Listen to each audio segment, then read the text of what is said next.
All right, well, so if we could get Channel 8 started, we don't want to deprive our viewers of Matt's dad hot joke. mic. Yes, they're ready, sir. Great. Okay. Tara? Okay, well, good evening, everyone, and welcome to the December 1st, 2022 meeting of the Boulder City Council. It's wonderful to have you all here in person and as well as the folks who are joining us remotely. And we're going to start with what we now have as a tradition. Somebody's got it. Matt, you want to tell us a quick dad joke? Thank you, Mayor Brockett. So trying to find one topically relevant. We're going to go in the transportation sector since Natalie and her team are going to be in the hot seat. So what's the saddest form of transportation? A moped.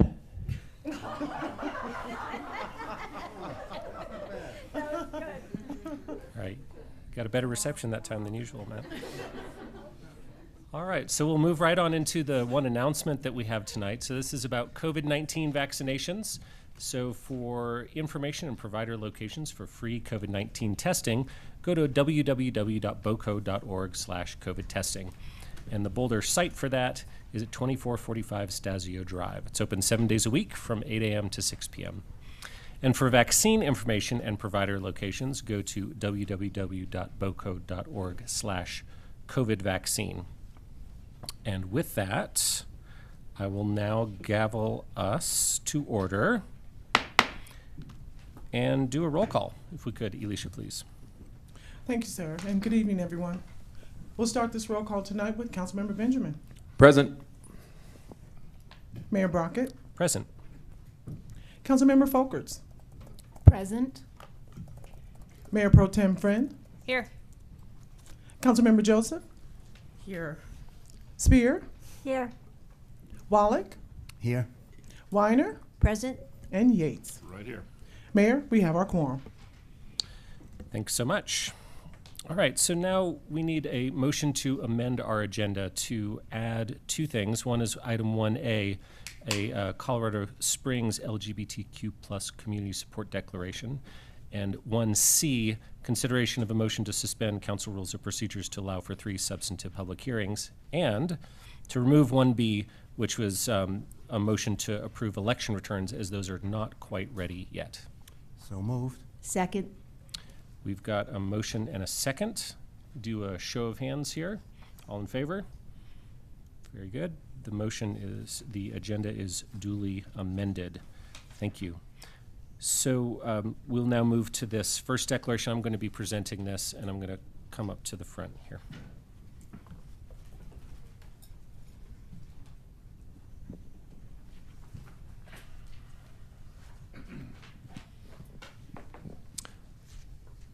So this is a declaration in solidarity with the victims and survivors of the Club Q shooting in Colorado Springs and with LGBTQ plus communities around the world.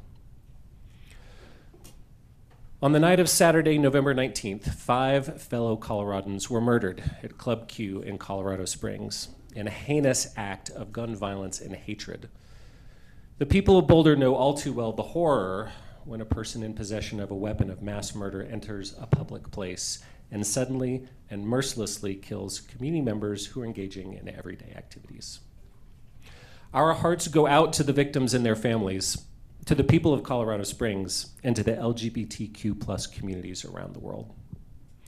The names of the 5 people who were murdered at Club Q are Daniel Aston, Kelly Loving, Ashley Paw, Derek Rump, and Raymond Green Vance.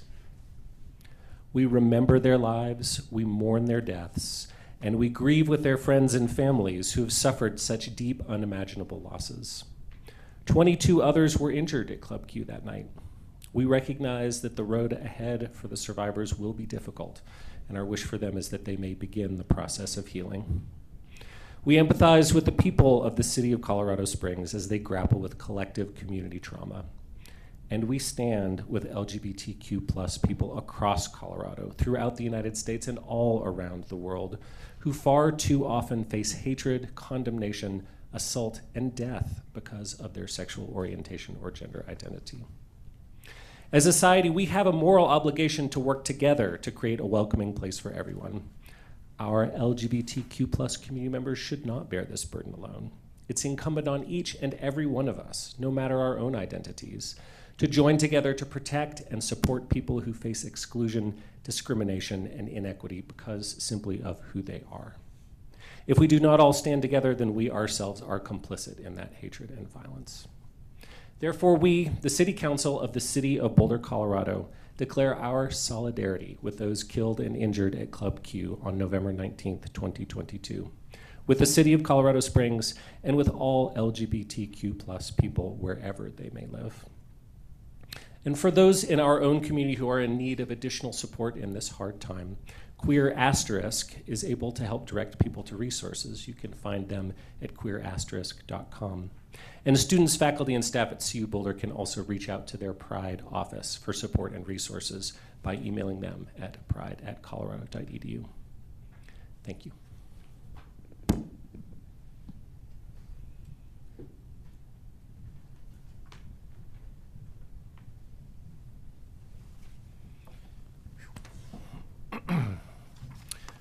Our next item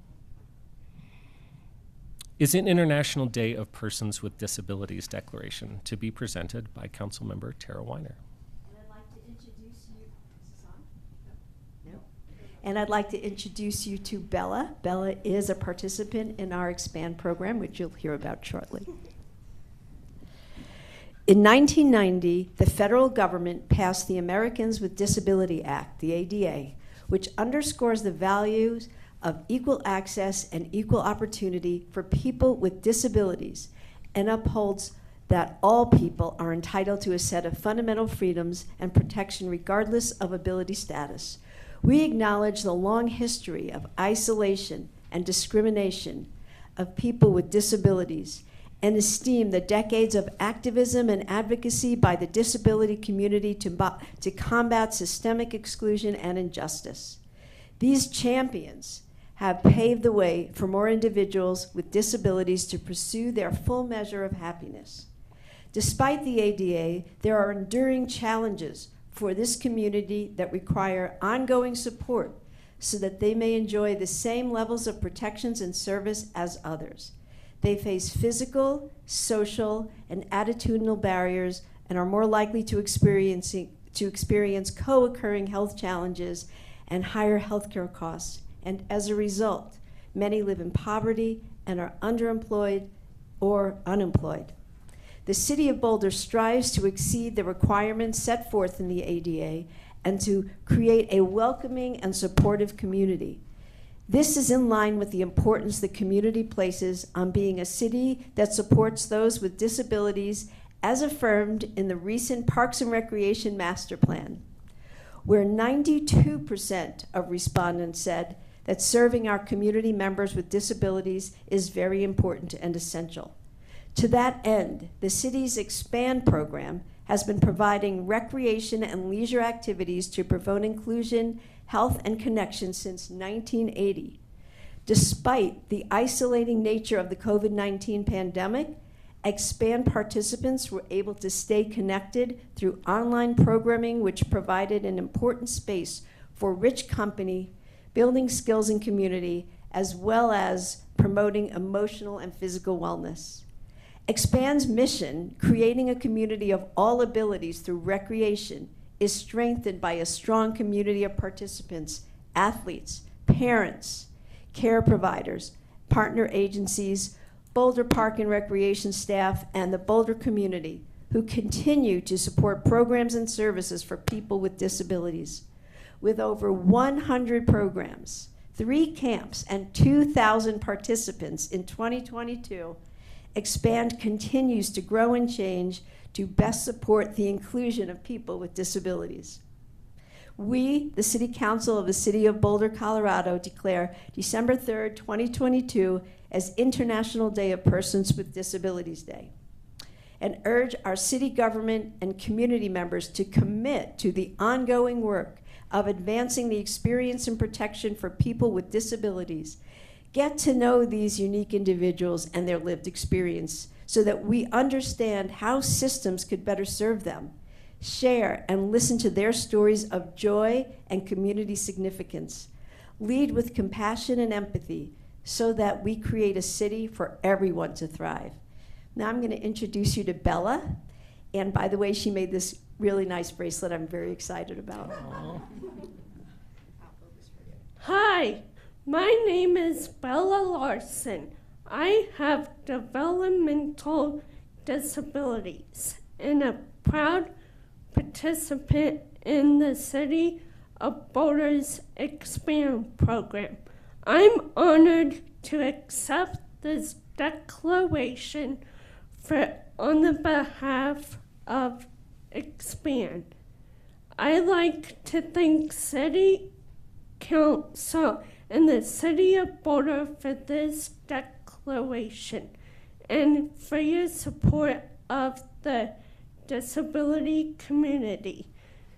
Expand is a very important part of my life. I've been participating in Expand for 21 years since I was 8.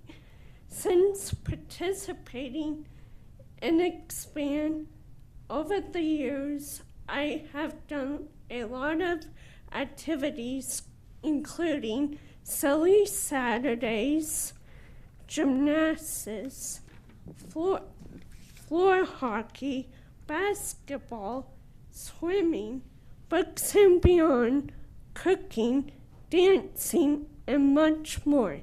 Expand is a big part of my life. It's for my friends too. Almost everyone I know has a disability, participates in Expand. It's a great place to exercise, socialize, learn new things, and come together as a community. The volunteers and the people who work for Expand are amazing. They are my friends. More than anything, it's a lot of fun. Expand is awesome.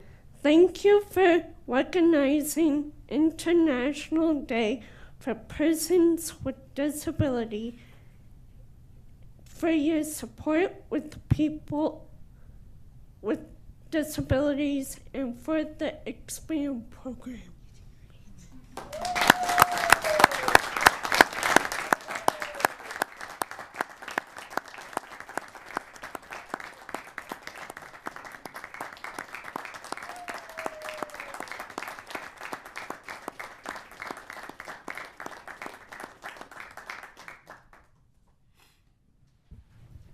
Bella, that was just beautiful. Thank you so much for joining us tonight.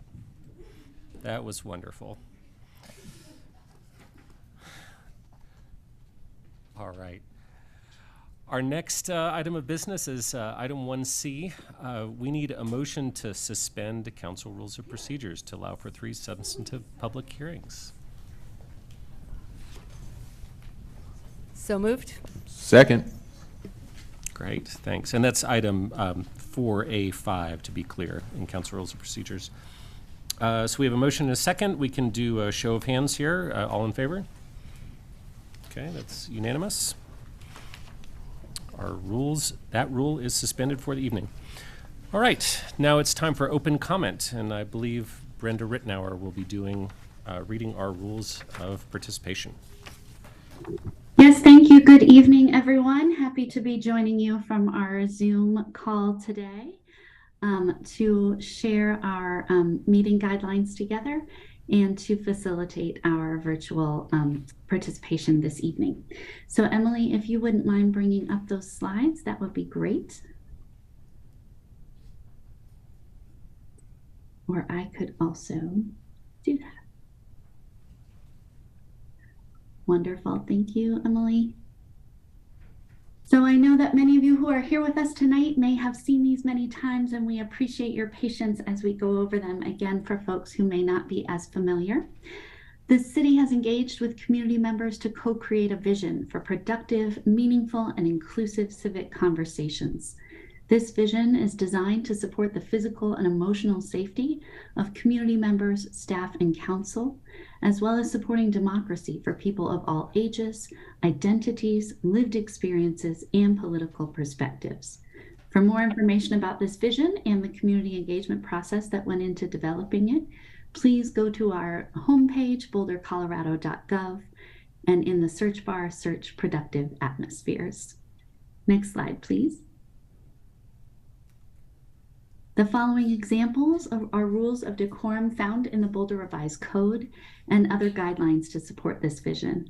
These will be upheld during the meeting tonight, both online and in our virtual atmosphere. Both in person and in our virtual atmosphere. All remarks and testimony shall be limited to matters related to city business. No participant shall make threats or use other forms of intimidation against any person. Obscenity, racial epithets, and other speech and behavior that disrupts or otherwise impedes the ability to conduct the meeting are prohibited. Participants are required to sign up to speak using the name they are commonly known by, and individuals online must display their whole name before being allowed to speak. Currently, only audio testimony is permitted online. In-person participants are asked to refrain from expressing support or disagreement verbally in order to keep it a welcoming space for all perspectives. Traditionally, support is shown silently if you wish, through American Sign Language applause or jazz hands like this. Thank you. I think we're ready to begin with our in-person testimony first. Thanks so much, Brenda.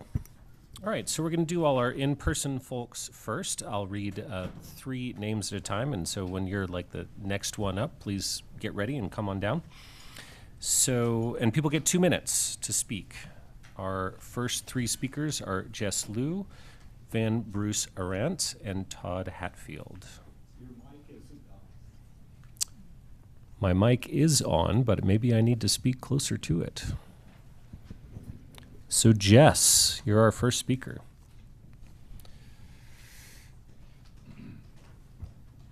Oh, there's a timer already. Great. As you'll see the slides I presented, and I'll go ahead and speak. You're welcome to look at them. Good evening, Mayor and City Council. My name is Jess Liu, and I am the owner of a small business, a cafe that will be opening on East Pearl. I'm here to speak to you about the broken state of the city's planning and permitting department and its failure to serve business owners like myself and the community. Today, December 1st, is sadly the anniversary that I've been in a year in permitting review with the City of Boulder. I submitted my land use application LUR 2021-00056 December 1st. It took 7.5 months to process. I'm now waiting for the City of Boulder to issue me a building permit. My applications have been through 5 reviews, none of which have been delivered on time. And for the past 6 months of building permit review, 3 of those months have simply been waiting for city staff to get caught up on their queue. As a first-time small business owner who represents an important demographic here, a woman and a minority, I have been utterly disappointed by the process. From the lack of responsiveness of city staff, as you can see in my example, one of many, takes 4 emails, 2 phone calls to get a response, if any. The average response time is 15 to 20 business days. And Jess, I should have said earlier, if you can bring your mic down so we can hear you. Yes, of course. Sorry about that. The most disappointing part of my case is that I'm just one of many who feel victims of the City of Boulder's permitting and planning process. Over the past few days, I've actually been collecting signatures in support of my beer and wine license. I've spoken to over 50 plus businesses on Pearl Street. Not one of them has had a positive thing to say about the City of Boulder. I quote, "It's a shame to say, but it's the truth. Small businesses thrive in spite of the City of Boulder, not because of them." In your November 16th meeting, Councilmember Yates declared support of Small Business Saturday, quoting 90% of businesses in Boulder have less than 20 employees. I can tell you with confidence, small businesses don't feel supported. I'm asking you today to hold the City of Boulder and Planning Department accountable, to do better, to be better, and to actually serve its community. Thanks, Jess. I think we have a question for you. Jess, thanks for coming out tonight. Thank you for that information. Can you tell us the name of the proposed name of your business and the address? Yes, it's 1647 Pearl Street, Unit 2, and it will be called Creature Comforts. Great. Thank you, Jess. Yes, thank you. Thanks. Hey, next we have Van Bruce Arendt, Todd Hatfield, and Kent Welly.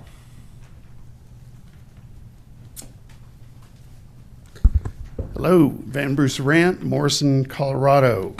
I just want to make you aware and give you notice that there are some ordinances on your books that are more than likely would not be able to sustain being challenged and could be illegal and definitely are unenforceable. The majority of them in Title V under general offenses come under the 5.8 weapons part of your code. 5.8, 4, 8, 9, 10, 11, 12, 21, 27, 28, 39, 40, and 41 are all very challengeable and would probably not survive in an appellate situation. Maybe locally they would, but unfortunately they won't. And I understand you're probably thinking, Bruce, this is the majority of our common sense gun control. Why are you saying it's unenforceable? It's a matter of 4 different Supreme Court decisions that have come down. The first one was in 2008, District of Columbia versus Heller. In that one, the court provided U.S. citizens with the individual right to possess arms unconnected with service in the militia.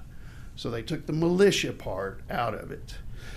And the Second Amendment is extended to arms that were not in existence at the time of the founding. Then 2 years later, McDonald versus Chicago, they said the Second Amendment protects against state infringements. That would be you guys. Also, that you could possess arms for self-defense outside the home. Then came in 2016, Catano versus Massachusetts. And then finally, Serpa versus Bruin. So, Bruce, I'm afraid your time is up, but if you'd like to email us the rest of your comments, please do. All right, will do. Okay, thank you. I have Todd Hatfield, Kent Welly, and Mary Wright. Hello, my name is Todd Hatfield with 2 Ds.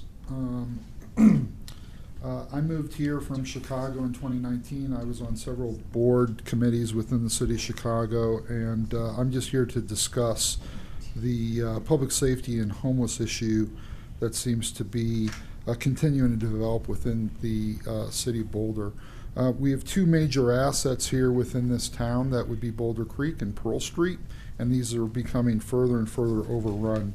I'm going to comment on the homeless shelter strategy from 2017, written by your predecessors possibly. And I want to point out that one of the goals here within this is it's goal number 6. It would be to protect people in interest of going down to these public spaces. And I think that these things are, frankly, not being occurring with the homeless people. I'm not here to bash homeless. I understand. I've also read, and we use this in Chicago quite a bit, by the National Law Center of Homeless and Poverty that talks about criminalization of homeless people. And your testimony here or status for the homeless strategy talks about wanting to use other local communities for data testing on things like that. So I have some data. This is from 2021, and it simply talks about bans on, sleeping in public. You have laws here in place too for encampments that I know that we process the most fines in the state on. But we had a public camp right here across the street for 3 weeks with 7 or 8 tents, people burning fires. I work downtown every day, and I see people urinating, defecating, doing drugs in public space, and it just seems to be allowed to happen. So I'm just asking a challenge that when are we going to take harder stances on these issues? Okay. Thank you for your comments, Todd. Next, we have Kent. Kent is sick with COVID. He's also from my office. Oh. He came in, I have a letter from him. And then Mary Wright as well. We had some sickness going through our office. I'm so sorry to hear that, but if they could email us their thoughts, we would appreciate hearing from them. So it sounds like Kent Welly and Mary Wright are not present, so we will move to Lindsay Boyd, then Laurie Boyd, and Evan Ravitz. I'm Lindsay Boyd, and I have a letter here from Mary Wright, who wasn't able to make it tonight. Dear City Council members, I moved to Boulder in August of 1976. I spent 4 years at the University of Colorado. I've been a property owner since 1982. I currently work for Morgan Stanley on the downtown corner of Broadway and Canyon and have been with them for 25 years. I've loved the city dearly for over 45 years. I'm very disturbed by the change our city has experienced over the last 5 years or so. We must call on our leadership to address the homeless and safety problems in the city. I did not used to feel unsafe in my community, and now I do. I'm a single woman who now, on a regular basis, experiences people lurking in dark corners, defecating on the street in broad daylight, shooting up drugs, and smoking pot in our community park and bandstand. This is completely unacceptable. Specifically, I have seen a person laying on a bench on Canyon Boulevard at 4:00 p.m. in the afternoon, shooting up drugs on my way to my car after work. I have had a stranger jump out of a bush on the Boulder Creek path and scream right in my face in an attempt to scare and threaten me. I've seen a child at the farmer's market pick up a crack pipe and ask his mother, "What is this?"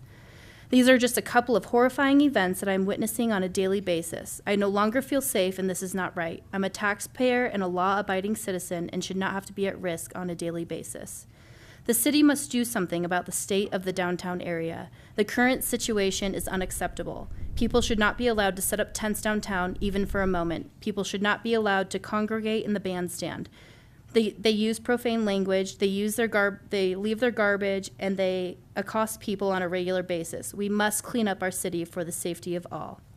I currently live at the Peloton at 33rd and Arapahoe. The problems of homeless and strange people lying in the foyer and threatening people around the property is also present. This property is on the same street as the police department. It doesn't seem to help, and it doesn't seem like our law enforcement is doing enough to protect our community. I don't know why this is not a top priority for our city. That's Mary Wright. Okay, thank you. Now we have Laurie Boyd, Evan Ravitz, and Alex Cassidy. I also am here for Lori Boyd and have a letter from Lori Boyd. All right, is that all right? Okay, very good. From Lori Boyd. I would first like to thank the council members for providing a platform and giving us the chance to speak. We appreciate your work and all that you're doing to help make Boulder a better community. My name is Lori Boyd, absent, and have worked in the city of Boulder for close to a decade. I wish I could represent myself in person. I've loved working in a vibrant community and have enjoyed seeing it grow and prosper. With such a wonderful growth, it has come quite a bit of challenge for Boulder County in general. As a resident of Louisville, I have seen the horrific impact of wildfire as I lost my home in the Marshall Mesa fire. I've seen the impact and strain of resources on my local government and community through the wake of the fire, but have felt blessed and thankful to have a city council who is supportive of building back our devastated neighborhood. Over the last few years, especially as COVID shutdowns prompted community challenges, I've noticed significant changes in the city of Boulder, specifically around my workplace near Walnut and Broadway. The vibrant community that has shaped so many people's experience of the city of Boulder and the area around Pearl Street has become mirrored by an increasing transient population that seemingly has little regard for the community we support. Specifically, outside of my office near Walnut and Broadway, it seems I witness weekly public urination, random people being accosted, panhandling on all sides of our professional services building, and general harassment. Colleagues of mine have been attacked and our customers, clients, employees no longer feel safe coming into our place of business. Most recently, I saw an encampment along a pathway blocking a public way near Canyon and Broadway. Commuters and walkers were forced to walk around and avoid being harassed by some folks who decided to put their sleeping quarters in a public walkway. 2 weeks ago, I was confronted by two individuals in the hallway of my workplace, clearly on some sort of drug, pleading with me to use our private bathroom in our professional services suite. I can only imagine what they would have needed that restroom for, and I encouraged them to ask the security desk in our lobby to seek help. I've seen needles surrounding our building, as well as folks found in sleeping bags camped under our awnings on our first floor. Lori Boyd. Thank you. Now we have Evan Ravitz, and then Alex Cassidy is our last in-person speaker. Evan Ravitz, North Boulder. Everyone should read the news story at boulderbeat.news titled, "Founding Member of Boulder's Police Oversight Panel Resigns in Protest."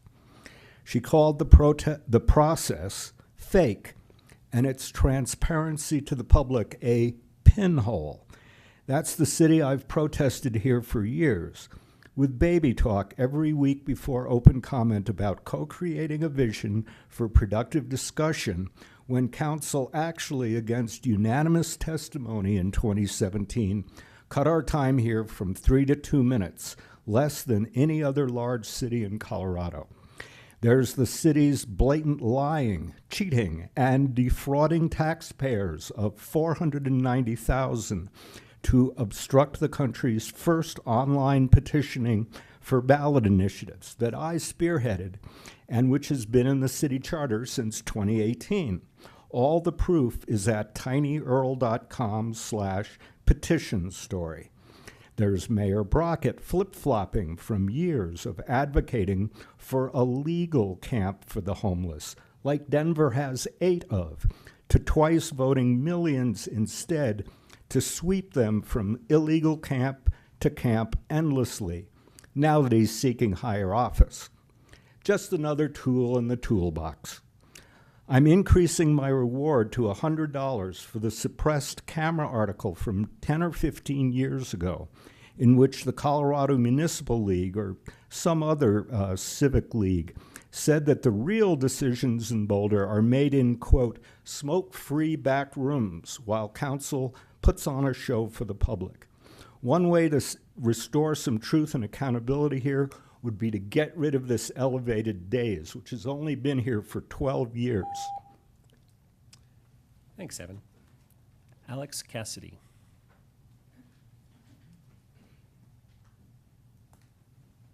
Hi, guys. Wanted to thank Bob for talking to me last month. Thank you so much. I also wanted to thank Junie for responding to my emails. I'm here to talk about 6500 Arapahoe annexation. And so first I wanted to make a quick clarification. The last council meeting, there was a mention of a phase 1 environmental report. And what I had mentioned and what I believe this project really requires is an environmental impact assessment, which is substantially different from an environmental. Phase 1 environmental just looks at, I don't know, gas spills, things. There's a long list. You can look it up if you want. But an environmental impact assessment would look at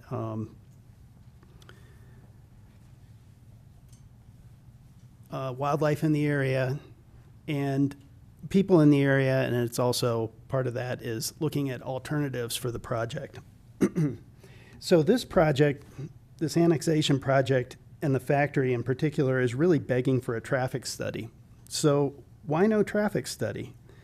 I believe the reason why there's no comprehensive traffic study looking at East Arapahoe and the BVSD campus, existing conditions and factory impacts, a traffic study like that would likely not be favorable for the project. Also like to point out, there's been no mention of Arapahoe Avenue updates in any conversations. And looks like I'm running out of time here. So I would appreciate no traffic on 63rd. A noise assessment study should be completed. If you get an acoustic engineer involved, their comments should be incorporated into the project. So, thanks, Alex. And feel free to send us some follow-up comments via email. All right, we're now going to move to our virtual participants. And my understanding is that Edmund Noyes and Mark Eller have withdrawn. So our first 3 speakers are Vicky Sama, Lynn Siegel, and Chuck Hardesty.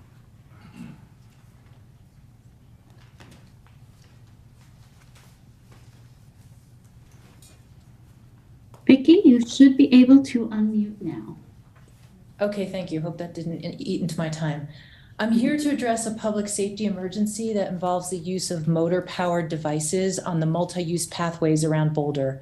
I hope you received my email last week to City Council providing the details of a collision in October where I was hit by a motorized scooter, which is often called an e-scooter. The scooter involved is similar to the Lime rental scooters around the city. It's large, bulky metal with a throttle to move the scooter forward. It's not a scooter that you push with your feet. This is a scooter that's powered similar to a motorcycle with a throttle on the handlebars.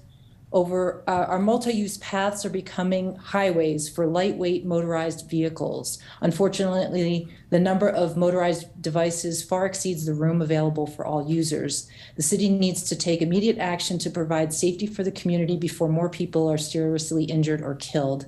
I urge the City Council to take the following immediate action. First, revise the Boulder Municipal Code to reclassify lightweight motorized vehicles to be immediately banned from multi-use pathways, with the exception of wheelchairs and other devices necessary for accessibility.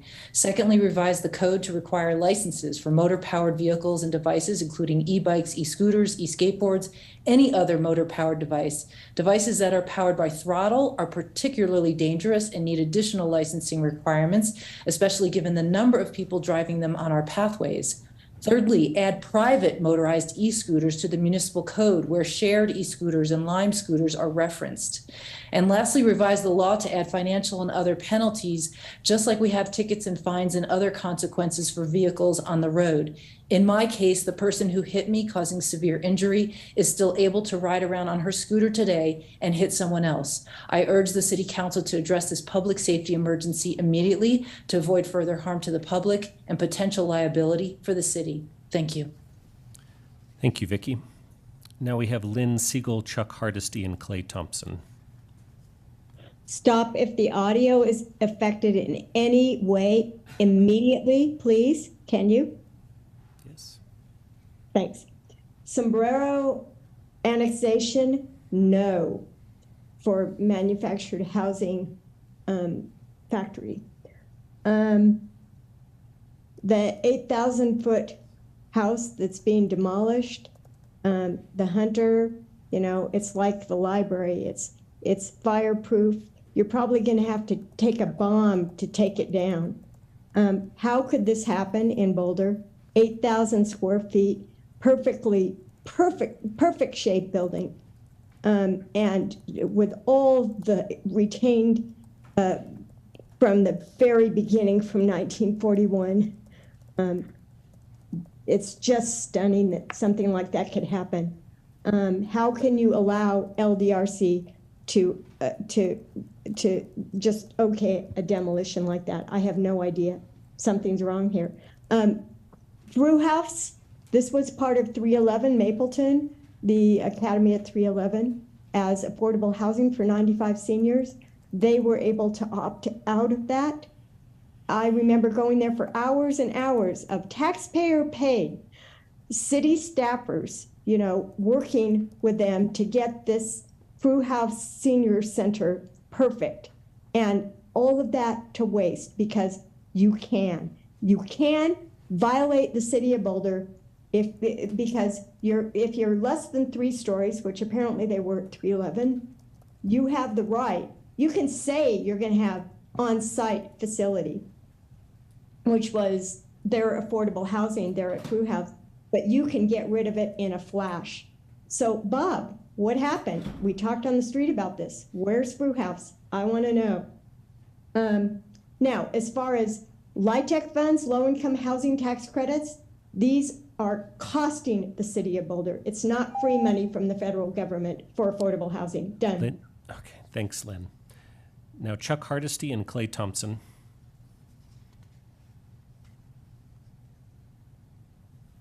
Hello, and can you hear me? And is my slide up? Yes, there it is. Thank you for your consideration and questions about the Habitat Factory at the meeting 2 weeks ago. The significant discussion about trucks on 65th instead of 63rd for the approximately 10 trucks per month unless production scales up, operational delivery trucks did not include the approximately 2,000 very big trucks just in 2023. These will haul out old pavement, bring in the 20,000 cubic yards of fill, new pavement, construction equipment, and factory materials. We will hear constant construction noise in 2023. Comments about moving trucks to off hours or weekends may violate the draft IGA hours and won't work for neighbors or the factory builders. Also, please push to get the openings closed during operation clause in the IGA. We will hear that noise forever. Given all the present BVSD traffic congestion, it seems like there is no place for 2,000 big trucks in less than 1 year. The comment from Open Space that staff had not considered the construction year should require a do-over, since some of the 20,000 yards of dirt will be blown into open space in March and the backup beeps can't be turned off. We're still wondering about another site for the factory, but have not seen a list of other places considered and why they would not work. BVSD has buses to take the students. There is no sign of a good neighbor policy in the 2 months since the site visit. The Q&A session was closed after receiving no answers to some of the questions, and some people with their hands up were not given time to ask their question. A second session should have been scheduled, but has not.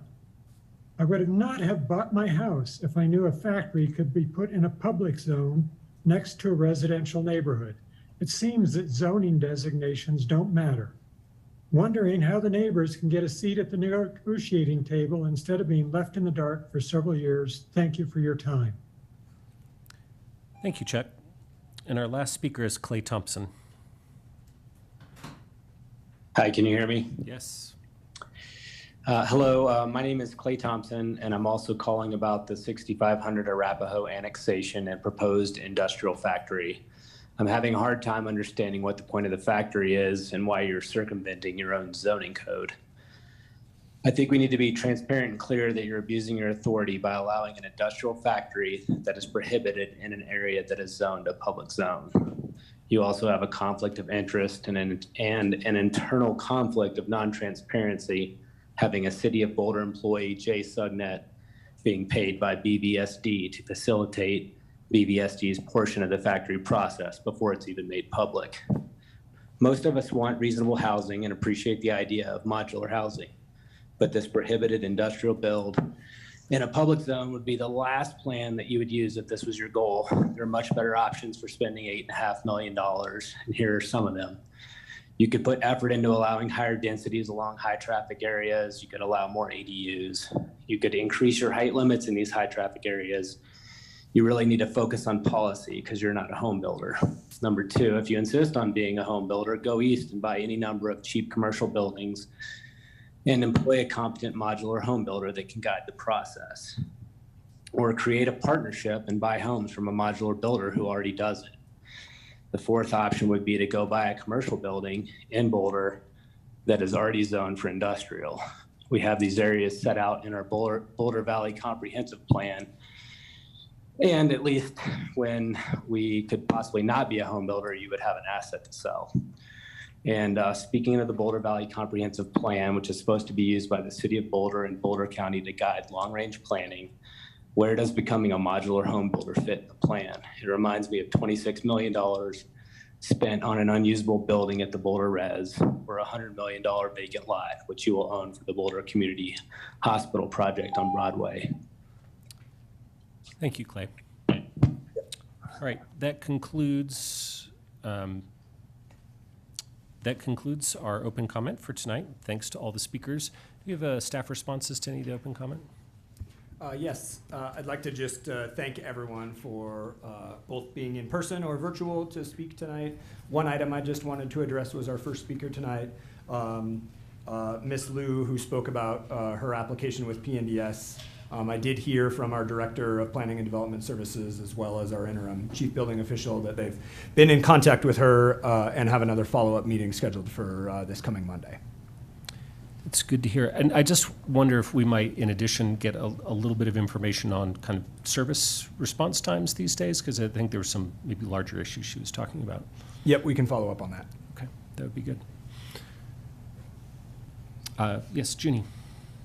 Thank you, Mayor Brockett. I think that's exactly where I wanted to add as well, because she mentioned small businesses, and it sounds like the issue might be systemic.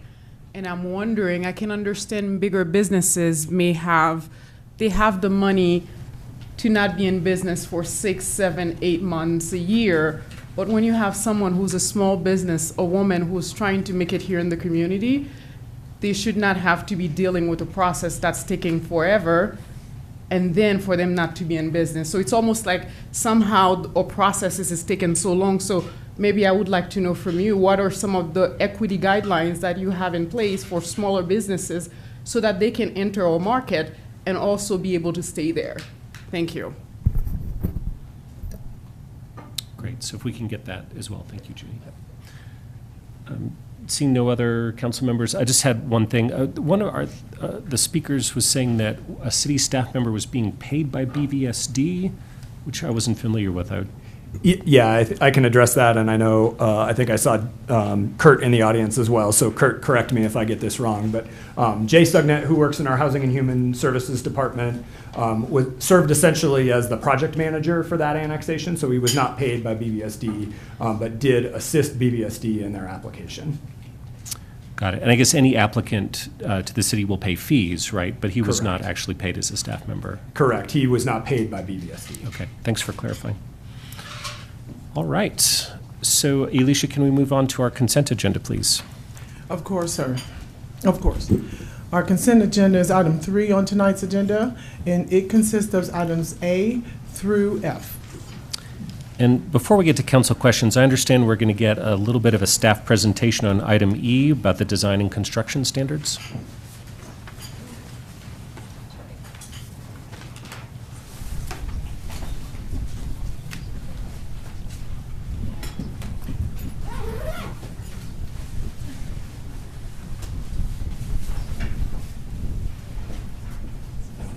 We're going to do a little chair shuffle here. Natalie Stifler, our Interim Director of Transportation and Mobility, as well as Garrett Slater from our Capital Projects Group in Transportation are here. Thanks, and I'm going to just hand it right off to Garrett to get going.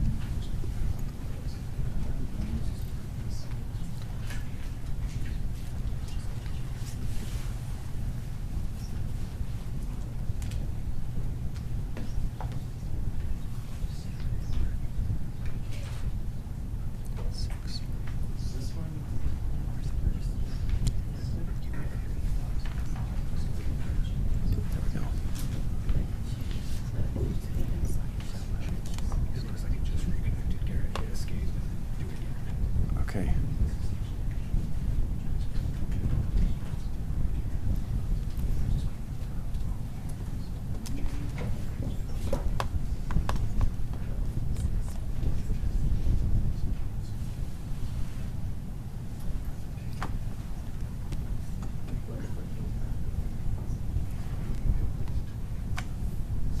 Do you have it on your computer? I do. If you just want to do it from yours, then I can just tell you to advance. All right. So my name is Garrett Slater. I'm the Principal Transportation Projects Engineer for the Capital Projects Division of the Transportation and Mobility Department, and happy to be with you here this evening to provide an update on the design and construction standards. And I thought it might be helpful to talk for a moment about what the design and construction standards are. They are a document that tell us how to implement and construct infrastructure within the public right-of-way within the city. And so all manner of our infrastructure assets, whether it's transportation or utilities or planting and landscapings, are to abide by the standards found in the design and construction standards. And if you could go to the next slide.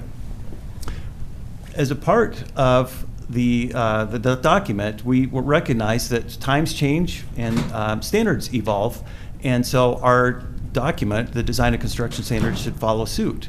And because we have a transportation master plan, along with corresponding plans such as the low-stress walk and bike network, have come out with new goals and visions for what our transportation system should look like, we should have corresponding standards that help us to be able to implement facilities that will replicate the goals of our community.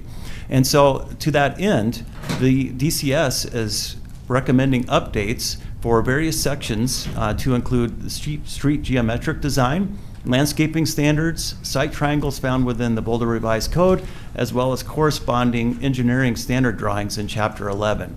And so I'd like to note that this is what we're calling the Phase 2 update, which is one step in a larger, broader effort to bring more full-scale updates to the entirety of the document. Next slide. So the specific goals that we have with this update is to make sure that we have a uniform application of the document for both private as well as public projects. And an example of this would be The 30th and Colorado project, which we all painfully know has been under construction over the last 2 years and is nearing completion, I promise you, that is a public investment.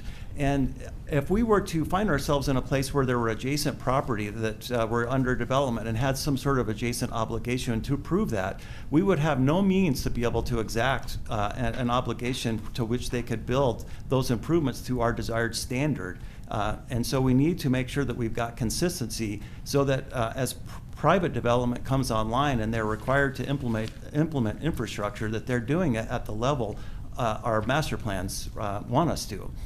And the next goal is to make sure that our street geometric design is decreasing the potential for conflict between all modes and users, and creating landscape standards that are consistent with our overarching goals and objectives, as well as site triangle requirements for multi-use paths that may make it easier for code enforcement and staff to be able to enforce these site triangles where they're located throughout the network. Next slide.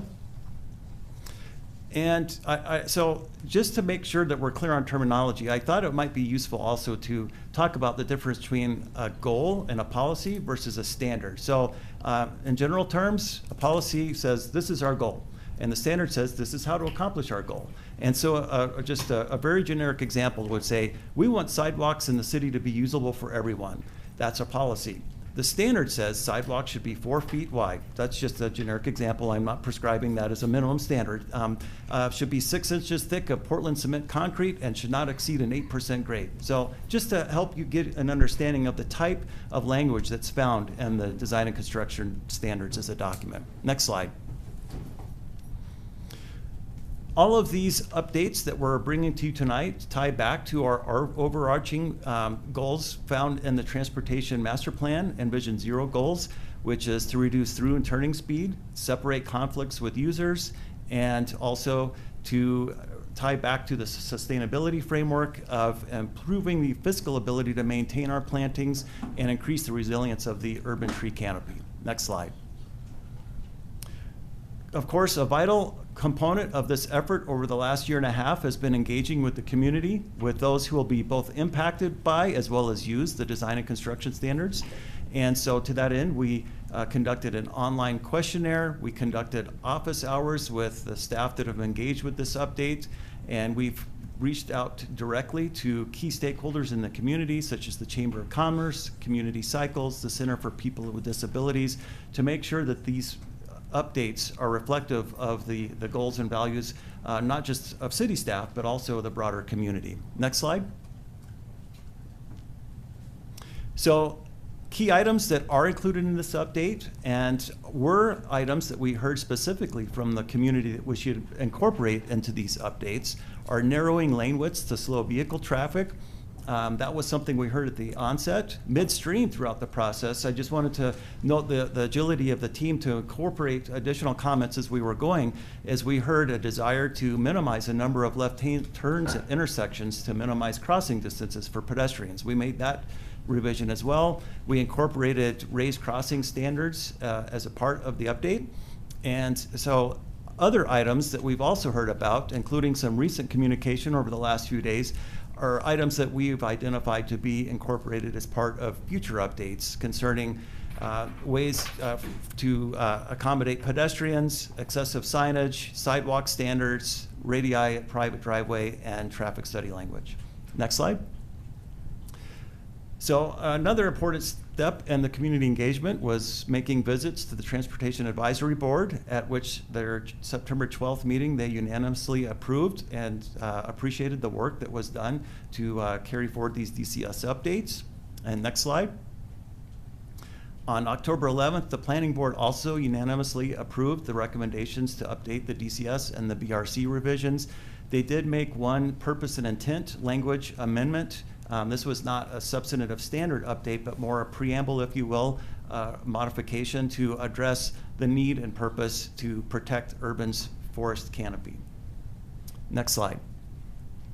So I'm going to provide a very brief overview of some examples of the type of standard updates that are included here. I won't belabor this. Let's go to the next slide.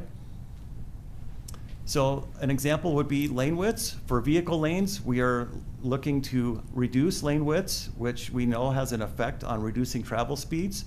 For bike lane widths, we are looking to have more standardization across the various bike lane types, whether they're standard or buffered or protected. Next slide. We are also going to have more consistent application of separated bike lanes, whether they are fully protected or partially protected. We want to make sure that we are providing consistency there. Next slide.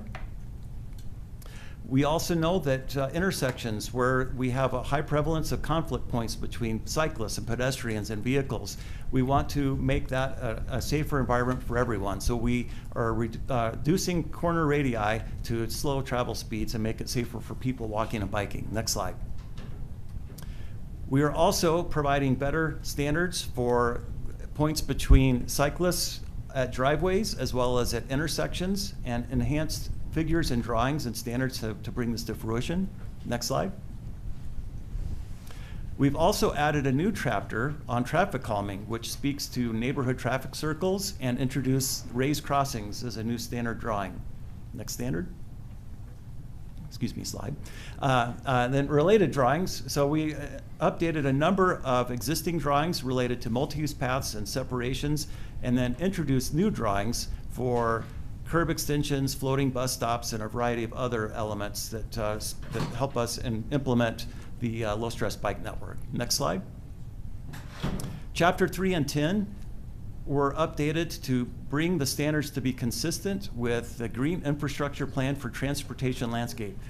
Nearly every capital project that's undertaken for transportation has a landscaping component, and we want to make sure that that significant investment that's going into this green asset is sustainable and something that will last for many years, and it's something that we can take care of and is also consistent with best practices from our partners in Parks and Rec and PNDS.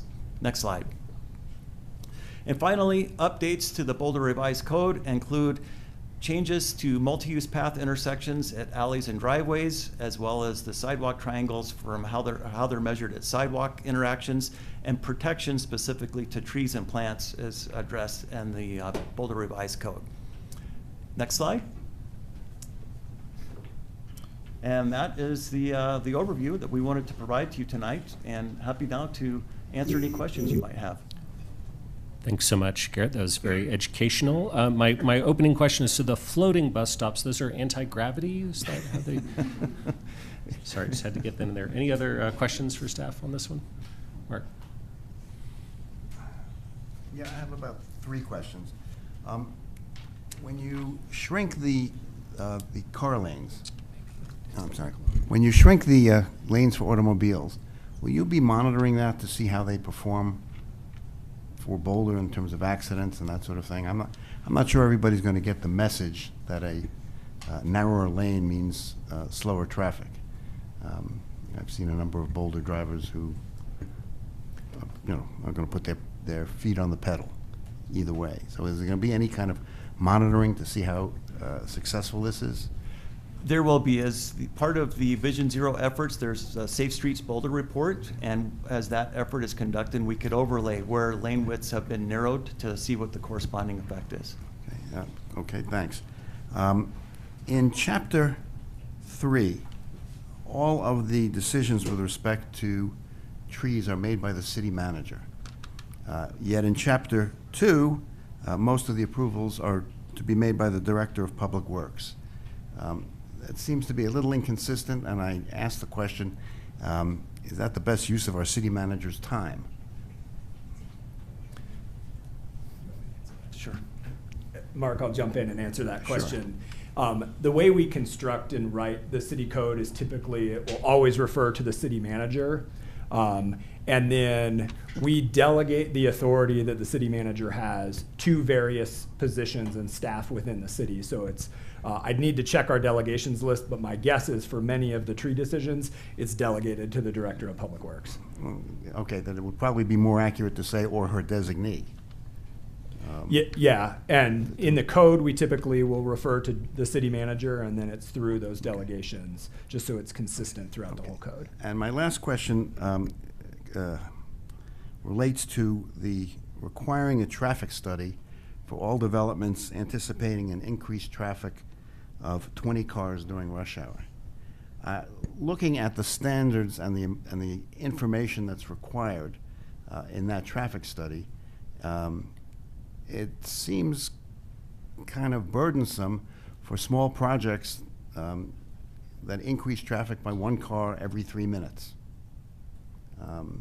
And when you hear people complain about the difficulty of navigating the process, it makes me wonder if that might not be too restrictive a standard. So I can say the traffic study section was not updated as a part of this phase 2 effort, and so the language that you see there is the current standard and has not been proposed for a revision, and that could be something that would be considered for a future update. Okay, I'm just looking at you know, a small project with 20 rental apartments that's not generating a lot of additional traffic, and having to go through that process. Because it's a fairly burdensome process as I read it. Thank you for the feedback. Okay. Other questions? Lauren? I have a request for inclusion in a future section of DCS standard updates. One of the things that I would really like to see is a curb and gutter standard for when we have a bike lane that is different from our standard curb and gutter, so that we don't end up with a concrete to asphalt seam in the middle of all of our bike lanes. For those of us who aren't always the most balanced, it can cause some tricky situations. It's not a question. Would you be willing to consider that in a future scope of work? Absolutely. And I'm not sure I understand the detail of your comment, but be happy to follow up with you individually to make sure we can clarify that. Thank you. Great. Well, I'll chime in here, Colin, myself. So we had some advocacy from the community, specifically from Community Cycles, about times when we might do a safety study. And you put out some language on Hotline this afternoon to address that interest. Is it possible to bring that up? Do you have that handy? The presentation. Oh, do you want us to? Okay.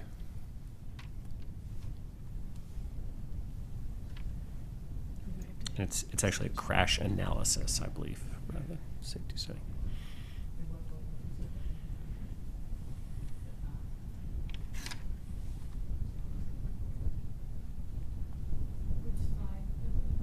If you go to the question slide and then go to it's either the first or second slide after that slide.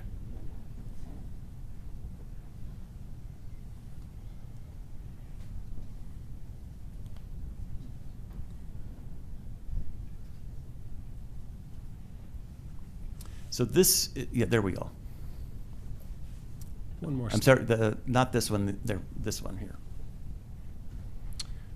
Great. So, so this is some proposed language, and so you feel like this is a manageable addition to do, and like what kind of a time frame would this involve if we were interested in pursuing this?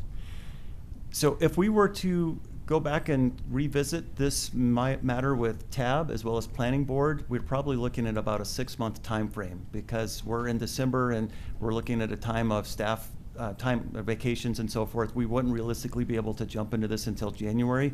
So January, February to do the work, and then we're looking at March and April timeframe to visit TAB and Planning Board, and could come back to City Council in May. Okay, thanks for that. So I'll just maybe if that's it for questions, I might move to comments if that's all right. So I'll just call on myself here again and say that I'm interested in this proposed change because I think a crash analysis, particularly for bicyclists and pedestrians, could be really useful in certain circumstances. So I appreciate your flexibility in kind of coming up with this approach to it and coming back to it sooner rather than later. And I don't know if it's, if 5 months feels more doable than 6. That's awesome, but I understand you got to work it through with your schedules. There was some very recent additional language from Community Cycles adding language to say that that we make sure that the criteria were consistent with the Vision Zero Racial Equity Plan and Transportation Master Plan goals. Do you feel like that is accommodatable as well?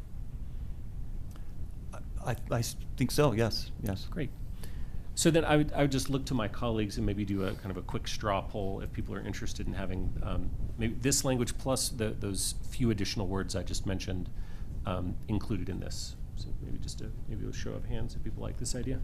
Right. I had a clarifying. Unanimous, but Matt? Yeah, it doesn't change my position. I just had a clarifier. If we're, I'm just wondering why this may have to go back to planning and to tab if we're making this change ourselves. Normally things sort of work up to us and we make a decision. So if we're making a decision, do we need to go through all that again for something that's not massive, but a substantive change that we feel is important? So I'm just wondering in terms of process and streamlining. Do you want to address that? So I'll let Natalie speak to the procedural aspect of that. If we don't need to revisit TAB and Planning Board, then we could be back here in March. So, well, I'll say procedurally, I think we aren't required to go to TAB before coming back. I do believe we need to inform Planning Board, so it would need to be presented in probably some type of informational item to them. So that's possible to expedite it. But if I can just dialogue here, these are about specific criteria. I'd be interested in TAB's feedback on those specific criteria, but maybe it could just be an information item for Planning Board since it's not so much in their wheelhouse. I'm okay with that. I'm just looking for ways to trim 6 months. So and if there's somewhere in the middle, if it's an IP, if it's less than having to schedule meetings and those things, I think that works. But whatever we can do to shrink that timeline down, being mindful of staff timing and all that stuff, of course. Thanks. Fair point. Anything, so I think we kind of figured this out. Any other things else on this before we go to the rest of the consent agenda? Not seeing anything. I will call out one other thing, which is item, well, I'll call it a couple actually, but item 3B, which is Resolution 1325 establishing the Boulder Public Library District and appointing 2 members of City Council to the Board of Trustees Selection Committee. At the end of, and thanks so much, Natalie and Garrett. At the end of our last meeting, we had Nicole and I raise our hands with interest in this. Did anyone else want to put their names forward for selection to this? I was willing to do it. I'm willing to do it, but I don't want to cause a fuss about it. So I don't think I'm going to put my name forward. Appreciate your willingness. I mean, I'm interested. Nicole, how about you? So are you right if it? Yeah, okay. Thanks for your flexibility. So I guess when we make this motion, I think we'll want to include the names specifically then of Brockett and Spear. Yeah. I am not throwing my name in the hat, but I do have a question maybe for Teresa on, aside from the ordinance to appoint, is it appropriate to offer any guidance with regards to how the statute is written using sort of phases of appoint the initial board of trustees versus recommend? Can we give guidance to our 2 representatives as to how, when they meet with their county commissioners colleagues, of how we as a body might prefer that to be, rather than of them appointing the initial board directly versus bringing a recommendation to us? Or is that legally just semantics and not a different process? Well, all of law is just semantics, isn't it? But I'll look to my colleague, Janet Michaels, Senior Assistant City Attorney in my office, who's worked extensively on this area, and defer to her thoughts on this. Yeah, thank you, Janet Michaels with the City Attorney's Office. There's nothing in the statute that prohibits you from council from talking amongst yourselves to identify what criteria you might want to apply in making the selection of the trustees. So that certainly is a conversation that you could have. You could have it tonight. We could, schedule another time for you to have that. I appreciate that clarity. I just wanted to raise whether or not we had when we appoint this group of 2 to join our county commissioner colleagues, whether we want that process, whether we want to shape it so that the appointments or the nominees come back to this body for us to approve the initial board of trustees, or that the 4 people on the selection committee just do that upon their own on behalf of our body. So I wanted to just know if there's a question about whether or not there is a preference towards one or the other, and thus maybe provide direction. So I just want to clarify if that is indeed what we could have that conversation about. Not exactly that way, because it's the committee that selects the initial board of trustees, and then it comes back to council for ratification. So you could have a conversation just saying these are ideas we have. You want to take those back to the committee. You could have those conversations tonight at another time. But the way the statute is set up is for the committee to make the selection, and then for the two governing bodies to ratify that selection.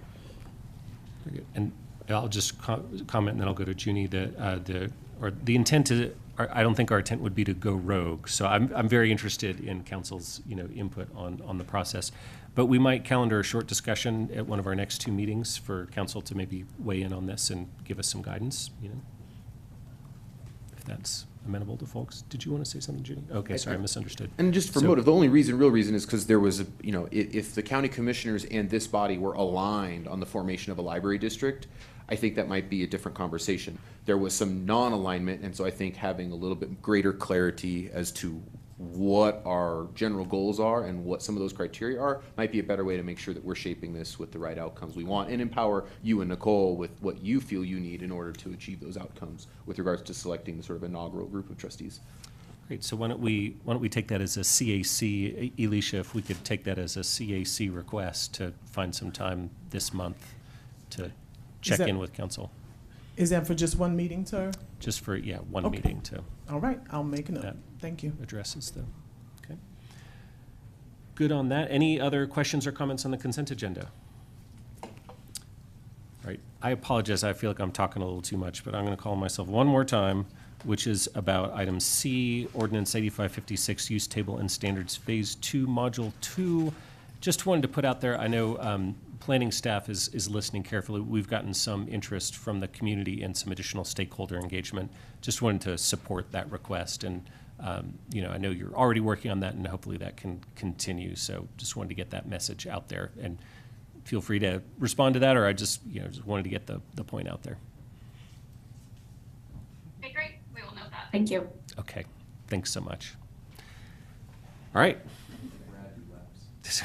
That's getting your steps in there, Brad. All right, so that brings us to the end of our consent agenda discussion. If anybody wants to make a motion incorporating our discussions, or I could keep. So moved. Well, I think we're going to have to be a little more explicit.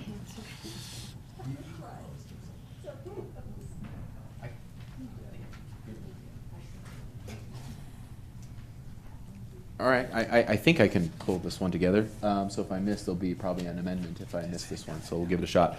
So I make a motion to approve the consent agenda with the appointment of our colleague Nicole Spear and our mayor Aaron Brockett for item 3B, as well as perhaps setting forth also the amendment to bring forth greater community and stakeholder engagement with regards to item 3C and use table review, and as well as the amendment with regards to the DCS standards and those modified changes that we had proposed with language that was proposed by staff on, I believe, with regards to the crash studies that was at the end. I don't know if I used the right term on that, but I think we know what we mean by that.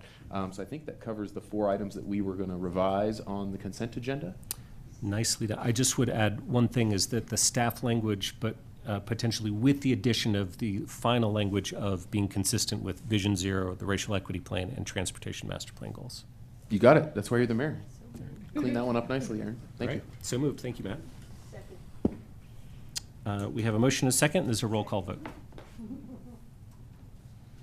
All right, sir, thank you. We'll start this roll call with Councilmember Joseph. Yes. Spear. Yes. Wallen. Yes. Weiner. Yes. Yates. Yes. Benjamin. Yes. Mayor Brockett. Yes. Councilmember Folkerts. Yes. And Mayor Pro Tem Friend. Yes. The consent agenda is hereby approved as documented and amended. Thanks so much, everyone. And we are now joined by our esteemed city manager. Thank you so much for letting me do double duty, mom duty. I Absolutely. I hope you had a phenomenal concert with your child. I did. Thank you so much. Alicia, if you could take us through our call-ups, please. Yes, sir. Thank you. Our call-up and check-ins are item number 4 on tonight's agenda. Item 4A is the Water Services Agreement with the Mapleton Home Association. Any interest in calling this one up? I do have a Question on it? I'm fully supportive of the agreement with respect to the Mapleton water meters, but why were 8-inch meters installed in the first place, if that's creating the problem?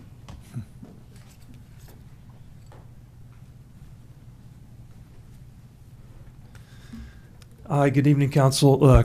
Chris DeVille, I'm the Deputy Director of Operations for Utilities. So, Councilmember Wallach, if I heard your question correctly, it was why were the 8-inch meters installed initially? Yes. Well, there were a few options, I believe, of how to upgrade their infrastructure, and what ultimately went forth was one option, which included these large meters. It was driven by the fire flow requirements in the DCS primarily. So in essence, we're correcting a problem of our own. Well, there could have been a separate unmetered fire loop installed. That was one way it could have gone, but in this instance, that's not what occurred. Okay, and this is the best solution in your view? We believe that rectifying this bill inequity through this water service agreement is the best solution. We did entertain other options, such as undoing some infrastructure, removing some of what was installed that didn't feel very appealing or desirable. I'm good with it. Thank you. Thanks, Chris. You're welcome. Thanks. Yes, Nicole. I just wanted to mention that I really appreciate the residents raising these concerns about the disproportionate water service charge increases after these infrastructure improvements, as well as staff's quick realization that we were out of alignment with our equity and affordable housing goals. I know that moving quickly by city standards isn't always within weeks or even months, so I was really glad to see that we weren't charging folks for additional fees while we worked on this agreement, and I am just really glad that we were able to arrive at an agreement where the Mapleton Homeowners Association's 2023 service charges will actually be lower than they were before the infrastructure improvements. To me, this was a really great example of our city listening to lower income residents when they told us that one of our policies was having a disproportionate impact, and then working in true partnership to find a resolution. So just wanted to say well done to everybody involved. Well said. All right, seeing no other comments on this one, we can go to 4B. Okay, thank you, sir. 4B is the concept plan review and comment for the redevelopment of a 2.33 acre area, including the properties generally known as 2504, 2506, 2536, and 2546 Spruce Street, 2055 26th Street, and 2537 Pearl Street, with 101 residential units and 160 parking spaces and amenities for residents. The proposal includes 88 market rate and 13 affordable on-site condominiums. This is reviewed under case number LUR 2022-00033. Any questions or interest in calling this one up? I see Bob's hand, and well, I got all kinds of people. Bob, you start it. We'll go Yeah, I'd like to call this one up. I know that we called an earlier version of this up several months ago and provided the applicant with a number of comments. I think the applicant heard us and made a number of changes. And this is a big enough project. I mean, it's over 100 units, and that's a pretty substantial development for the city of Boulder. And I think that it would be appropriate for the community and for the applicant and for this council to call this up, provide feedback on this very different version of the concept plan. Thanks. Matt, Tara, Rachel? Thanks, Bob, for bringing that. I'm going to echo some similar pieces, but I think sort of holistically,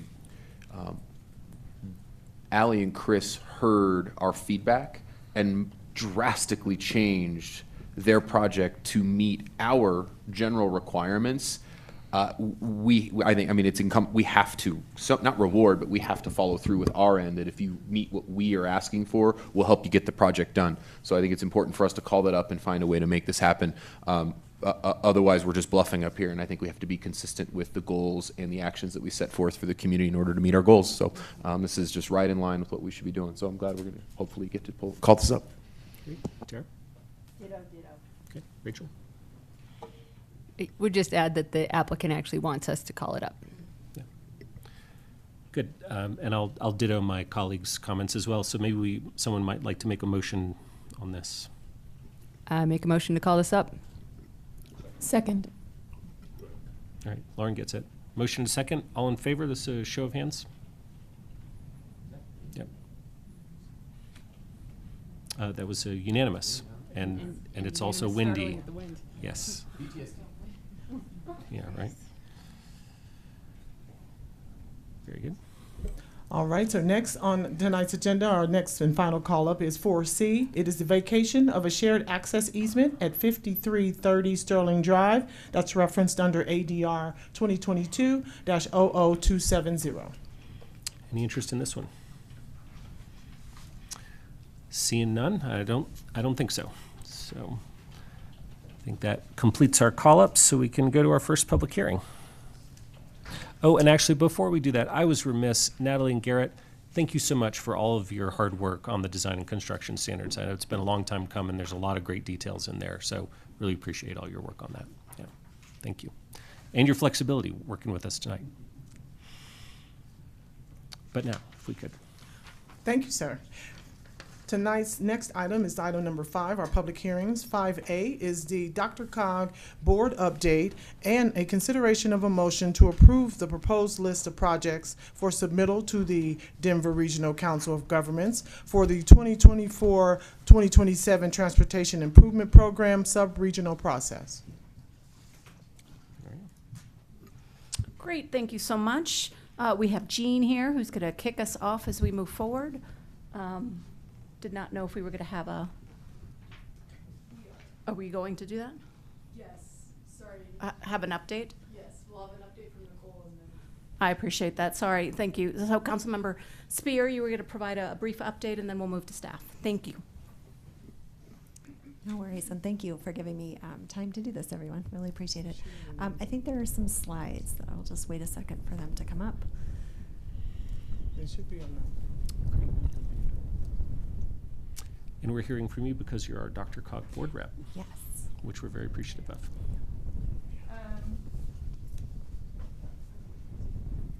My apologies, Councilmember Spear. I actually do not have your slides on this computer. If I send them to you, does that work, or is Can we send it to Emily? Yes. Yep. Thank you. Thank you.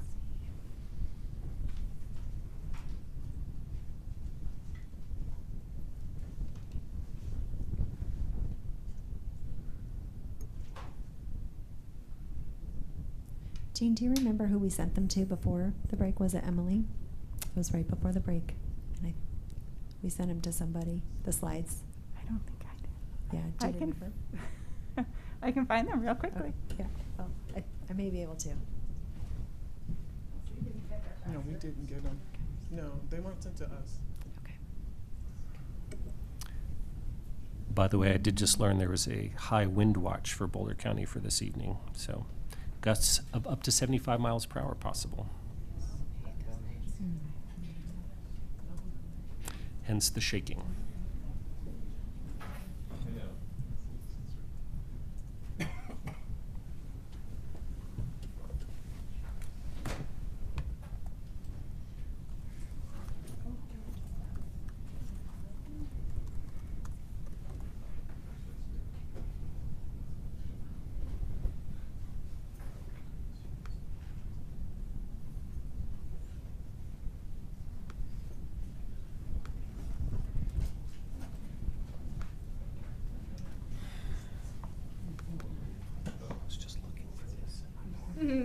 Okay.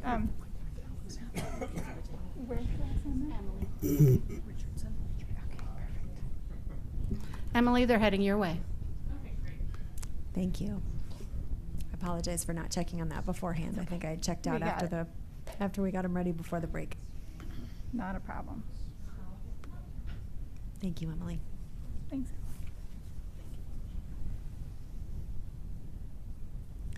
think while they're coming up, I was just going to make a couple of preliminary comments so I can just get started on those. Thank you, everyone, for giving me time to share these updates from Dr. Cog. They're important for all of us to be aware of. Before I get started, I just want to thank Jean Sanson for, in our transportation department, for putting these slides together, and to Jean and Natalie Stifler and all of our incredible transportation staff for getting me up to speed on regional transportation issues over the past year.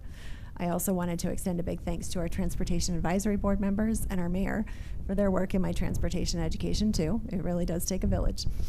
As you all know, but I'll state for any members of the public still on our meeting, Dr. Cog is the Denver Regional Council of Governments. It's a regional organization whose directors are council members and county commissioners from across the Denver metro area. The board of directors works with Dr. Cog's staff to establish guidelines, set policy, and allocate funding for transportation and personal mobility, regional growth and development, and aging and disability resources. All right, on to the presentation. So next slide, thank you. You may remember that in 2021, Senate Bill 21260 established greenhouse gas reduction targets for state and regional transportation plans. What this meant for the Denver metro region is that we were required to come up with a plan to reduce surface transportation greenhouse gas emissions through our Dr. Cog transportation planning process. So this year, Dr. Cog spent a lot of time working on changes to our region's transportation plan, the 2050 Metro Vision Regional Transportation Plan. I'm going to call it the 2050 RTP. The changes not only included updates to the 2050 RTP, they also committed our region to further action through a mitigation action plan. And the Dr. Cog board adopted the 2050 RTP and mitigation action plan in September, just a couple months ago. Next slide, please. The changes to the 2050 RTP resulted in some pretty major shifts to how we plan transportation across the region. We're planning to meet almost 90% of our greenhouse gas reduction targets by changing how we spend transportation dollars. So rather than spending billions of dollars on highway expansions, we'll be investing instead in building the multimodal infrastructure we need for more transit, biking, and walking. So in the coming decades, we'll start seeing changes like removing several highway widening projects, like along the I-25 Central Corridor, C-470, and so on. Expediting bus rapid transit corridors like our Colorado 119 bus rapid transit project, adding $900 million for multimodal projects, and adding investments in pedestrian, bicycle, safety, transit, complete streets, and so on. These changes, along with some changed assumptions about how many people in our region are teleworking now, that we're all more used to working remotely, weren't quite enough to get us to our goals. So we'll accomplish the remaining 11% of our reductions through some voluntary, for now, changes to our land use and parking management strategies. Let me first show you what some of these strategies are, and then I'd like to say a little bit more about what I mean by voluntary for now. Next slide, please. Dr. Cog identified several mitigation strategies that will make a big difference in our region's greenhouse gas emissions. Increasing residential density, increasing job density, more mixed-use transit-oriented development, reducing or eliminating minimum parking requirements, and adopting local complete street standards. You can see the anticipated annual reductions under each icon in the slide. The latest Intergovernmental Panel on Climate Change report lists increasing density as critical for saving the planet. You can read more in the latest report about how increasing housing and job density is a key transition that will help the planet avoid more than 1.5 degrees of global warming. And you can go back to the slide with the little icons. Thank you. Dr. Cog will be providing technical assistance to communities that are ready to work on these mitigation strategies in the coming years. As usual, Boulder is already out ahead on climate, and our new East Boulder subcommunity plan actually meets a lot of these requirements already, and I'll share more on that in just a moment. To get back to what I mean by voluntary for now, because I think this is really important for all of us to know, the region has some check-in points on how we're doing on our greenhouse gas emissions targets. The first one will come up in 4 years. If we're not on target, additional mitigation strategies will likely come into effect, which will tie transportation funding to this mitigation action plan. What that means is that to be competitive for transportation funding, we would have to show that we're making progress on these changes. And this is a big deal. In this current funding cycle, we've had over $47 million come into our city through DRCOG for transportation projects. So it really matters for our city that we stay competitive for this funding, which is why I wanted to make sure we had a heads up on why we need to be proactive in our planning. Transportation staff and I are all doubtful that the 2050 RTP and Mitigation Action Plan are sufficient to get us to our goals by the first checkpoint in 4 years, though we can remain a little optimistic. So these more stringent regulations on funding really may be likely to kick in. Next slide, please. The good news is that we're already coming out ahead. You may remember that our East Boulder Subcommunity Plan addressed this issue directly, and we're anticipating a reduction in greenhouse gas emissions due to increasing the number of people who make trips closer to home and work. And by creating a well-connected, walkable, and bike-friendly transportation system paired with 15-minute neighborhoods, we can not only improve mobility and quality of life, we can meaningfully move the needle on our broader climate goals. Our East Boulder Subcommunity Plan addresses 3 of the 8 Mitigation Action Plan strategies that DRCOG created. So keeping up with the SB 21-260 greenhouse gas emissions reductions really just means doing more of what we're already doing. Does anybody have any questions about this? Okay. All right, so we can move on to the next topic that's not quite as uplifting. Next slide, please. As you all know, and this is about RTD. So as you all know, we had quite a few RTD services cut during the pandemic. RTD has been trying their best to get back as fast as they can, but workforce challenges and budget shortages have impacted the restoration of services. RTD is expecting significantly reduced services through 2027. Right now, there's a lot of uncertainty around when those services will come back. What RTD is working toward is getting us to 80% of pre-COVID service levels for routes that are serving Boulder. One example of these service cuts is at Boulder Junction. The transit center is closed and 5 routes are suspended. Only the FF4 and AB2 are expected to return in the next 5 years. Next slide, please. Right now, there are plans to figure out a path forward, given there is some uncertainty about when services will be restored. And these are a few of the things that are being created. There's going to be a sub-regional service council that will advise RTD on service changes, and our city staff will be participating in that. There's a partnership program that's going to be implementing pilot programs and cost share programs like the HOP, funded by CU, Boulder, and RTD. And the DRCOG Sub-Regional Forum is going to be working on starting a county-wide strategic transit plan to think about what we're moving toward. This forum is made up of county commissioner and county staff and city council members and transportation staff from cities in Boulder County. So that is the other part of the update. Does anybody have any questions? Thank you, Nicole. That was very informative, and we really appreciate your service on the board there and for advocating for our city. So come back to staff. Thank you so much, Mayor. And with that, we'll go to Jean.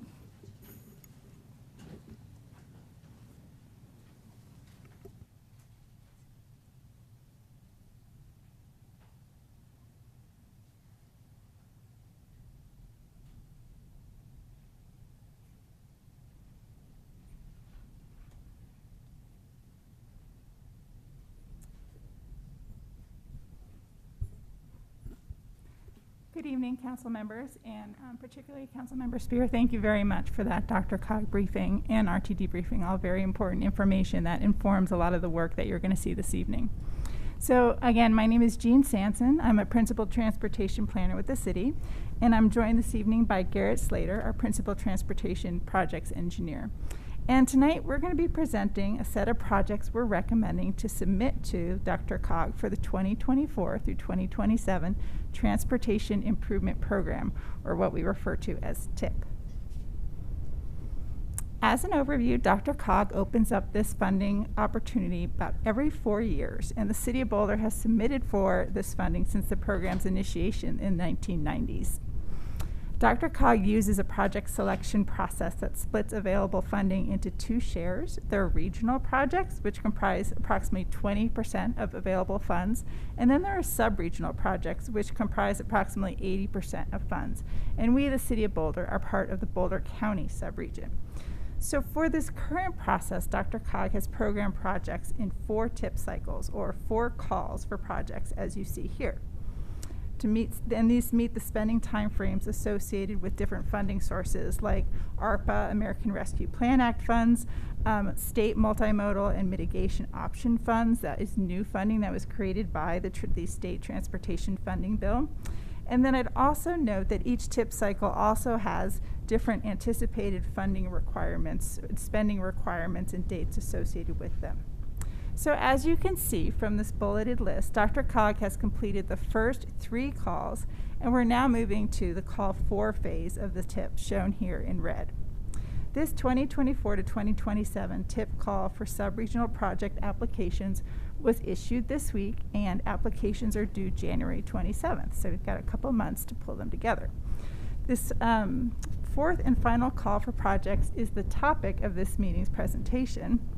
But before diving into the list of recommended project applications for submittal in Call 4, I'd like to share progress we've made this year in securing funds for Calls 1, 2, and 3. So what this table is showing are 2 things. The projects that we, the City of Boulder, have secured for funding in the first 3 call for projects earlier this year, as shown in the yellow brackets, and you'll notice that they're all part of our core arterial network, or CAN. As you can see, we've had quite a bit of success in securing funding for a good portion of the core arterial network, and we hope to get even more. We hope to secure even more funding in this next call. The rest of the projects shown are those regionally funded TIP projects that we're directly benefiting from by collaborating with our partner agencies. For example, $27 million has been secured for multimodal improvements on Colorado 119 diagonal highway that connects Boulder to Longmont. These improvements include capital investments in safety enhancements, bus rapid transit, and the construction of a commuter bikeway along the corridor. And over $13.5 million has been secured for Colorado 7, connecting Boulder to our neighboring communities to the east. This funding includes approximately $3 million here locally for final design of East Arapahoe improvements between 28th Street and Foothills Parkway. It also funds high-frequency bus service that's going to run between I-25 in Brighton and Boulder starting in 2024. So there's an example of how we're getting creative about providing transit without necessarily leaning on RTD, which has such limited resources in the coming years. So in total, as Councilmember Spear mentioned, we've secured over $47 million in DRCOG funds that are directly benefiting us.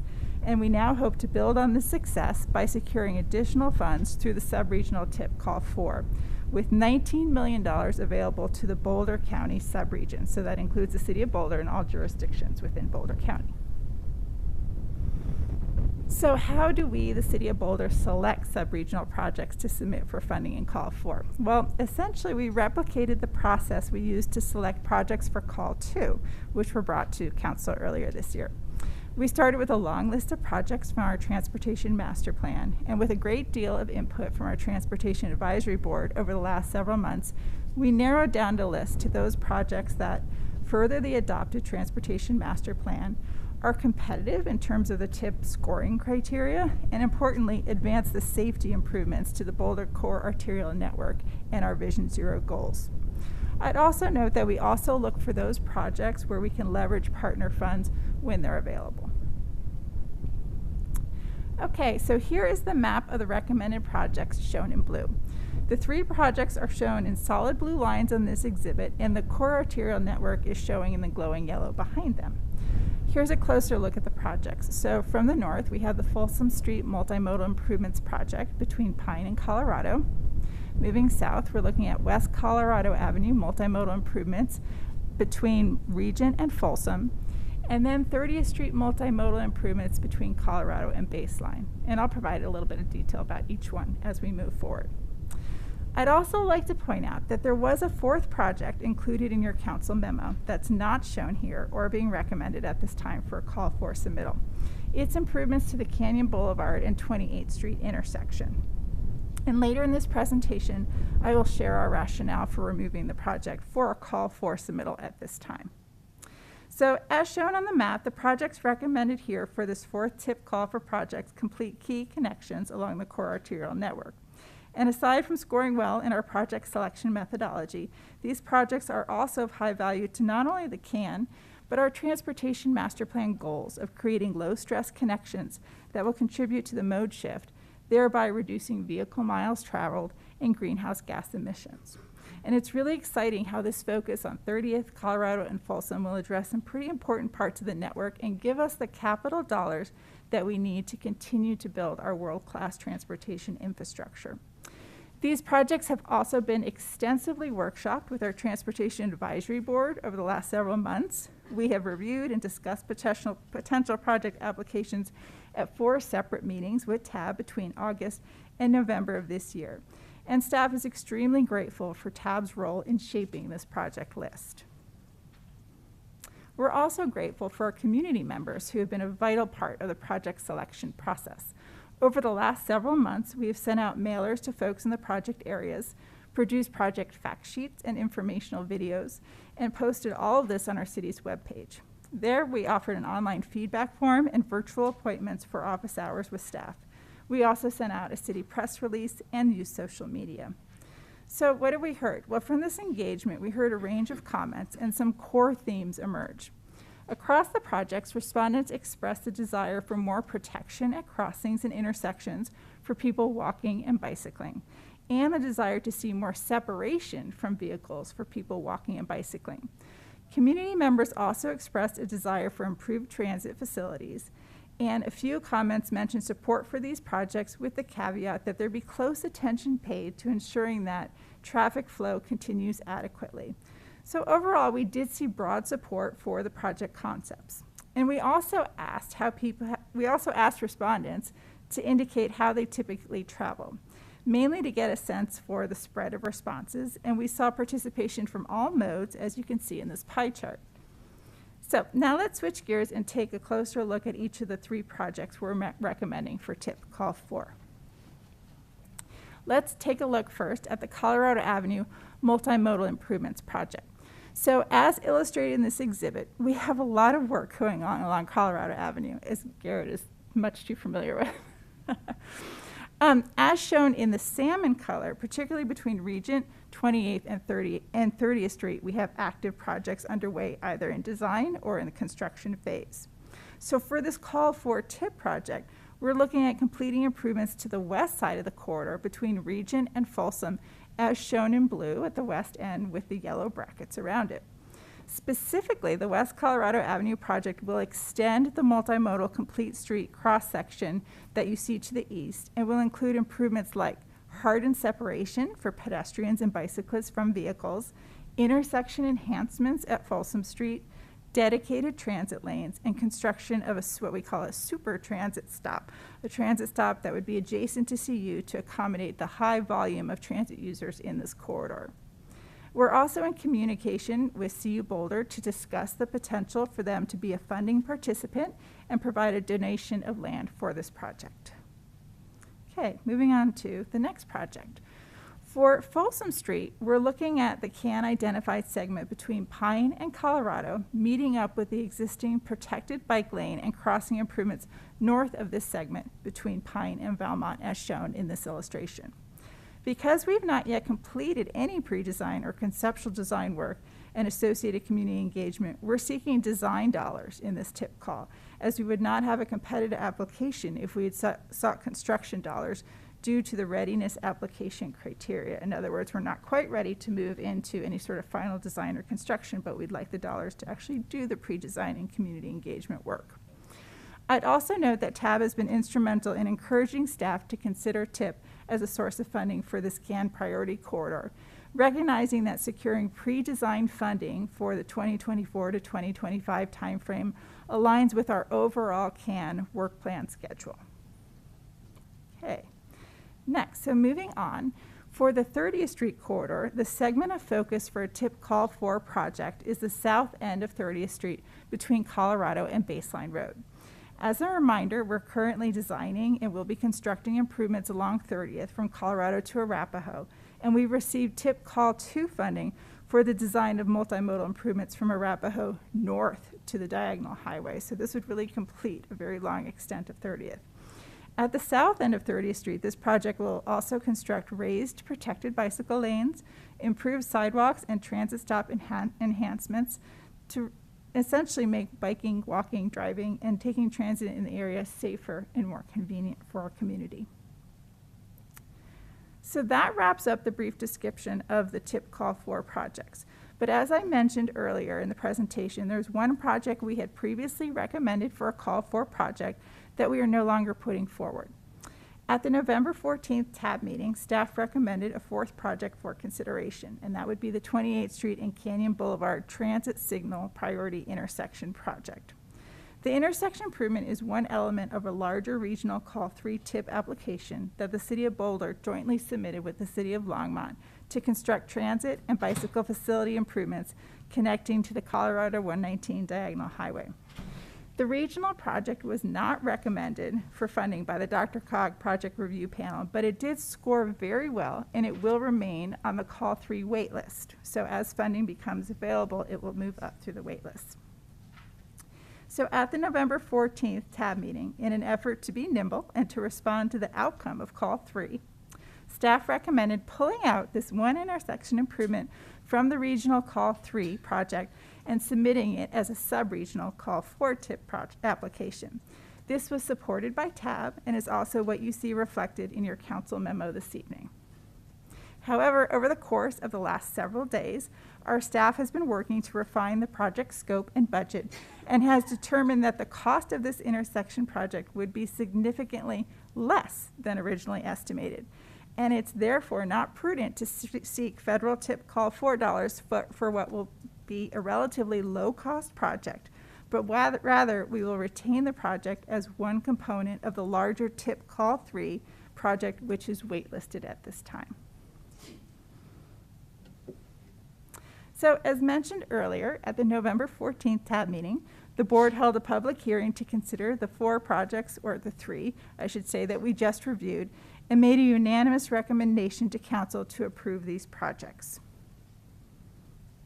Our request to council this evening is to the consideration of a motion to approve the proposed list of projects for submittal to the Denver Regional Council of Governments for the 2024 through 27 TIP sub-regional process with the projects you see before you on this slide. If council approves this list, the next step for us will be to submit applications in late January, with scoring by the Boulder County Sub-Region Forum and recommendations expected in April of next year, with approved projects being formally added to the DRCOG TIP in August of 2023. This concludes our presentation, and we'd be happy to answer any questions you might have. Thank you. Thanks so much, Jean. Questions? No? I did have one, not seeing anybody else. So on the transit signal priority one that got removed, it's great news to hear that we've got a lower cost version of that. What kind of price tag are we looking at for when we eventually get to that? So at this point in time, we're looking at approximately a $50,000 project that would require some signal modifications and restriping. Awesome. Yeah, that's pretty affordable. Do we have a sense of when we might be able to get to that at that lower funding amount? There's a possibility. Well, we don't know if and when it would come off of the wait list. Mm-hmm, So right. We just don't have a sense of that. But we do know that there is a possibility that as we finish improvements to the 28th Street improvement project, that there is a possibility that we could then make those improvements to connect with the 28th Street project. But it would only happen once the 28th Street improvement project is completed. Thanks. Matt? Thanks, Aaron. Your inquiry raised a question in my mind. $50,000, if I heard that correct. I'm going to, yes, okay. I mean, that's an exceptionally small amount of money for our budget. I'm wondering why can't we just fund this ourselves and just pull it out entirely and then just save staff time and processing and maybe put something else in the queue that maybe has a higher tag that's maybe perhaps and if I'm speaking out of place, remind me, more applicable to the resources that Dr. Cog can assimilate. So I'm just sort of wondering if this is something we want to just do and get done and move on and tackle the other things. Yeah, no, that's a really good question. And we've looked at it. I know Garrett has looked at this project several ways. So that larger regional call 3 project includes this intersection improvement, as well as an intersection improvement to the north at 28th and Iris. So in other words, kind of relieving some of the congestion for buses at those 2 pinch points to allow for better travel time. It also included creating transit-only lanes on Iris, or what becomes the diagonal, as well as some bikeway improvements connecting to the commuter bikeway. So all told, all packaged, that's a fairly large project. So we did look at, were there other pieces that we could cobble together to propose for a call for, and we just didn't see any that really made sense for the amount that we would be looking for. Right, not seeing any other questions, we will go to our public hearing. We had one person signed up, Jess Liu, but I understand she has withdrawn. So we actually have no one signed up. So we'll close the public hearing and bring it back to council for discussion, maybe a motion. Anybody want to kick that off?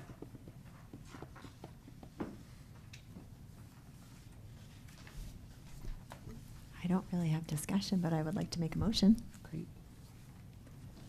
Can I make a comment before you make Please. a motion?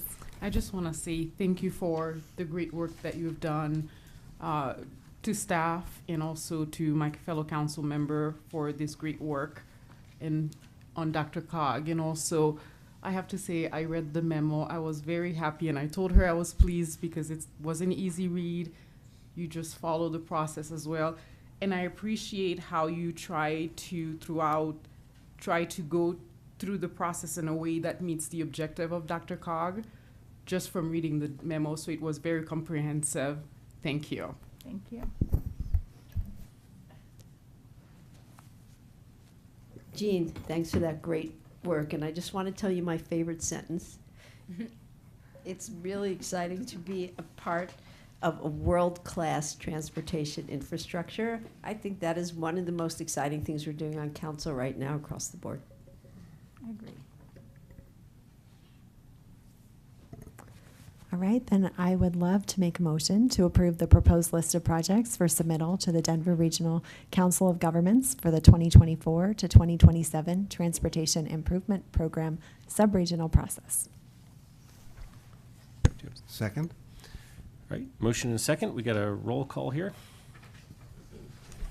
Yes, sir. And appropriately, we'll start this roll call with Councilwoman Spear.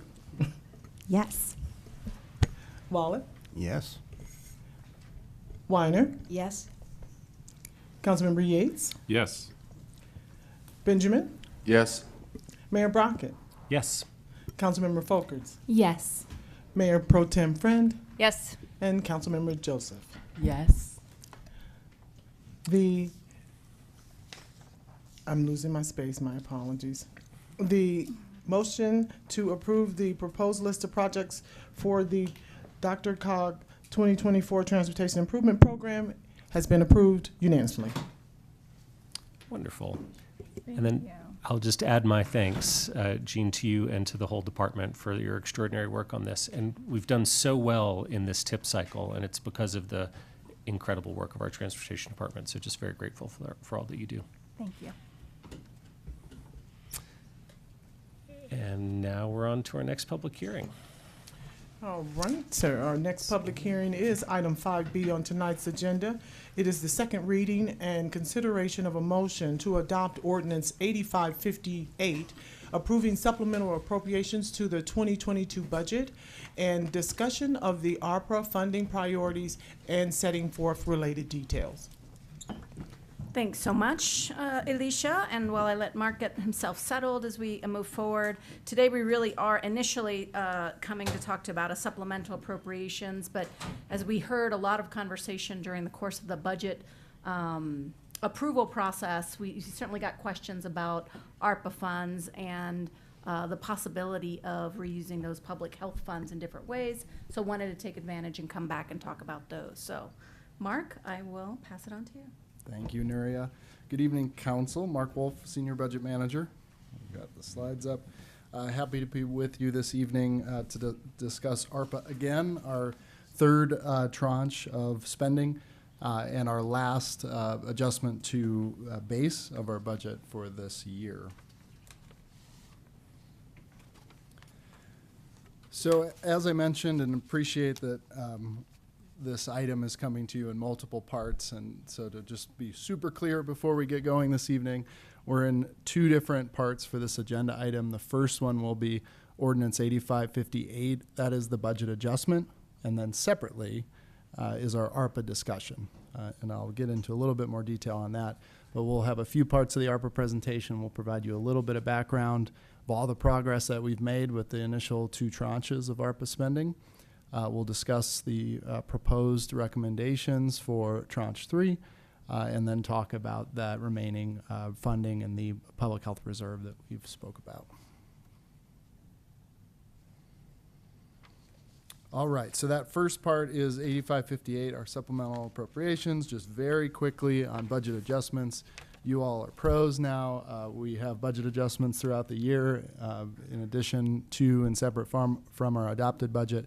Those are typically scheduled twice a year. In May and November, we have circumstances that dictate other amendments. We call those special adjustments. For various circumstances, we're likely to have our next one in February, which we'll talk a bit more about later.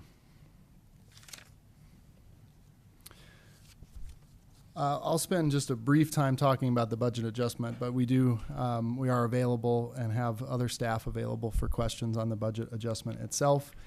Budget adjustments generally fall into two different categories. We either appropriate from additional revenue, so that's something like grants coming in throughout the year, or we appropriate from fund balance. In the general fund, what this budget adjustment proposes to do is appropriate approximately $7 million in funding. That's a little over $6 million from fund balance, and just under $1 million from additional revenue. In restricted funds, so that's all other funds other than the general fund, the ordinance will appropriate a little over $10.4 million in funding, including $4.4 million from additional revenue and a little over $6 million from fund balance. And again, to be super clear, ARPA funds are not appropriated through this ordinance, and the reason for that is that if we appropriated the ARPA funds now, they would lapse with the fiscal year. So essentially our authority to spend would go away December 31st, and we'd have to be back in front of you anyway. So we are seeking final direction on the ARPA funds, and hopefully that special adjustment in February is a formality at that point with just a kind of recap of this conversation tonight. At least that's the goal. So some highlights of what is in the adjustment. So actual appropriation that we need funding for to finish out projects or spending in 2022 include additional funds. This is a theme you've heard throughout the year. Inflationary costs related to capital projects. That includes the North Boulder Library Branch, $2.3 million needed to complete that project. $1 million for the completion of the Flatirons Golf Course, and lastly, the North Boulder Multimodal Enhancements Project will require an additional $2 million. Other unbudgeted costs include police claim settlements. These are previously approved settlements throughout 2022, approximately $2.8 million. Software replacement for permitting software and planning and development, just shy of $500,000, and then a purchase of a wildland fire engine, a little under $500,000 as well. All right, so that was the super brief recap of the budget adjustment, and now we will shift to part two, which is our ARPA investments. To set the stage a little bit, I wanted to recap a bit of how we got here. So I'll talk a bit more about process. You'll remember that we last discussed Tranche 3 recommendations as a part of our package that we discussed in February of this year. We went ahead and then did the appropriation for Tranche 2, but in that initial study session, we had a series of Tranche 3 recommendations where we were seeking council feedback. You all provided some feedback. That allowed staff to go and refine those proposals, and so that you're seeing the results of that this evening. So to remind community, we have received a little over $20 million in local relief funds through ARPA. The left side of the screen there is our Tranche 1, which was approved in September of 21. It's just shy of $4 million that we have either spent or committed. Little under 500,000 in that public health reserve is spent. We'll talk about the remaining portion. A little over 2.1 million in immediate needs, and then 868,600 in what were called service restorations at the time, and I'll recap that in a moment. Tranche 2 recommendations, Tranche 2 spending, that was approved in March of this year, 4.8 million. Within Tranche 1 and 2, that remaining portion, which is essentially that reallocation of the public health reserve, is that 547 and change, which we will cover as well. So the remainder of our funding is that 11.37 million. That is all included in the Tranche 3 recommendations, and we'll outline each of those, and you'll hear from our staff experts on those specific recommendations this evening. So a lot of stuff up here on the screen, but I think it's really important and exciting to recap all of the investment, $20 million that we're investing in the community, a lot of which, about $8 million, we've invested or are in the process of directly investing in the community. And so to recap some of those investments as to where we're at, 600, the city service restorations, that included some one-time service restorations, including recreation programming, severe weather shelter, and public art. We provided a large grant to Boulder Housing Partners to improve high-speed internet access, free high-speed internet access at BHP sites. That project is in progress. Currently 11 sites are complete or nearing completion. That provides access to over 300 affordable housing units across the BHP sites. We provided immediate and direct support to some of our hardest hit industries through our small business and local economic recovery. So included art support, our tourism and hospitality industry.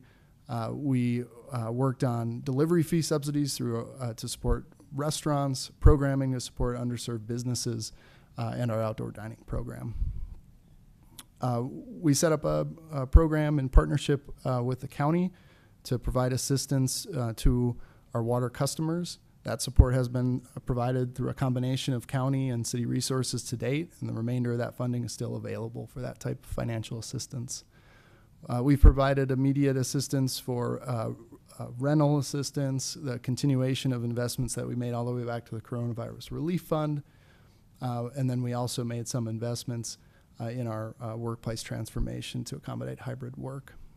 We've also set aside that $1 million, and again, we'll talk about the details. We did invest in the city employee vaccine incentive to get employees vaccinated, to provide that incentive, and also helped small businesses purchase masks. For Tranche 2, $4.8 million. Again, a lot of these are in progress, or we have made investments in a number of these areas, starting with our continued housing and human services recovery programming. This includes rental and financial assistance that we've provided, including the Left Behind Workers Fund. The remaining funds will be allocated for food assistance, including hotel vouchers and other basic needs. For emergency response connectors, this has allowed us to continue that program and maintain outreach and engagement related to recovery efforts. This will continue into 2023 and 4 as funds allow. We will talk more about guaranteed income in a moment, but we have begun consultant engagement on that pilot project. We have finalized 2 contracts with service providers for peer support and daytime programming for housing retention services as a part of the Building Home project in Tranche 2. We have provided small grants to businesses. We did another round of small business grants, in addition to small grants for child care providers as a part of Tranche 2 investments. We provided direct arts industry support in areas such as programs for artists and venue safety and vaccine check funds. All right, so that's all the stuff we have done or in the process of doing, which is a great list. And now we'll start talking about Tranche 3. So you all are very familiar with the process, but again, just to emphasize, we go through a very, I would say, rigorous process to provide recommendations related to ARPA funding. This includes working with our partnerships that we have established throughout the city across our networks to make sure that we're hitting those gaps that exist. We are continuing to work with our community and emergency response connectors to make sure that we're correctly identifying the need. In addition to our connectors and partners, we have used available data from peer cities to help inform some of our recommendations. And all of this is put through the lens, through our equity lens, right? And if you remember back to our prioritization criteria and how we would arrive at these recommendations, that set of criteria was based in our racial equity goals. So, for instance, we were looking at impact we were looking at impact related to our outcomes and sustainability, equity, and resilience goals. We were making sure that these outcomes were aimed at needs that were exacerbated by COVID, and that these needs were informed as we moved forward through by community. So that kind of led us to those tranche 2 and 3 recommendations. And then we received input from you all, as I mentioned, in February. The time between February, March, and now allowed us to coordinate with Boulder County to ensure that our funding was not duplicative. And it also, in many instances, allowed us to do some public engagement, including through our community connectors to help inform the scope. And that additional scope was completed and helps inform those final recommendations that you see this evening. All right, and I won't explain all of these in detail because you're going to get them in detail, but this is the list of the Tranche 3 recommendations. This should look very familiar. It is refined from the Tranche 3 recommendations provided back in February, but again, it is informed through that process, through that additional scoping, and our work with community over the past several months. And now I get to hand off, and we're going to start with Housing and Human Services, and Elizabeth Crow is joining us. Thank you, Mark. Good evening, Council. Elizabeth Crow, Deputy Director of Housing and Human Services. Good to see everyone this evening. So I'll be providing some context and some details for the first 3 of a few more HHS recommendations for allocation, and then turn it over to Kurt Fernhaber to close it out with our HHS recommendations. So to start, I'll talk about the Strengthening Behavioral Health Safety Net recommendation, which is really rooted in our HHS core values, principles, and many of our priorities, goals, and strategies. As you all know, HHS has for many years been supporting mental and behavioral health services and outcomes through our direct services and through our investments. And as part of our departmental strategic framework, we focus on creating access and removing barriers so that all community members, especially folks who are experiencing systemic disparities, get what they need to live and thrive in Boulder. Long term, our HHS outcomes related to mental behavioral health include decreases in the disorders, the mental behavioral health disorders that community members are experiencing, particularly with a health equity lens, a reduction in people experiencing crisis, and a reduction in the number of people who lose services due to mental behavioral health problems. And on this slide, you can also see some of the shorter term outcomes we're after. In addition to those ARPA considerations we have, which Mark already alluded to, making sure that we're not overlapping, rather adding value to the investments that we already make, and making sure we're really looking for services that are complementary to what other government agencies are investing in with our ARPA funds, primarily Boulder County, which is making a lot of investments in areas that we're not necessarily proposing tonight. So going to the next slide, our recommendations are $2.5 million total, and this will really focus on workforce capacity and support. Throughout the pandemic, I think you all are well aware that nationally we're really experiencing a shortage of professional service providers relative to the number of people who really need services, the number of people in need, and particularly the number of folks who are experiencing more extreme need and more urgent needs when it comes to mental behavioral health. So these investments that we're recommending will really address the need for capacity building among our local organizations and also independent providers who are working as part of networks with our nonprofit agencies to help provide services in a more flexible way to community members, particularly folks who are in need. There's a lot of overlap, I think we can all acknowledge throughout with COVID, the Marshall Fire, the heavy winds, the Table Mesa incident. So just to say, it happens during COVID, but in our community there have been a lot of compounding factors.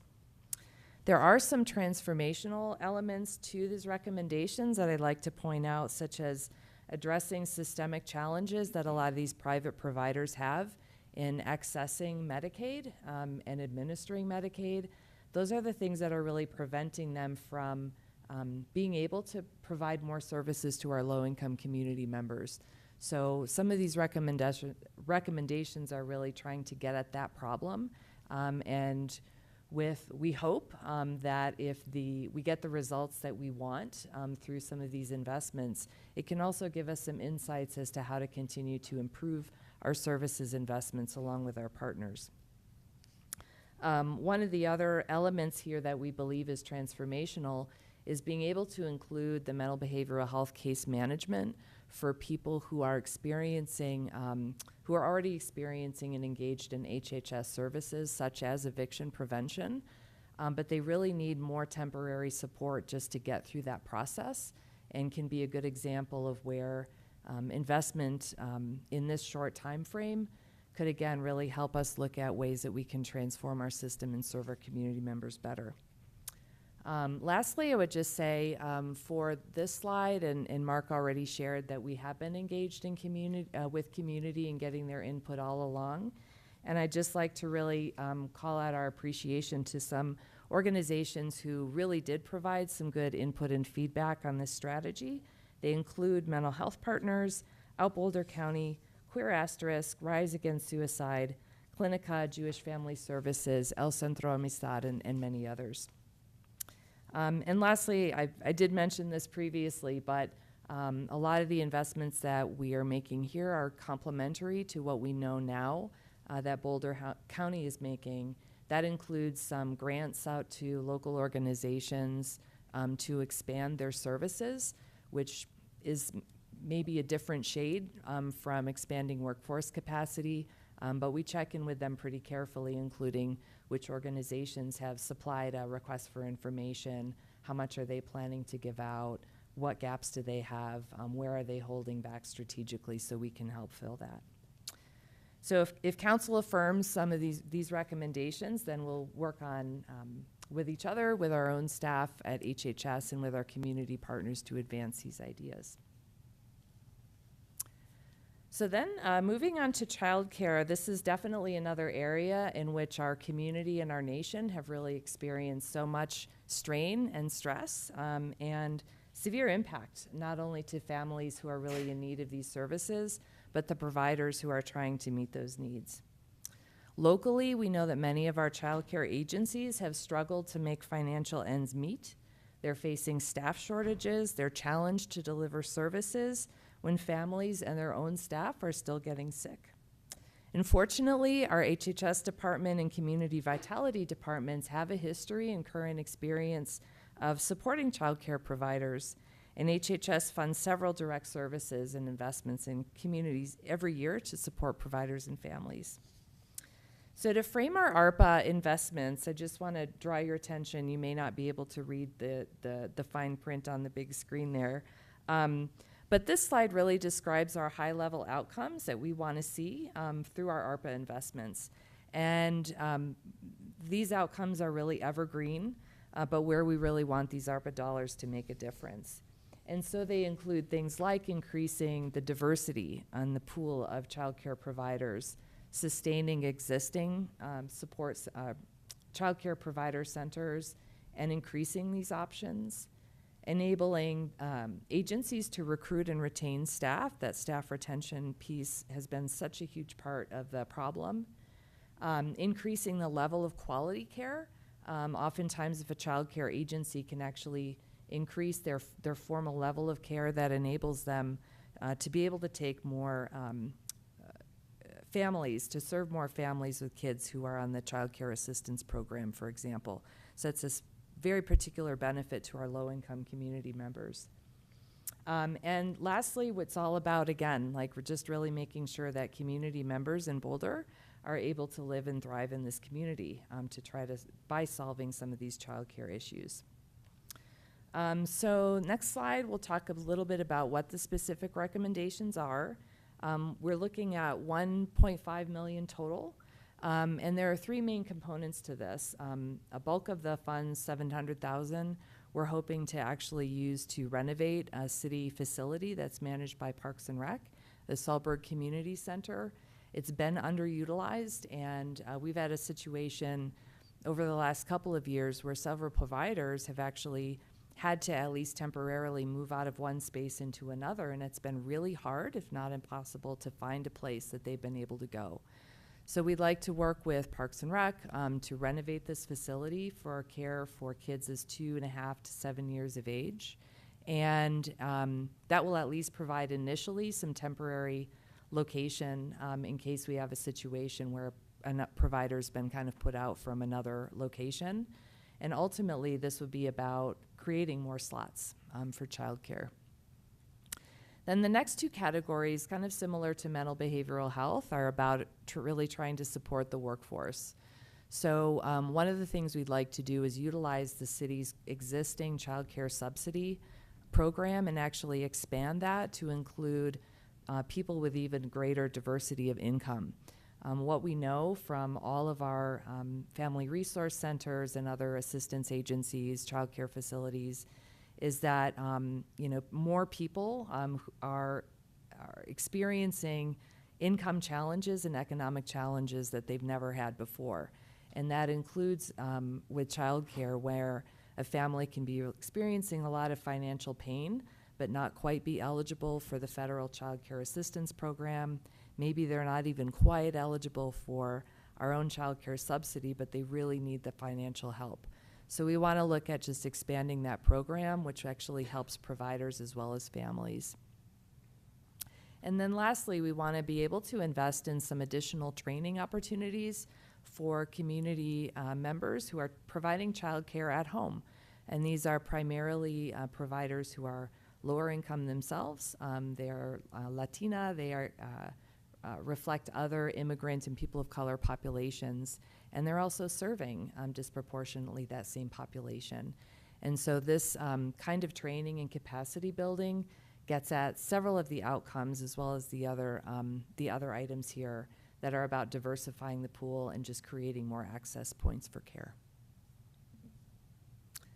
So I know there's going to probably be more questions and comments about this one. So really excited to also provide an update with some more detail on where we are now with the Guaranteed Income Project, pilot project, and again, kind of share what our recommendations are for the Tranche 3 allocation. So just to review, guaranteed income is a term that's generally used to describe the transfer of cash provided to people who are experiencing low income or economic security for a temporary or fixed period of time. And unlike other forms of financial assistance, such as for rent or food or childcare for that matter, guaranteed income pilots mean that these financial assistance is provided with no strings attached, that community members are really trusted to make their own decisions about what they need for their families. So when we last connected on this issue was back in May, very end of May, during the study session.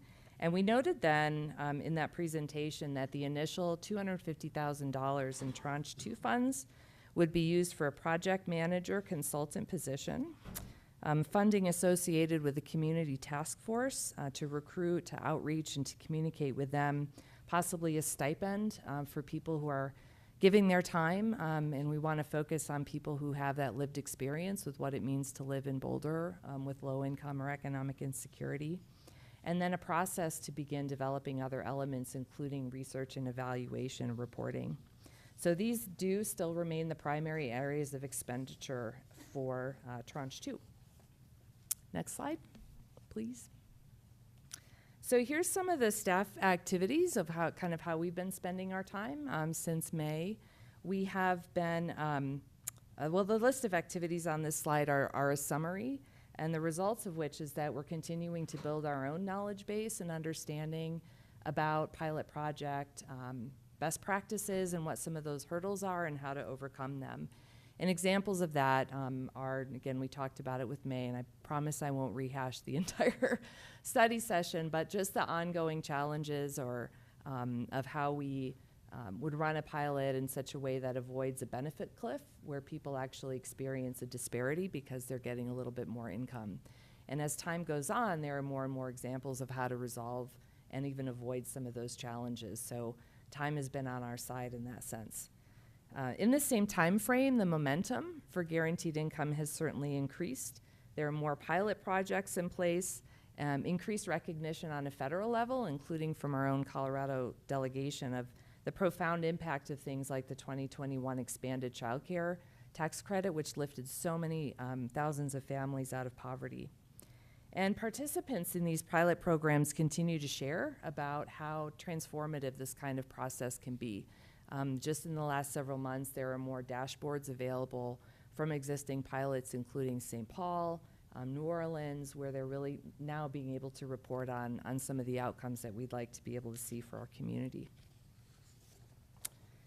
So next slide, please, Mark. Very excited to be able to share that this week we were able to get the contract in place for our project management consultant. I'm pleased to announce that it is Impact Charitable.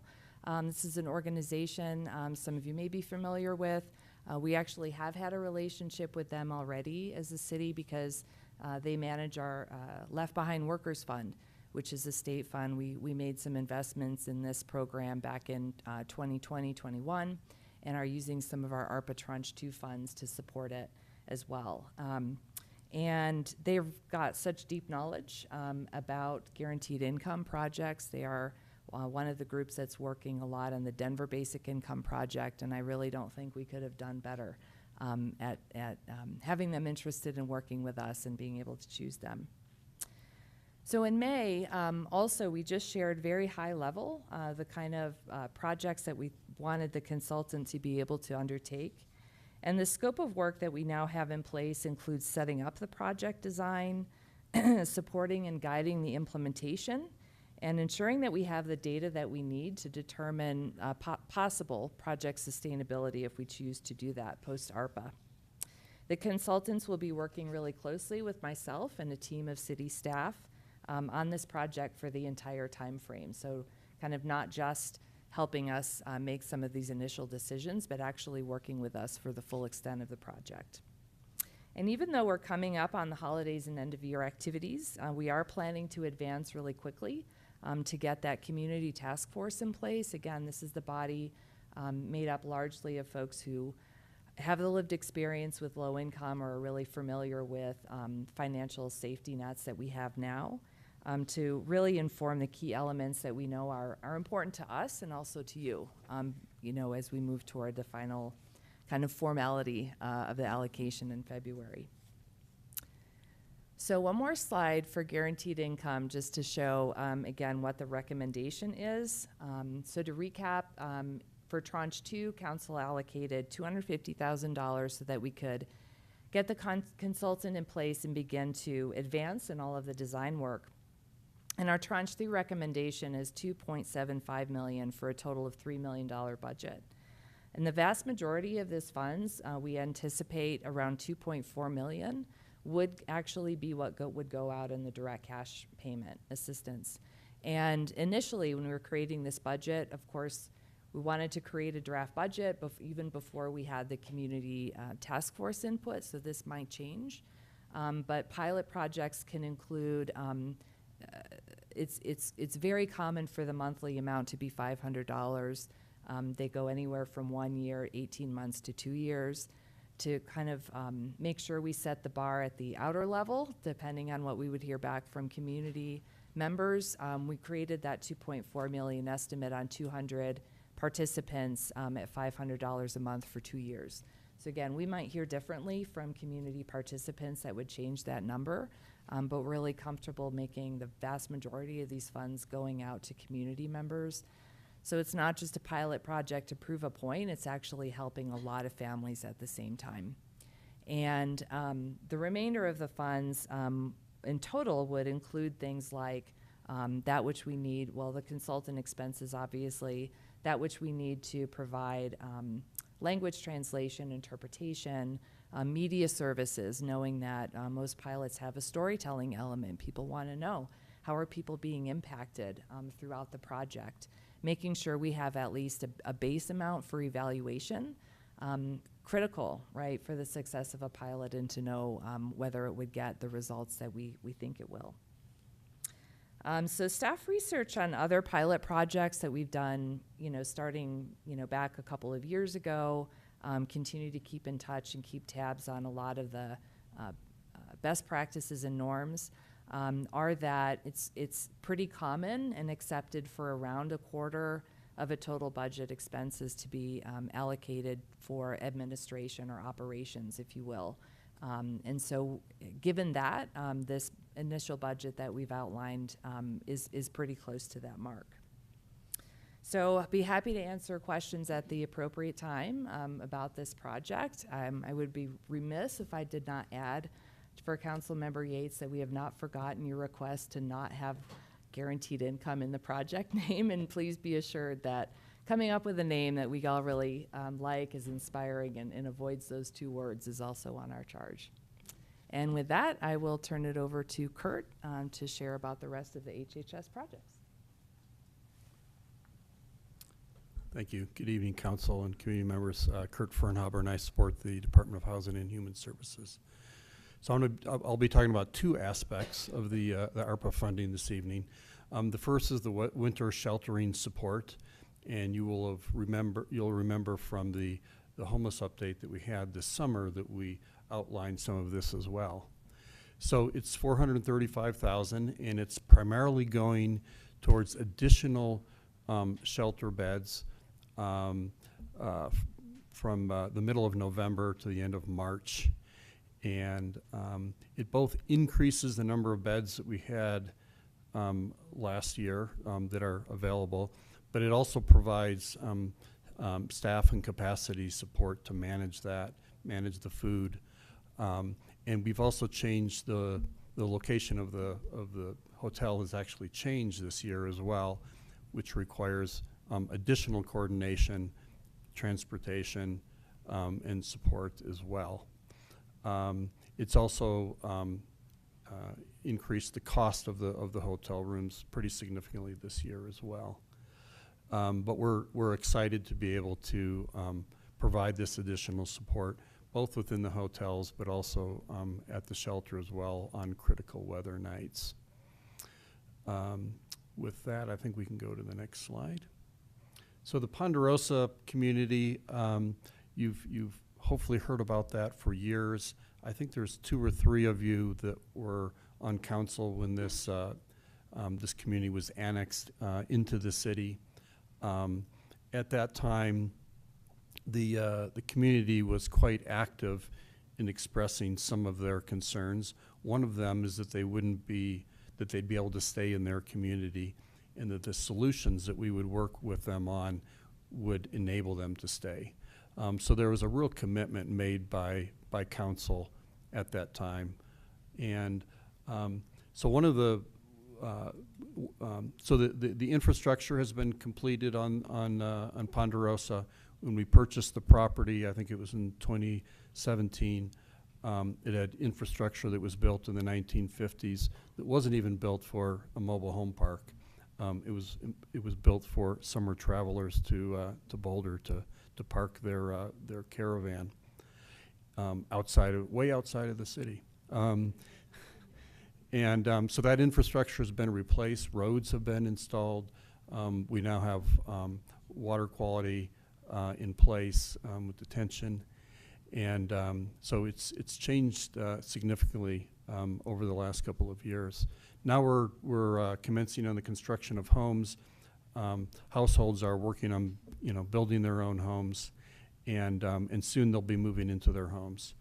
So one of the challenges we have And we're talking about second mortgages here. And a second mortgage, essentially, in simplistic terms, covers the gap between what they can afford and what the house is sold to them for.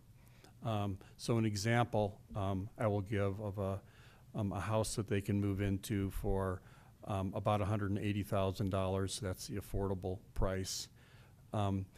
With their income, they can afford $80,000, and the second mortgage would cover the $100,000. That money would be paid back at the time in the future that they would sell their property to another affordable household, or when their mortgage is complete in 30 years. So this also becomes a revolving fund, not just for Ponderosa, but for other communities in the future as well. And I'm quite excited about the opportunity for these individuals to obtain a home that hasn't even been a dream for them in the past. A near net zero home. We have an off-site solar farm that's already in place, helping those residents right now, and that will have an even bigger impact when they move into these homes. And so this, in part, fulfills commitments that were made by previous councils as this project was developed over several years. And with that, I will pass it on. Thank you. Thanks, Kurt. Jennifer Pinsino, Senior Program Manager, Economic Vitality with the city. So I'll briefly outline some of the staff recommendations for how we can continue to invest in inclusive economic recovery, as well as creating more economic opportunities for individuals and small businesses. Our first recommendations are $250,000 for continued implementation of the outdoor dining pilot, and part of those funds will be used to help more local small businesses participate in the pilot, and $220,000 to implement programs such as special events and interactive public art to help activate commercial areas within the city that have lagged in economic recovery. And then, next slide, please. We're also looking at recommending investments to address persistent challenges and to increase opportunities for women and minority-owned businesses and individuals from historically underserved communities. And that would include $380,000 to create more affordable commercial spaces, also $225,000 to increase opportunities for Boulder businesses to participate in government and corporate contract opportunities, as well as supplier diversity programs. There's a lot of work that's going on at the state. We would enhance that and make sure that some of those opportunities are taking place right in our market. And then $110,000 to enhance small business support for minority-owned businesses, as well as additional training and employment opportunities. And with that, I'll turn it back to Mark. Thank you. Thanks, Jennifer and team. All right, so to come back in for a second, now you have a chance to hear the overview of the Tranche 3 recommendations. So that's that $11.37 million.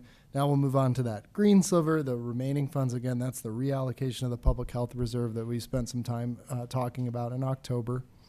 The current available funding for that is that $547,321, and as outlined in the memo, we have a couple different recommendations for reallocating that funding based on that discussion in October. Matt, thank you. You're up first. Evening, Council. Matt Chizansky with the City of Boulder Office of Arts and Culture, and I wanted to talk about the. Is it not good enough? How's that sound? You like that? Yeah. Okay.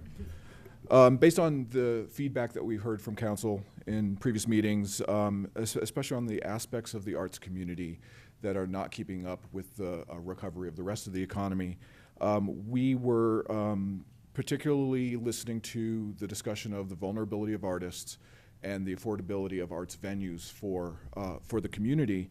And that's why we have a proposal here to allocate $150,000 from this portion of the unspent funds to 2 grant programs that are specifically targeted to the outcomes that you discussed. First, another round of the artist hiring incentive for nonprofits to hire regional artists and get them paid to do new work, to perform, or to exhibit their work. And then second, an additional funds for the venue affordability fund. This is a longstanding fund to help with rental assistance and the affordability of online programming. Both these programs are existing processes. They have a proven track record. They're easy to mobilize. They've been successful in the past, and we'll be utilizing the robust equity and transparency tools that the Arts Commission already has in order to execute on those. And so, we'll talk more about the other part of the funding here in a second, but I just want to take a moment to call out that we did hear the testimony of members of the community who were talking about some of the organizations and the need for general operating support, and we heard that very strongly. And so even though these recommendations don't include general operating support, it is very important, and we understand the need there and want to talk about that some more. So thank you very much. I think you're up next. Thank you. Me again. Just talking a little bit about this additional amount, or the remaining amount, I suppose, from the Public Health Reserve.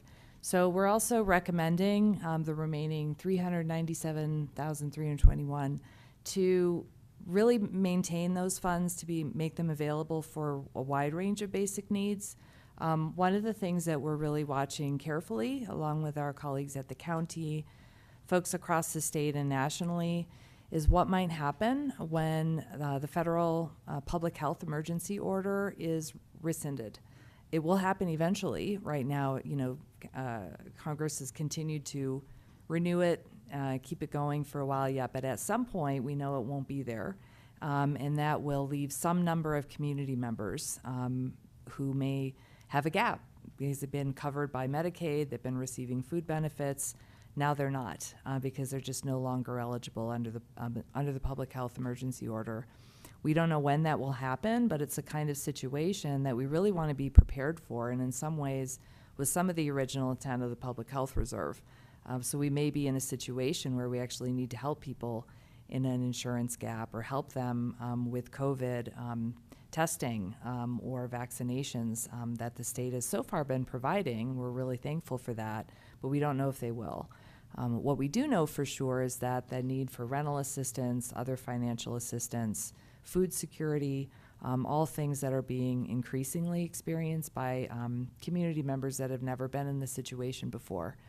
So while there are a lot of benefit nets, safety nets that exist, we would recommend kind of continuing to be able to tap those resources for the remainder of our ARPA timeline. Come back. Sorry. I should have remembered that.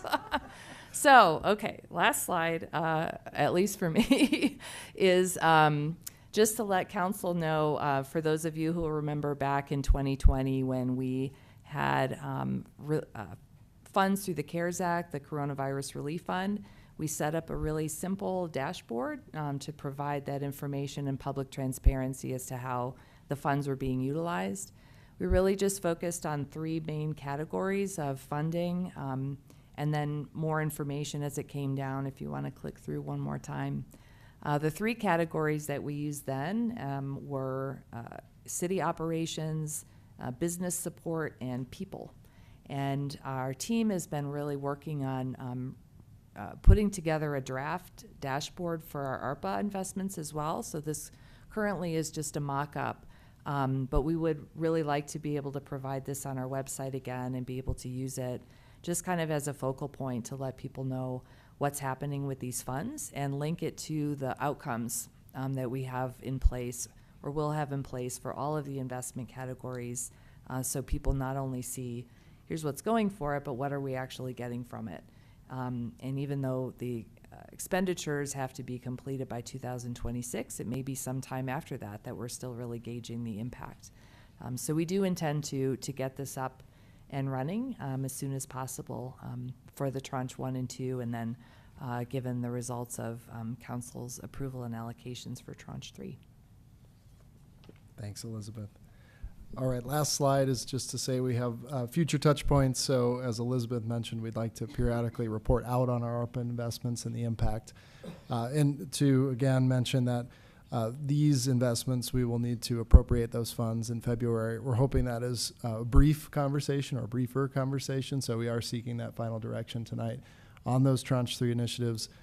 As you've heard this evening, a lot of complicated partnerships and contracts, and so it's really important to receive that direction to get the ball rolling on a number of these investments.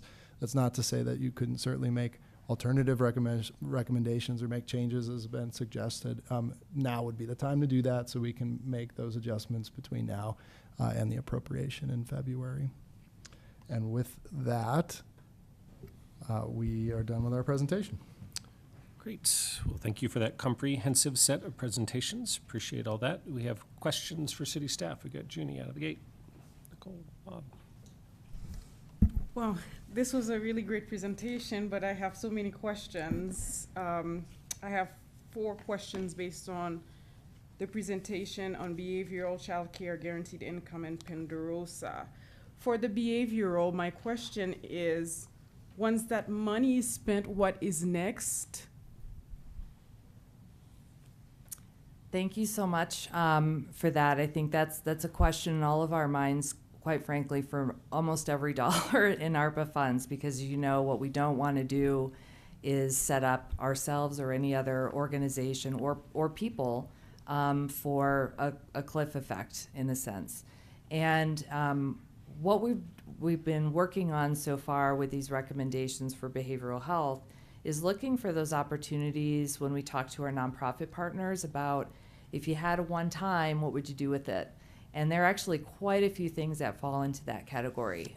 Some of them are to be able to provide like a retention bonus for staff, to be able to pay for the costs of increased training.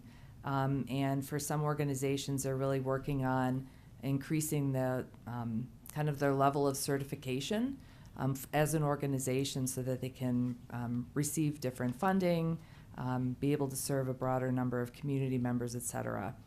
Some of them really want to focus as well on their own inclusivity work. Again, diversity of services is a huge problem in our community, as it is nationally, finding people who are bilingual, bicultural, who have the range of experiences that can include serving people who are immigrants, who just have so many other kind of layers of harm and trauma that they're experiencing. So those are some of the one-time costs that we've heard about from our nonprofit organizations, and that's what we're really trying to focus on.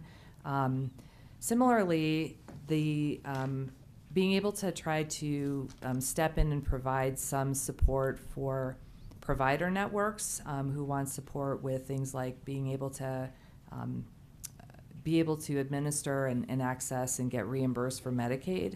That's more, there would obviously be a time at which if we invest in those services, we won't be able to anymore. The ARPA timeline is out. But we hope that we'll really gain some insight as to what kind of assistance that will provide. Is that the kind of assistance that really makes a difference? And if so, maybe it actually isn't that much money. Like maybe it's not a large investment if we were to want to continue that moving forward.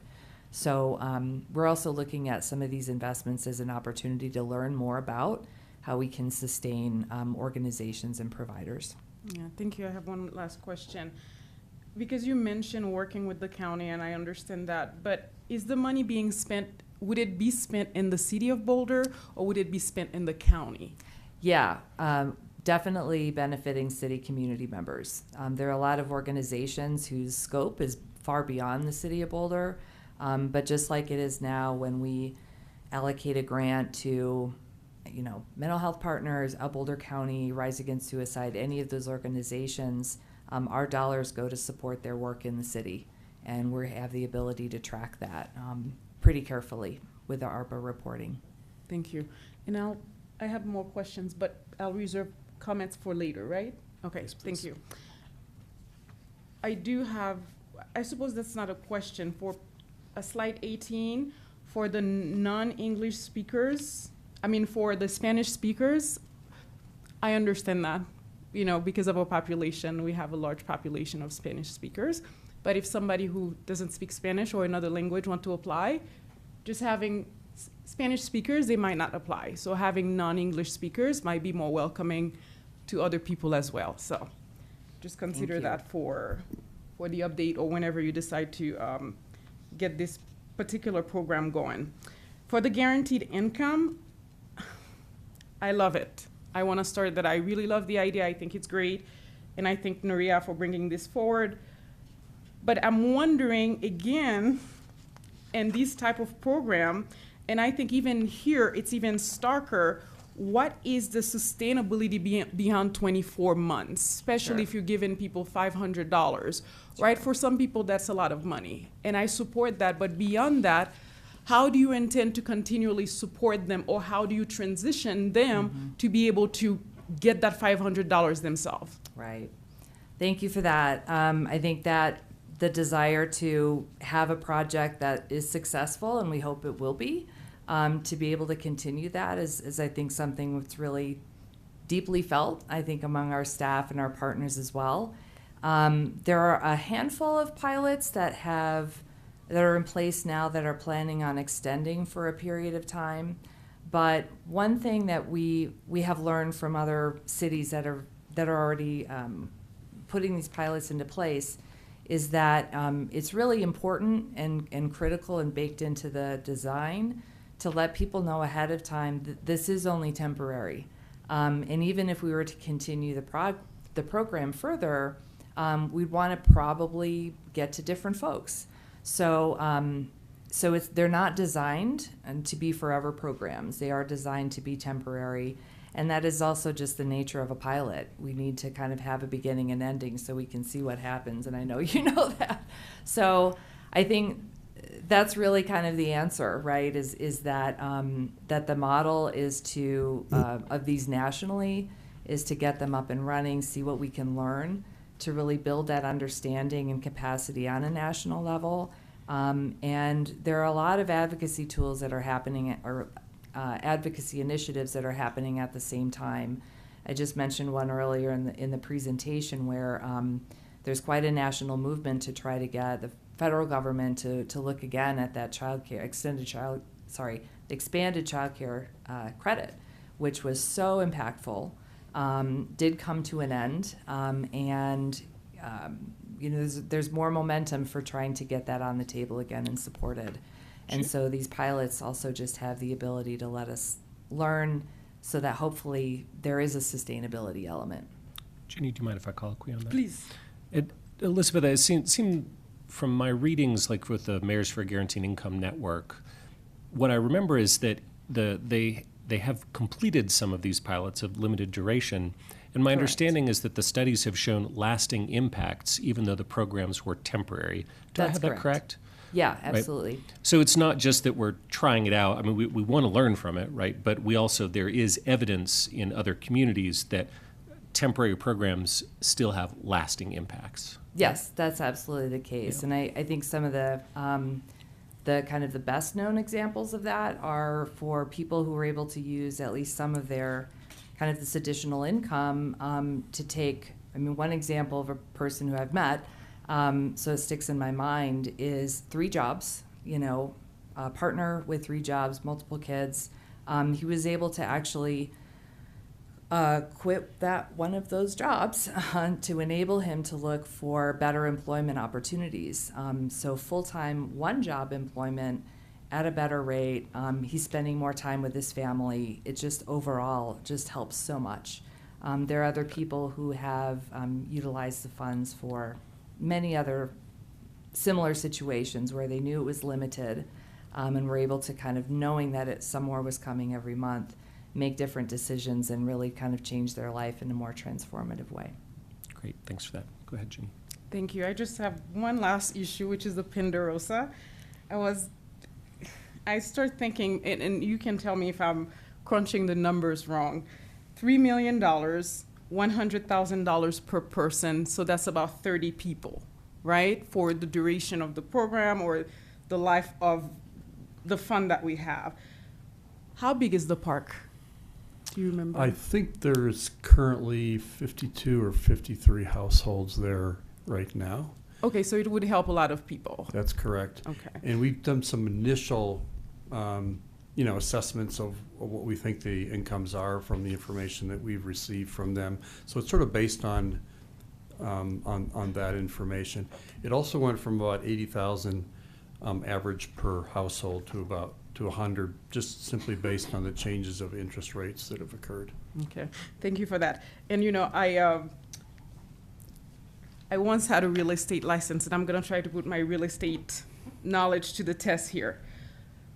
My understanding, the people who live in the parks, in these mobile home parks, they do not own the land. They're leasing the land, right? That's correct. They do own the house, which is the house that, but if we give them a loan for $100,000, my understanding, these homes, they don't appreciate in values based on type. So $100,000 today is worth more, right, than let's say in 30 years.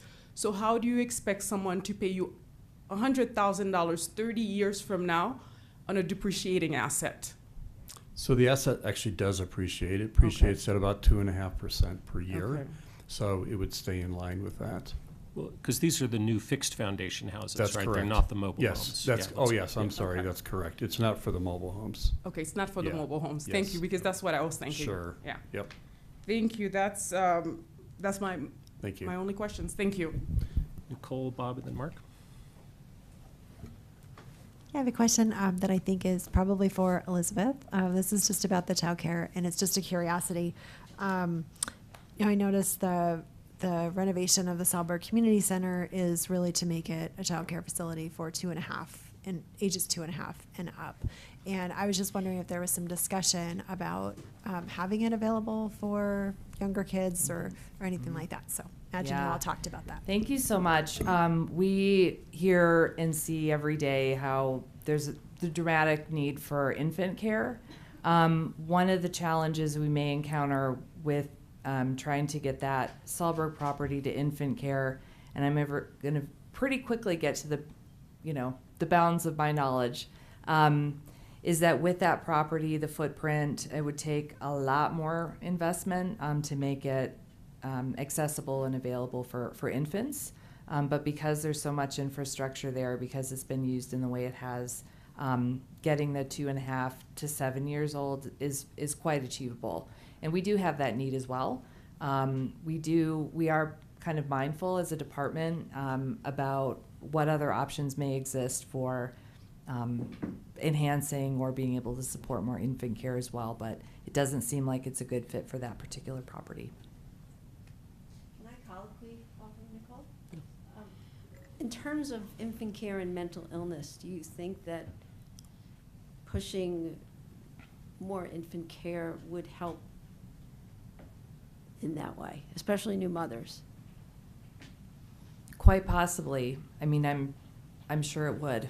Is there a way to put that on the list, so to speak, infant care? Thanks, Nicole.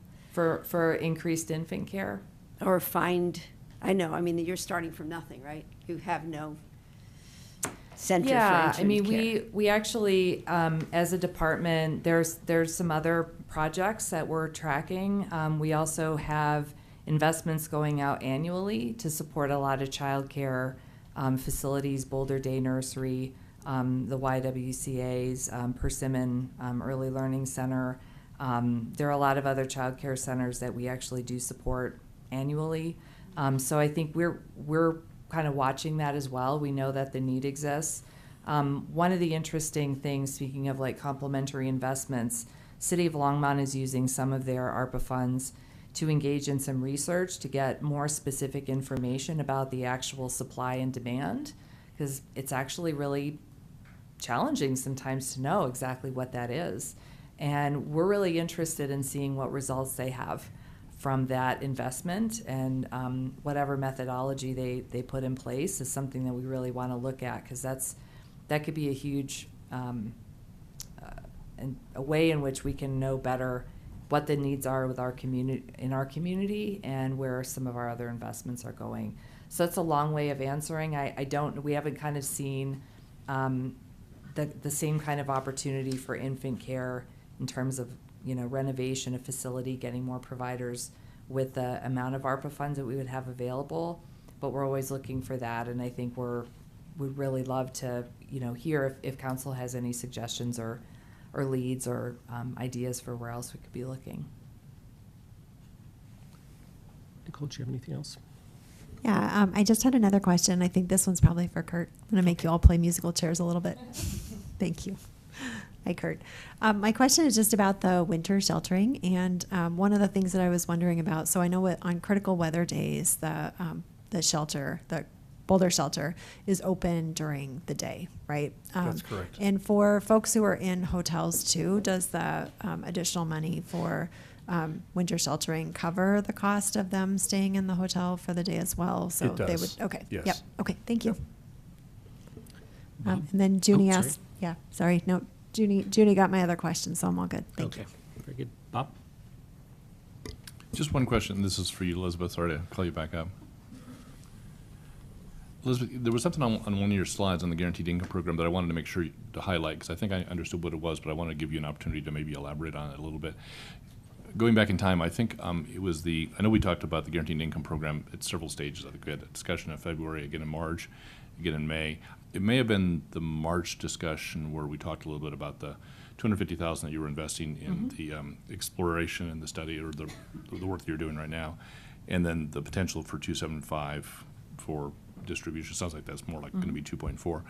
I think you said something on your slide about at the bottom of your slide. You didn't talk about it too much about getting some of that information, the information you're gathering right now through your consultant, through the community connectors, the other folks you're talking to, about getting that to us, or at least as much as you have, before the actual allocation of the remaining ARPA funds in February. Can you talk a little bit more about what Sure. you think you might be able to deliver? Yeah, shocker, it's taken a little longer than originally estimated to get the consultant in place and underway. But we do want to get the community task force in place as soon as possible. Given the holidays, it'll probably be the beginning of the year. And that's really the group that we want to hear from, respond to some thinking that we've had among city staff already about what's our target population. Are we going for a particular income bracket? Are we focusing on other subpopulations? Again, existing pilots have a wide range of target populations. We have some ideas as staff, but really want to hear from those community members. How much money per month, duration, frequency, that sort of thing. Also the outcomes. So when we came to you in May, we kind of presented, like, these are the main outcomes we're looking for, but the community task force will let us know, are those on point? What is success actually going to look like? And maybe to Councilmember Joseph's question, how will we know if this is something we might want to continue? And what are those impacts? There are also some other information we would hope to have for you by February, really informed a lot by our consultant, who's very familiar as well with the kind of data, like hard data, that a lot of other pilot projects are generating, such as what are people spending this money on. So a lot of the dashboards that are coming out are pretty consistent, so I don't think we'll have any surprises. With that, people are spending money on groceries, food, household items, car repairs, utilities, and rent, what have you. But that we want to know from the community task force, are these the kind of things that you want to know? Like, what other metrics do we want to measure as a community? I'm interested kind of in hearing from them as to, are there other impacts we want to measure? Like, what is our community, what might change for all the rest of us who are not participating in this program about what it means to be poor, and the sense of trust that we have in people to make decisions with their money. So Those are the kinds of things that's the kind of input we really want to have from this community task force, and I think it's reasonable from talking with our consultant so far that we would be able to have some of that. They've worked with a lot of other organizations in other cities on pilots, and so far they've been pretty impressed with the amount of thinking that we've put into it. So like, wow, we could actually go pretty quickly on some of these steps, just based on the work that we've had and the input we've had from council as well.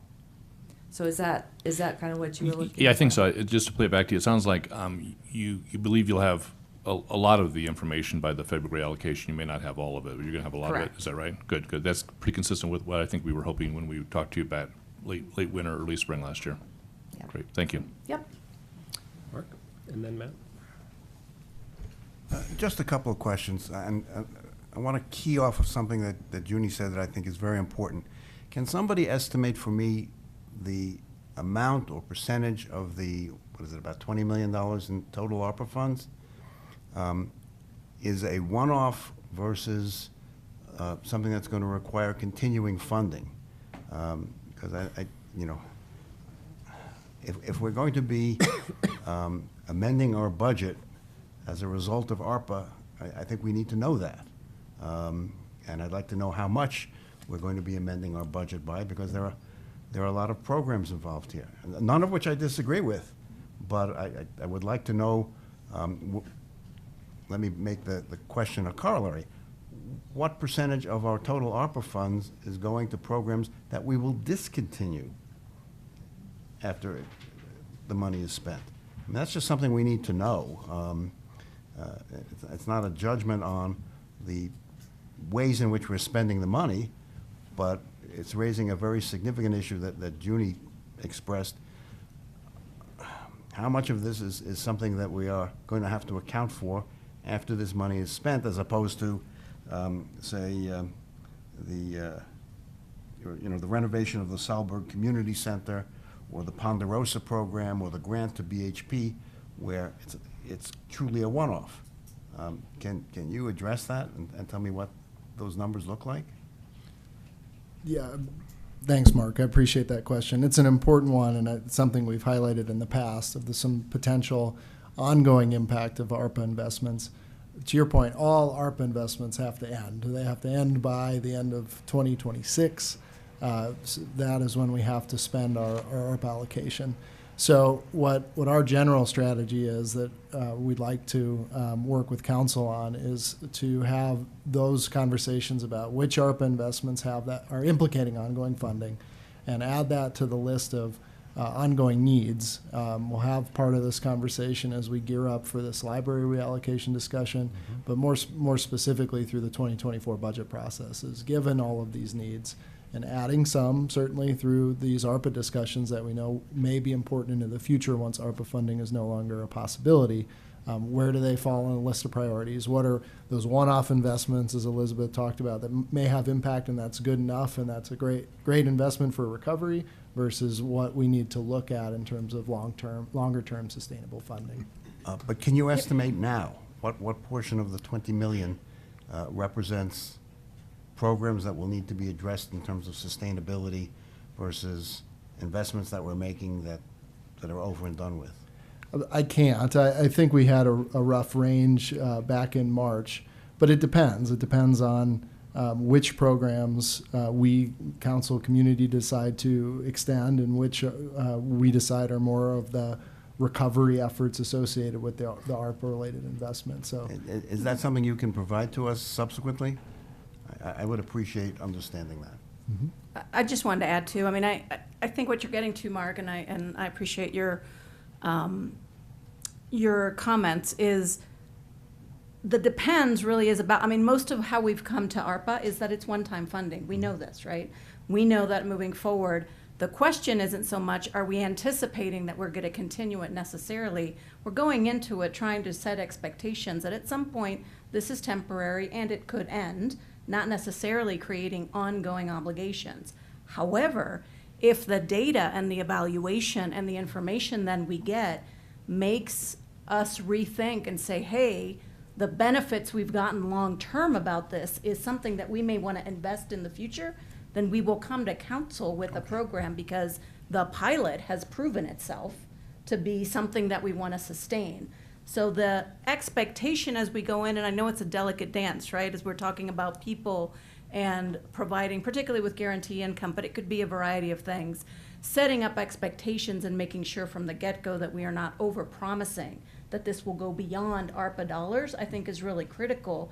But we want to, as staff, give ourselves, and hopefully you and the community, the ability to say, oh my goodness, we have seen great results. How do we keep that going because it actually proved the point? And then we'll have that conversation. Okay, fair enough.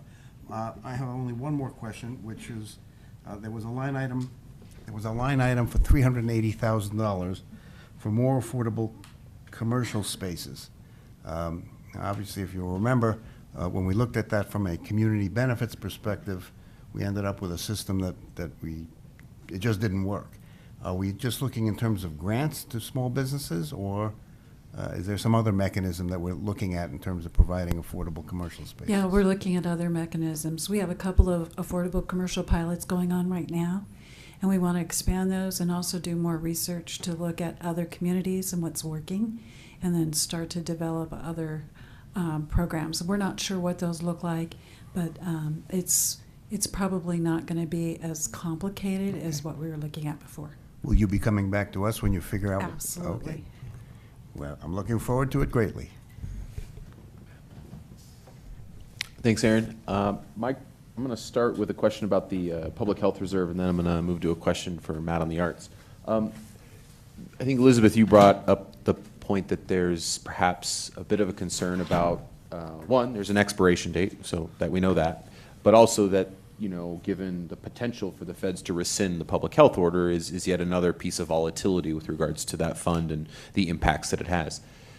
It to me, kind of begs the question, the impacts of COVID and perhaps other things, and maybe a positive byproduct of COVID is that we're more sensitive to health impacts in our community in perpetuity, independent of a pandemic or a public health order. Do we want to actually ourselves lift up some form of public health reserve that then is independent of the volatility of what the feds do or don't do?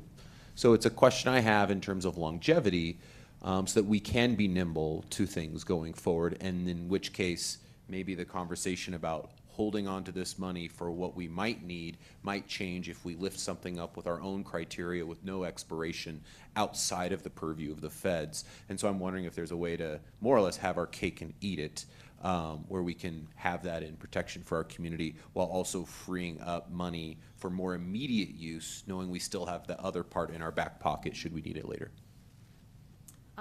Yeah, thank you. Honestly, the first thing that comes to my mind is thank goodness we have a health equity fund. So we do, and having said that, right, like we have fund rounds, we get those dollars out, not sitting on it.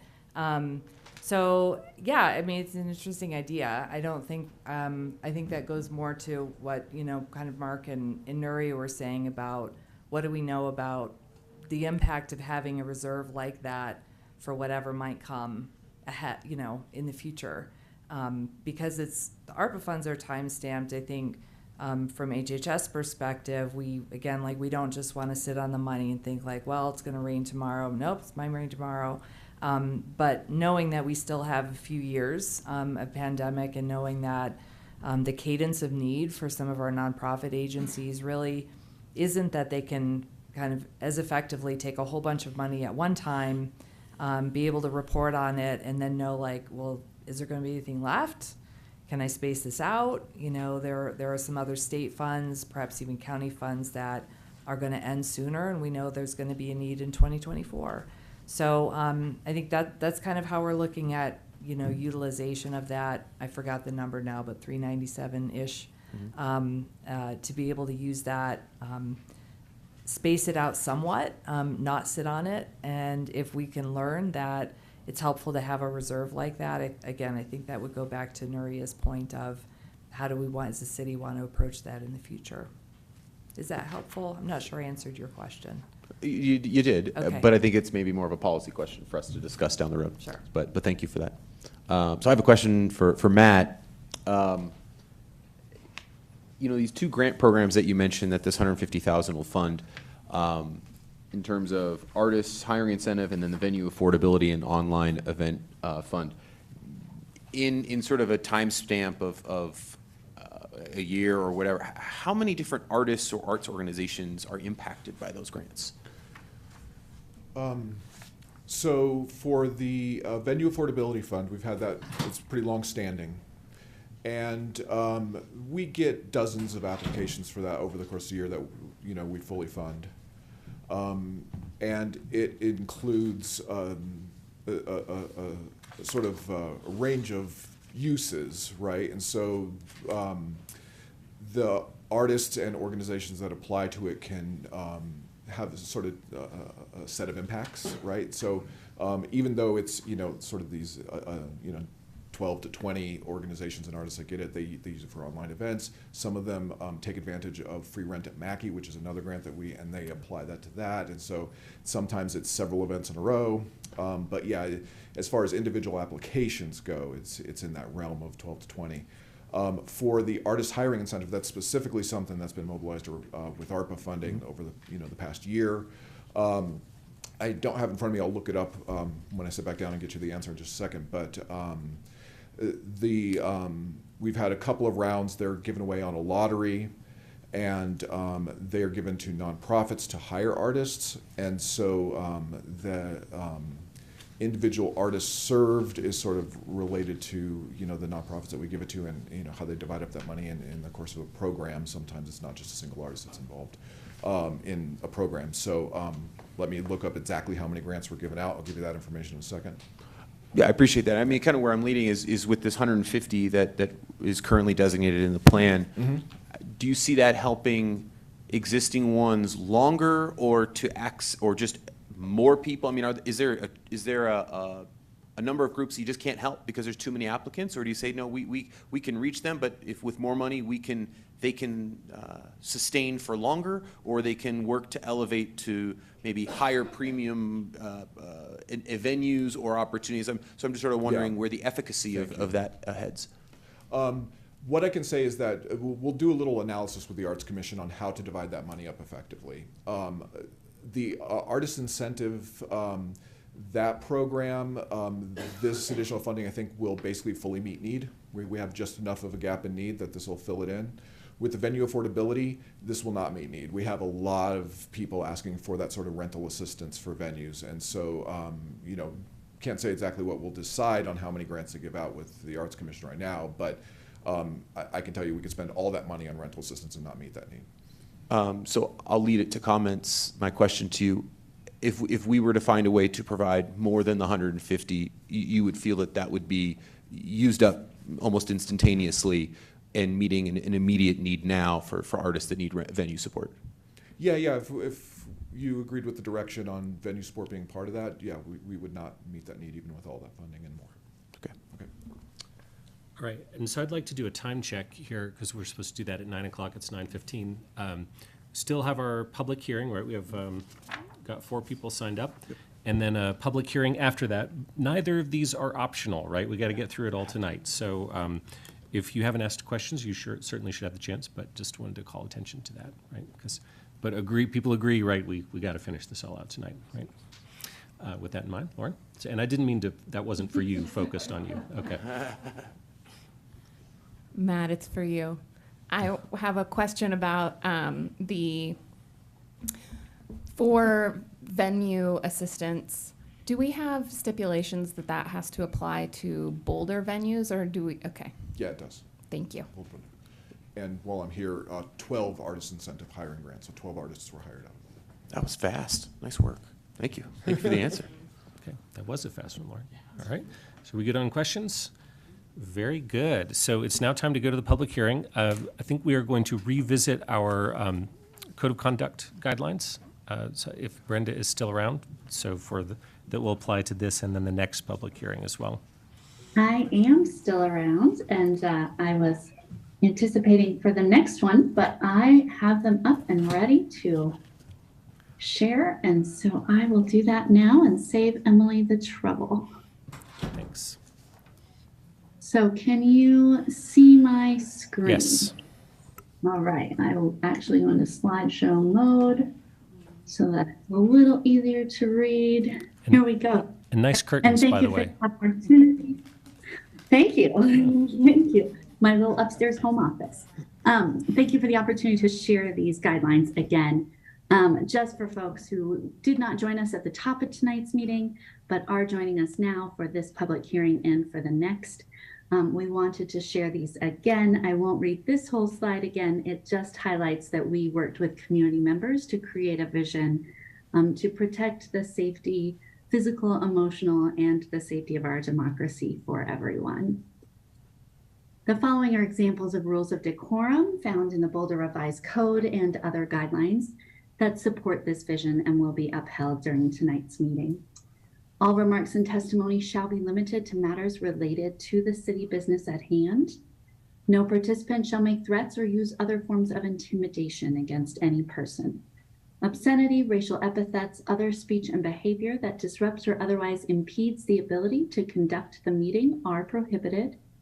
And participants are required to sign up to speak either in person or virtually using the name they are commonly known by, and individuals must display their whole name if they're online before being allowed to speak. I am seeing whole names displayed currently, so it looks like we're in pretty good shape for that right now. Currently, only audio testimony is permitted online. And we ask that those who have joined in person, in order to keep the room safe and welcoming for all perspectives, we ask that you refrain from expressing support or disagreement verbally. Traditionally in council chambers, if people wish to show support, they've used American Sign Language applause or jazz hands to silently do so. So thank you very much again for the opportunity, and I believe this public hearing is entirely in person, so I will throw it back over to Chambers to handle this evening. Thanks so much, Brenda. All right, so we have 4 speakers signed up, so each of you will get 3 minutes to speak, and our first 3 are David Folker, Carrie Palizzari, and Christy Gunter.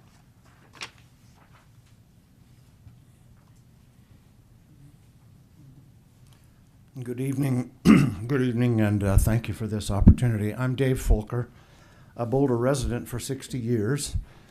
This has been a great place to study mathematics, to work in scientific computing, to raise a family, to dine, hike, and bike, but Boulder also has been my base as a lover and supporter of the arts.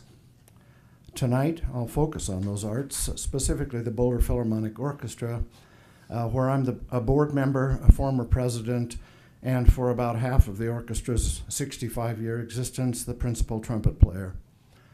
The first half, not the latest half. I don't envy your task balancing artistic needs against other priorities that have just been described so eloquently here, but I ask you to increase the ARPA allocation for arts recovery from the recommended $150K to $250K with no delay, as I see this $100K increment will better align the funding with the needs of organizations that I believe there are temporary needs to return to pre-pandemic levels of revenue generation, especially earned revenue. The benefits of arts support are deep and wide-ranging, even if sometimes indirect. I'll end with 3 less obvious benefits that I think the Boulder Phil yields, and I hope that you'll see each of these 3 actually is related to the impact of the pandemic. An orchestra contributes emotionally, mentally, to the well-being of its community. As an illustration, orchestral music can reduce isolation among elders from senior living centers. That's just one example.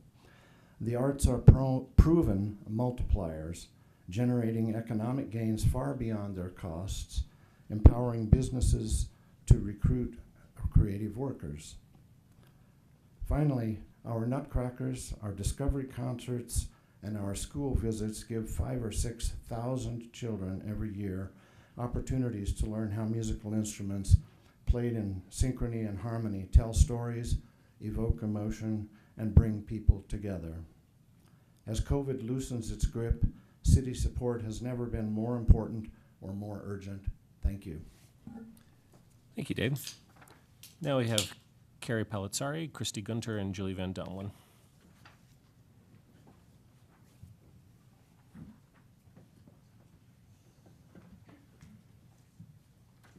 Good evening.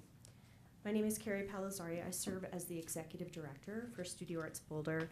I'm actually here to tell a happy story tonight about what city investment in the arts can do. Next slide, please. We manage the historic Boulder Pottery Lab on Uni Hill. The building is owned by the city, but we take care of all the routine maintenance and we operate all the programs. Next slide, please.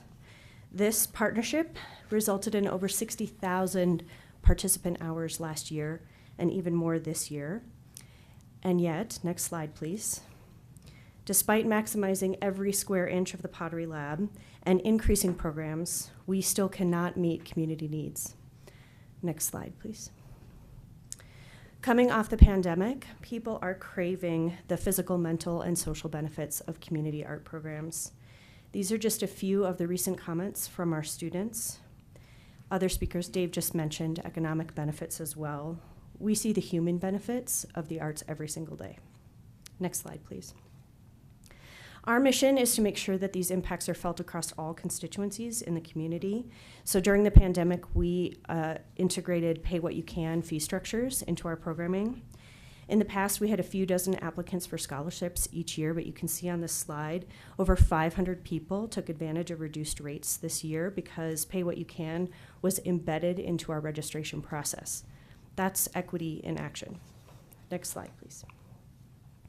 In addition, we provide over 450 free classes every year at different locations across the community. Students in these classes often face multiple barriers to accessing the lab, so we bring the studio to them. Next slide, please. The result is that our student population is becoming more and more diverse. We were fortunate to get a grant from the Arts Commission this year. Grant funding is what makes Pay What You Can and free classes possible. Next slide, please. We were also part of the 2017 class for the CCS tax, where taxpayers voted to provide $1.7 million to our capital expansion. We're the first arts project on that list to start construction. Next slide, please. Which I'm thrilled to say is begun. Just 5 years, 16% of inflation, and a global pandemic later, we're finally moving dirt and pouring concrete. Next slide, please. This beautiful new facility will be a gem for Boulder. There's no place like it in Colorado. Next slide, please. It's going to be custom built from the ground up for community programs in 5 different studio art forms. That doesn't exist now. Next slide. The significant investment of public funds also makes it possible for us to install state-of-the-art green energy technology. So that's climate resilience in action as well. So this is multi-layered investment from the city, and ARPA funding and budget allocations are just a couple of those options. Thanks. Thanks, Carrie. And congratulations on your groundbreaking. Now, Christy Gunter and Julie Van Domelen. Is Christy in the room? All right. Not seeing anyone. We'll go to Julie.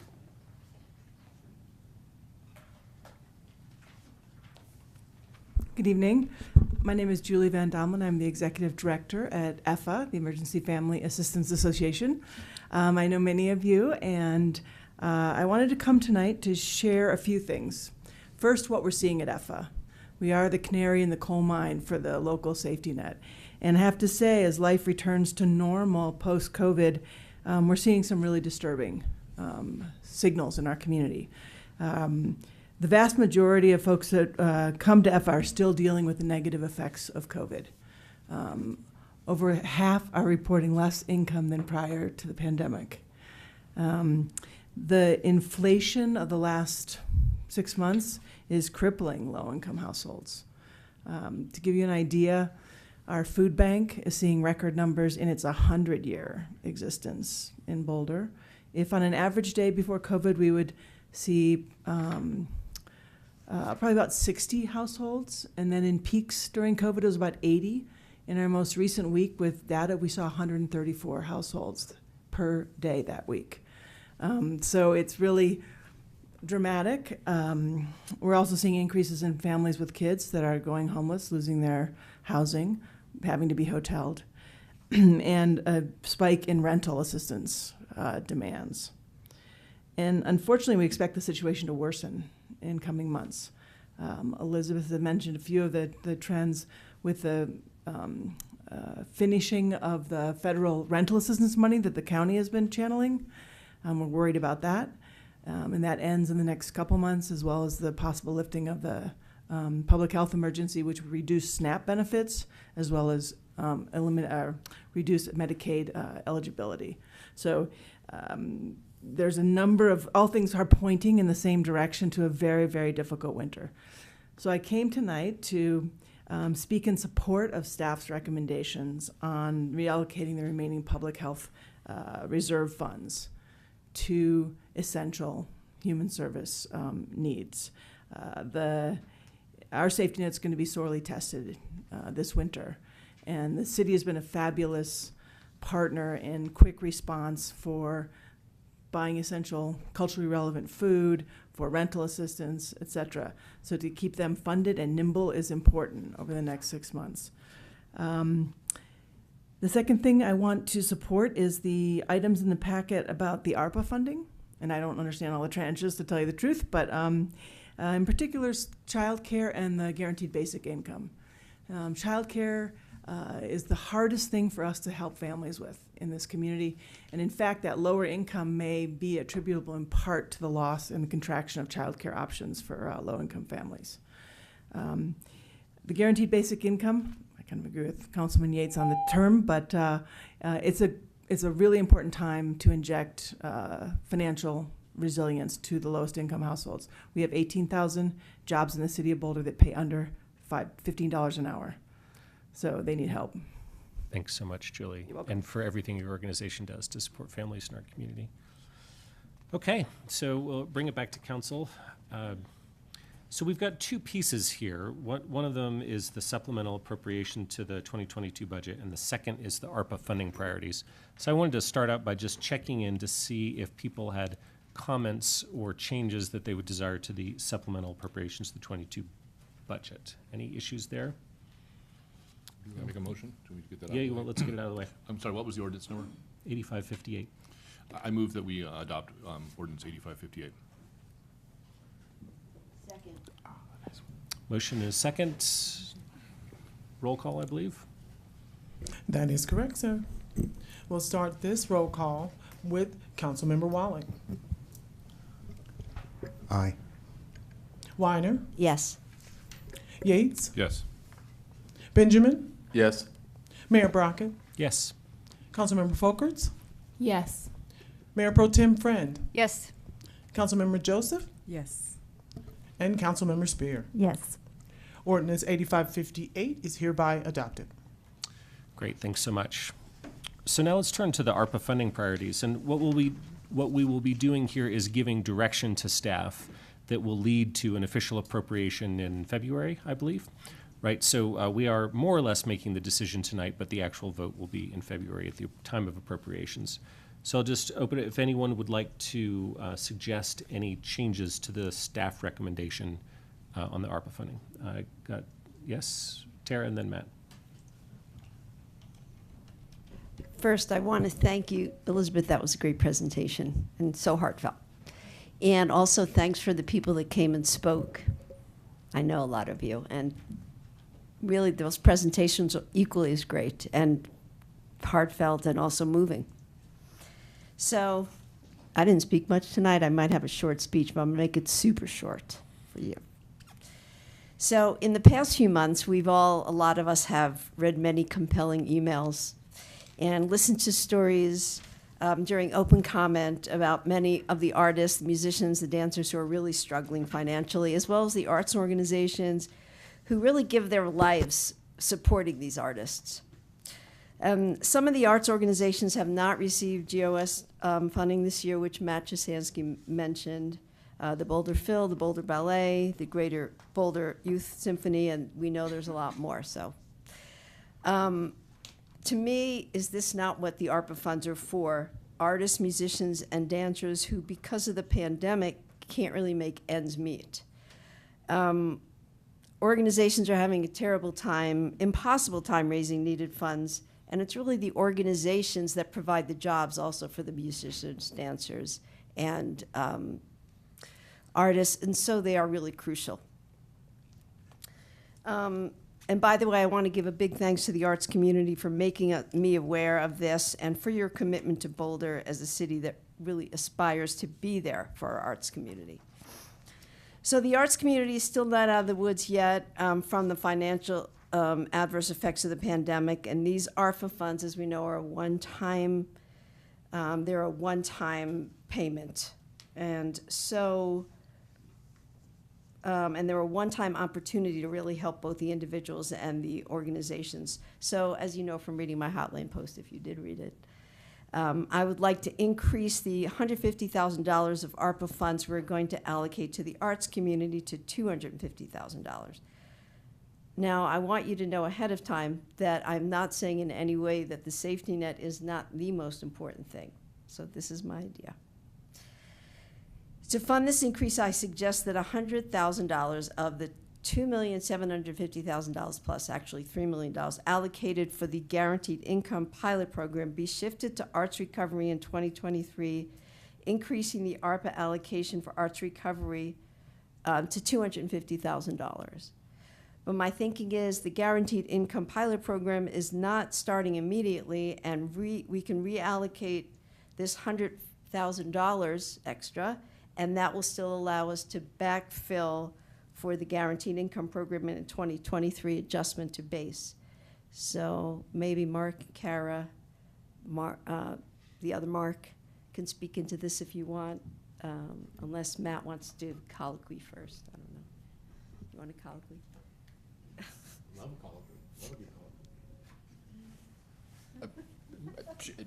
It's funny to get preempted on your colloquy before you actually do a colloquy. It's because Tara likes the word colloquy so much. And I think we just need to say colloquy 20 more times and we'll get there. Right. Anyway, I appreciate that, Tara, and thank you for your thoughts on, specifically on the critical needs of our arts community. We've heard a lot about that, but more importantly, we don't even need to hear about it. We've just, it's a common known that they're one of the most disproportionately impacted communities from the pandemic and represent some of our most diverse groups in our community. So my comment really centers around seconding what Tara says of trying to boost the support for the arts another $100K, and really stepping back to say I'm generally financial pot agnostic. It's more of let's do it, and if it needs to come from one pot, that's fine. If it comes from a handful of others to meet the total, I'm fine with that too, and I'm happy to discuss with my colleagues where it comes from, but I think my hope is that we can get to a place where, as a body, we want to and are compelled to invest another $100,000,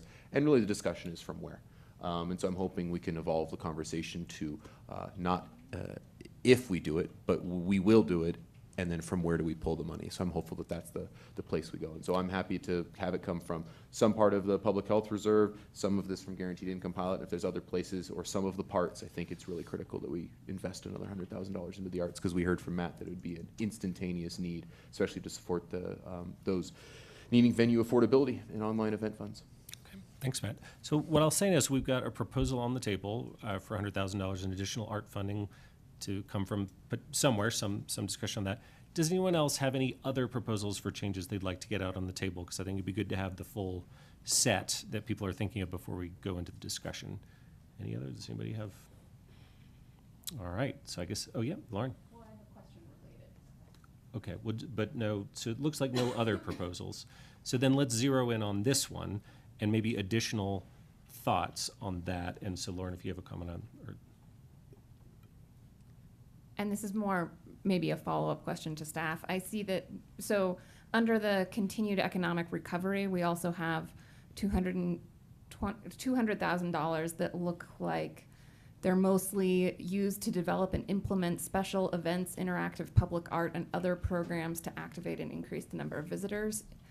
And I was just wondering how the allocation of those funds might be different than the allocation for other arts funds. Like it. Yeah, and I think that they would be very specific to ways of activating those spaces. And a lot of those programs are yet to be developed, but we certainly would be developing them with the Office of Arts and Culture as well as Community Vitality. Okay, thank you. Mark, and then I'll call on myself. This is really more of a question. Is it possible to approve the ARPA funding and give staff discretion to determine where that 100,000 comes from? Yes, we can take the conversation offline. I know that Matt Shazansky was talking about consulting with the Arts Commission, so that might buy us a bit of time to identify where the 100K could come from. We do anticipate ending fund balance after reserve in the general fund. When we close out the books, we'll have a better idea of that in February when we do that special adjustment. So we could certainly come back and identify. Because like Matt, I'm fairly agnostic as to where we get the money. I would be supportive of getting the money. And, you know, I have confidence that staff will do it in a way that's not harmful to anyone and will get us to the point we need to get to.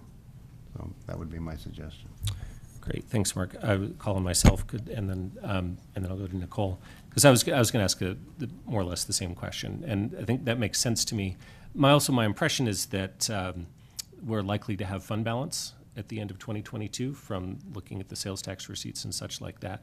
So I think making a commitment to get that $100,000 into the arts community ASAP, I think, is a good way to go, and look to staff for in February how we might backfill that, and it might be just that, we could do an appropriation from fund balance or somewhere else in the ARPA programs that we've talked about, but I would look for staff recommendation. So I might, if I could look to Tara and Matt, who started this off, how would you all feel about that approach?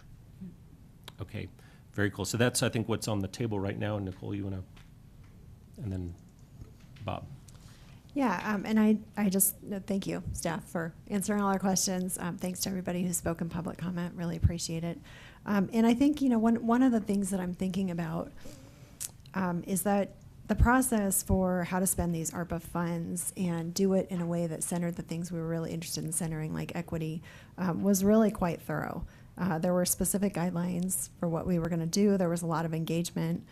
We got feedback from the community connectors, and I really felt like we came out with kind of an approach that's focused on those that are hardest hit. And I absolutely see the arts community as being in that group. And, for me, I was pushing for keeping all of this public health reserve for basic needs, because Julie, I see what you're seeing. It's bad, and it's getting worse in terms of basic, just people being able to afford food, housing, utilities. And that was one of the things that I had liked about how those public health reserve funds were talked about being spent, was that it was really focused on basic needs. I heard everybody's interest in giving more of that money to the arts, and so staff came back, I think, with a proposal, right, where we could still meet some of those basic needs. But in this idea of finding another $100,000 for artists, which I do love that idea. Why aren't we doing that for basic needs too, right? What is the process that we're coming up with to decide that this one piece gets some extra funds when the others do not? And I think that's just where I'm sitting with some discomfort about this. It's not clear to me, how we sort of arrived at this one spot versus the many other needs that are out there, and that Julie told us about, even just with basic needs. So it's just kind of where I'm sitting in some conflict right now. Okay, thanks for that, Nicole. Bob? I'm likewise going to support what Tara and Matt and Mark and Aaron have said. We leave it to staff to determine where the best place for the 100,000, whether it's a reallocation of the ARPA funds or whether we're feeling rich after December 31. You guys can kind of figure that out and come back to us in February. And I do want to put in a final plug for getting as much information as we can before we do the allocation on the Guaranteed Income Program, because I know you're spending a lot of money to gather a lot of data, and I think it'd be really wonderful to see that as we're allocating that money in February. Thanks, Elizabeth. Great, Ginny. Nope, Lauren, and then Ginny. I guess just related to my comment earlier that when I look at this budget as a whole, I don't see $150,000 for art. I see $350,000 for art. I think we've already achieved sort of that goal that you guys are setting out in terms of that $250,000. And I think that maybe it's in how those things are worded and in how, the latitude we give staff in terms of how those funds are assigned. But I think that this budget includes at least that amount of money for arts already. Thanks. Ginny? Thank you so much. Again, I think this is where I wish, and thank you for bringing that, Lauren, bringing that up. I do know when I first heard of the idea, I was not 100% in support of taking the money out of guaranteed income. And when I heard today from Julie, it cemented that for me. But now I hear that, hey, let's go back, let's look at where the money could possibly come out of. So I think if essentially you go back and it's not taken out of guaranteed income, right, because we see the need and we can find it in other places, yeah, I would be in support, but I would not be in support if it comes out of guaranteed income, because it's almost like we have this program and we start taking away from it and giving it to other things, and ultimately we might end up not doing it because we're taking money out of it constantly for other things because we don't see the value in it. So I would be in support if it comes from the budget, but I also, one thing too, I guess, Council Member Spear mentioned is that, we maybe we should find money for other things as well, so that are important to us as a council. Thank you. Good. And I'm just about to wrap it up. I just want to comment on what you said. I never wanted to take it from the guaranteed income and not give it back, just to be clear. Okay? I said we can take it for a few months, give it to the arts people, and then we're going to have enough money because we're getting money, are we not? Mark? Okay. And then we're just going to put it back in a few months. That's all. Just a few months. You can just see how hard needs for for a the artists. conservative fiscal steward it is to nod his head on that one. So I would go probably for a quick straw poll here, unless you're right. Yeah. So just all in favor of the proposal on the table for the $100,000 of additional funding to become from a place of staff's discretion. Quick hand raise. All right. Looks like we got a 8, 9. Okay, we're 8.5. Good. Does that give you what you need? Okay. Thank you. And you all have really done an extraordinary job in figuring out what to do with these, once-in-a-lifetime funds. And so, huge thank you to all of you. It's been a lot of work, and our community is going to be the better for it. Yeah, Nicole. And I just had a quick comment for the public. Anybody who has done any kind of fundraising for a nonprofit likely knows that Boulder has one of the lowest rates of philanthropy around.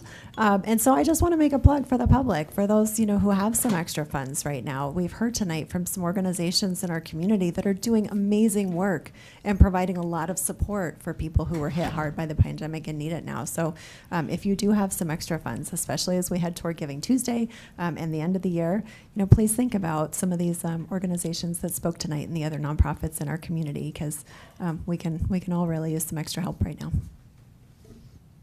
Well said. Okay, well, we've got one more public hearing. We actually can't start this, I think, probably without the whole of council present, because we need motions and stuff. I call for a 30-second stretch break. Not a 5-minute break, but a 30-second stretch break. Oh. Show off your calisthenics. 3 minutes. Oh, maybe 2 minutes.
All right, come on. Not till 10:30.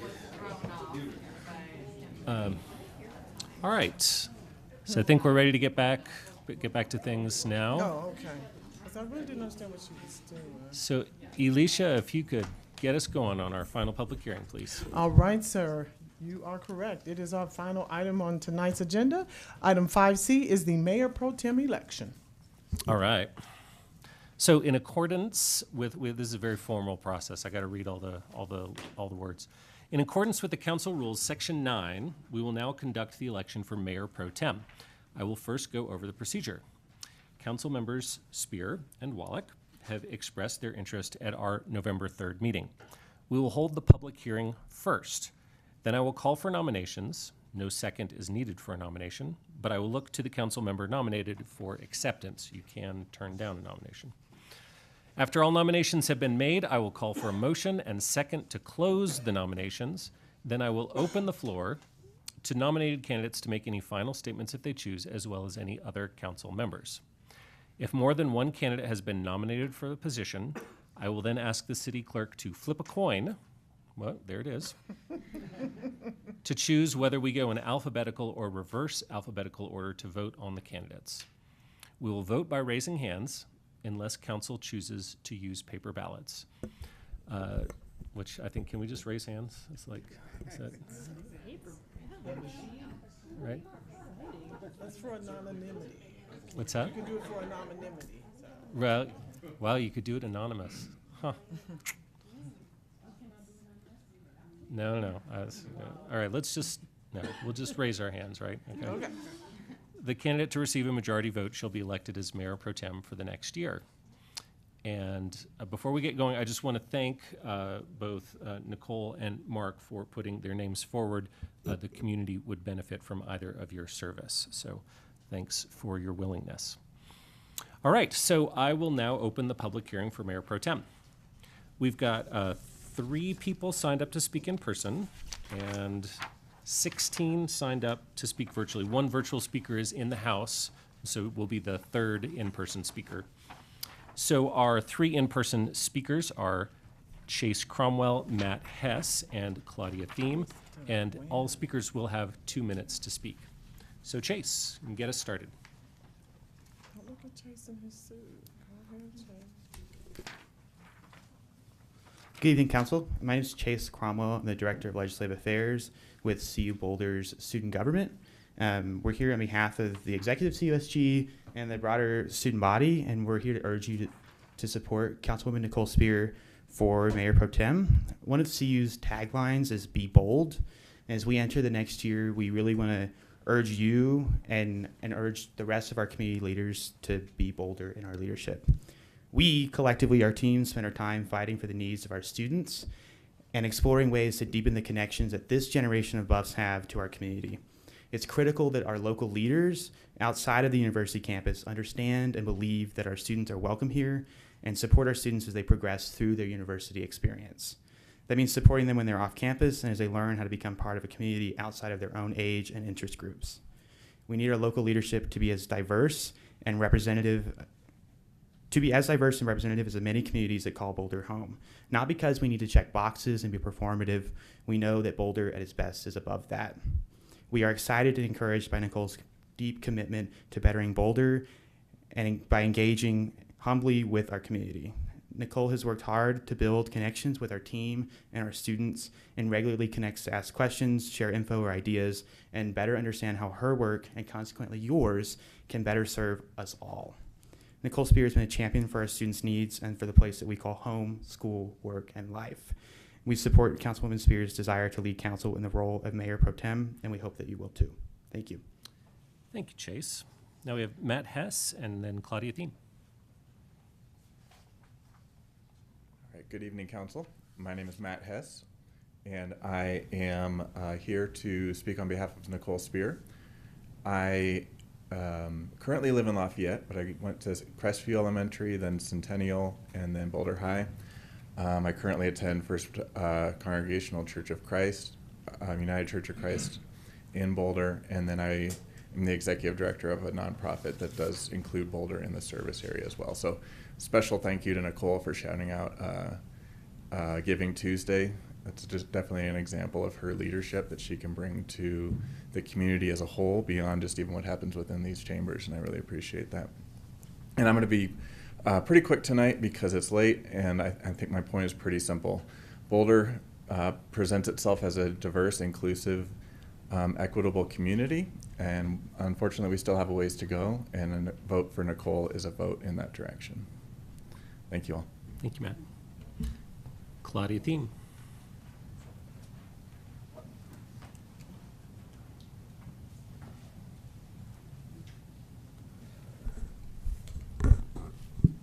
Good evening, Council. My name is Claudia Hansen-Thiem. I live in the Holiday neighborhood. I'm here tonight to support my good friend, Dr. Nicole Spear, for Mayor Pro Tem of Boulder. This council began its term with an ambitious work plan, and it will take intelligent and inclusive leadership to see it through. And Nicole has these qualities in spades.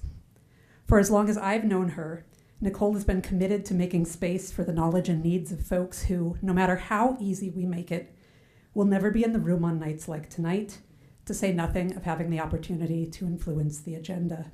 Student leaders, unhoused people, women of color, queer folks, working parents.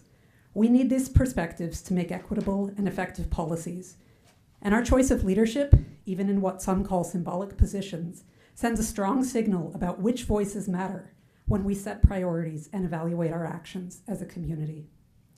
Nicole also understands that lasting progress on key issues requires working with city staff, the professionals with limited resources working amidst the push and pull of an oft-divided community.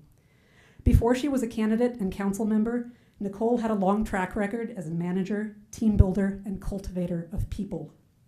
Her attention to organizational culture and institutional capacity is something that we need to bring the best ideas to life in this city. I understand that some of you on the current council majority feel bound by traditions of seniority and collegiality. But in any other setting, we in Deep Blue Boulder would be asking just who these traditions serve. Housing, climate, and racial and economic justice are generational challenges, and we should have leadership at every level that is committed to progress on all fronts. The array of speakers here tonight should be evidence that the selection you're making matters to the direction the city takes. I hope you will elevate Dr. Spear to Mayor Pro Tem to support the commitments this council has made. Thank you. Thank you, Claudia. All right, we're going to our virtual attendees now. Our first three are Jeremy Reynolds, Katie Farnan, and Emily Reynolds. Thank you, and good evening. Most of you know me as Nicole's spouse. However, I'm more than that, and tonight I'm speaking to you as a community member that leads a large international team for one of the largest and most valuable companies in the world, and as someone who knows and recognizes leadership. Leadership is the strength to stand up, shine a light on, and courageously challenge systems and processes that do harm. More than that, it is also accepting the responsibility of not just identifying problems, but also of proposing potential solutions that are aligned with one's principles and values, especially when those solutions may be unpopular.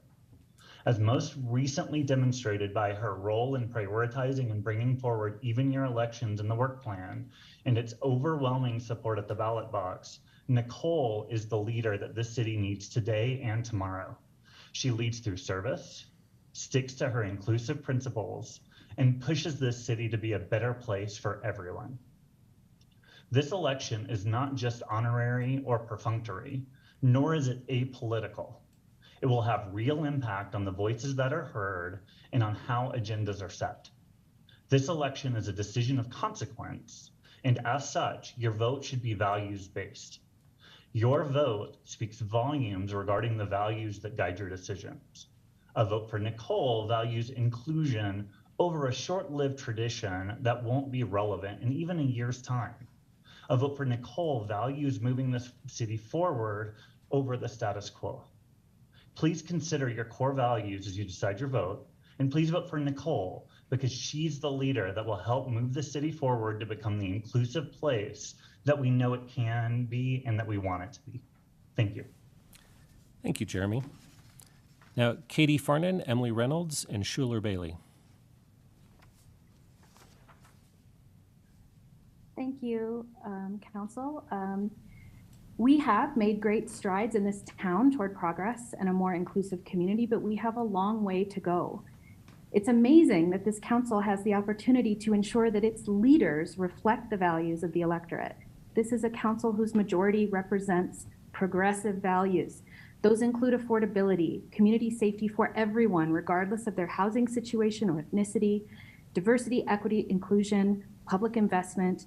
The community each of you serves expects you to continue to advance these values with every decision, and today that decision involves who will be a part of your leadership team. Mayor Pro Tem should be chosen on merit, on values, on what is the right direction of this city, for this city to go in.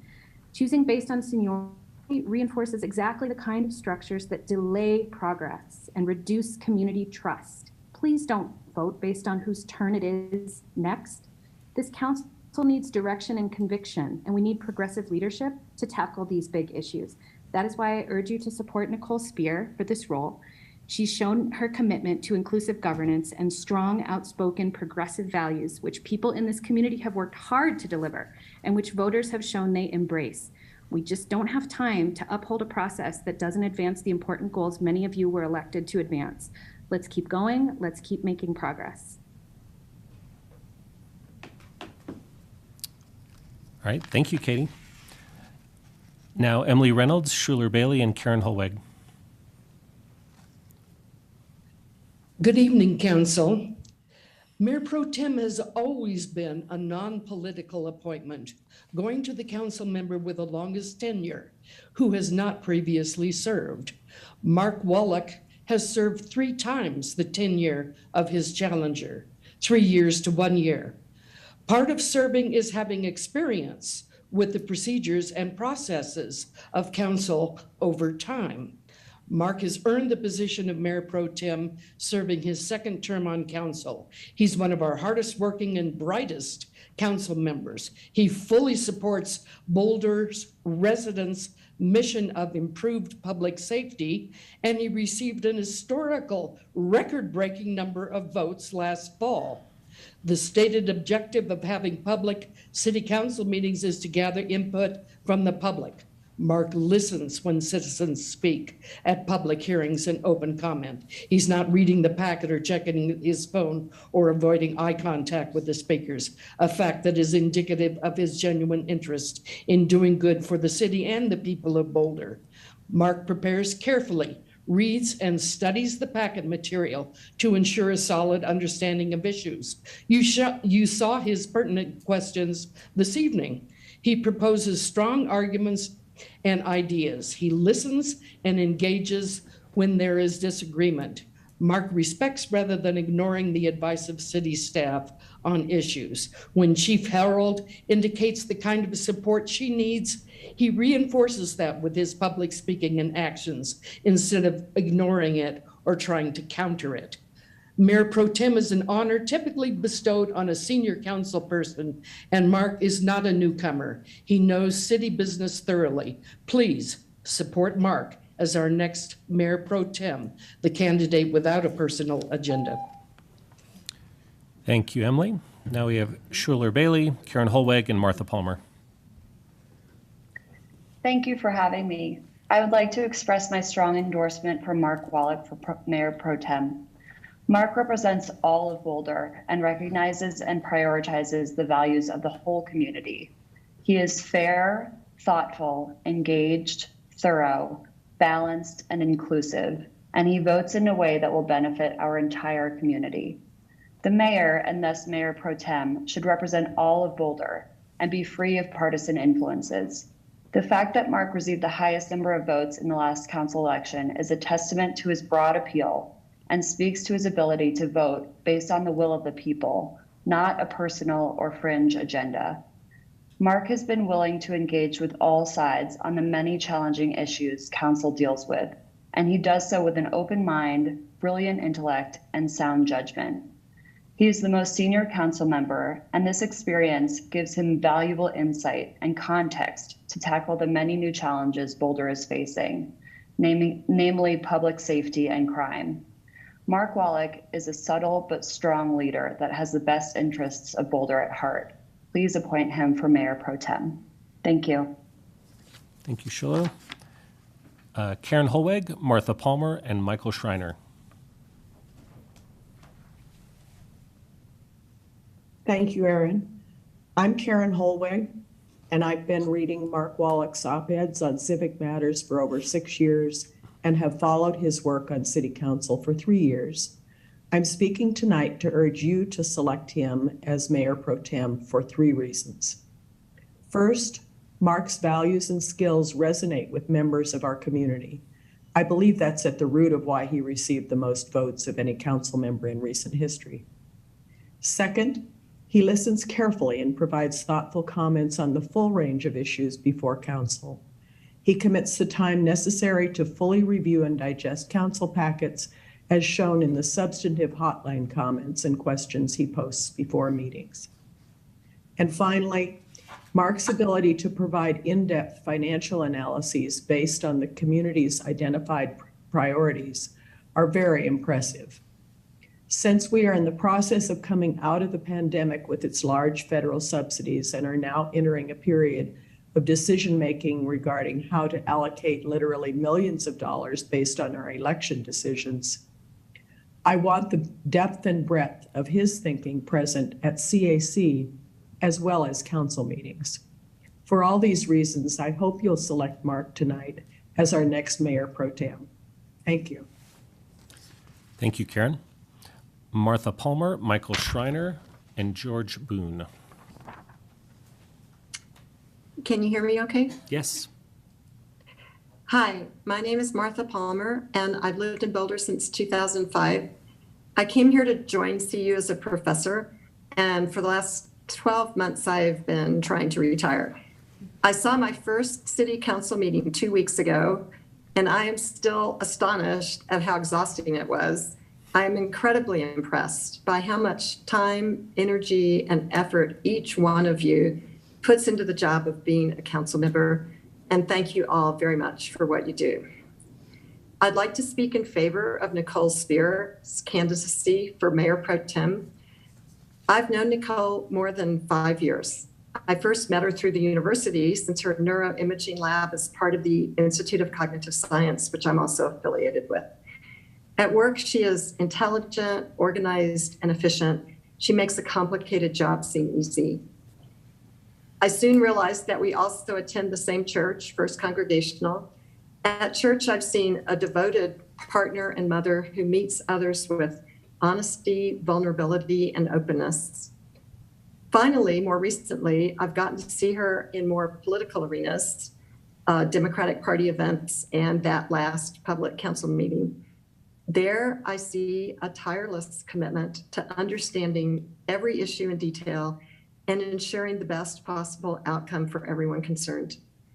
I do not know anyone who works harder or brings more integrity and compassion to everything she does. I believe Boulder is very fortunate to have someone of Nicole's caliber willing to make the commitment a Mayor Pro Tem needs to make. Thank you. Thank you, Martha. Now, Michael Schreiner, George Boone, and Doug Hamilton.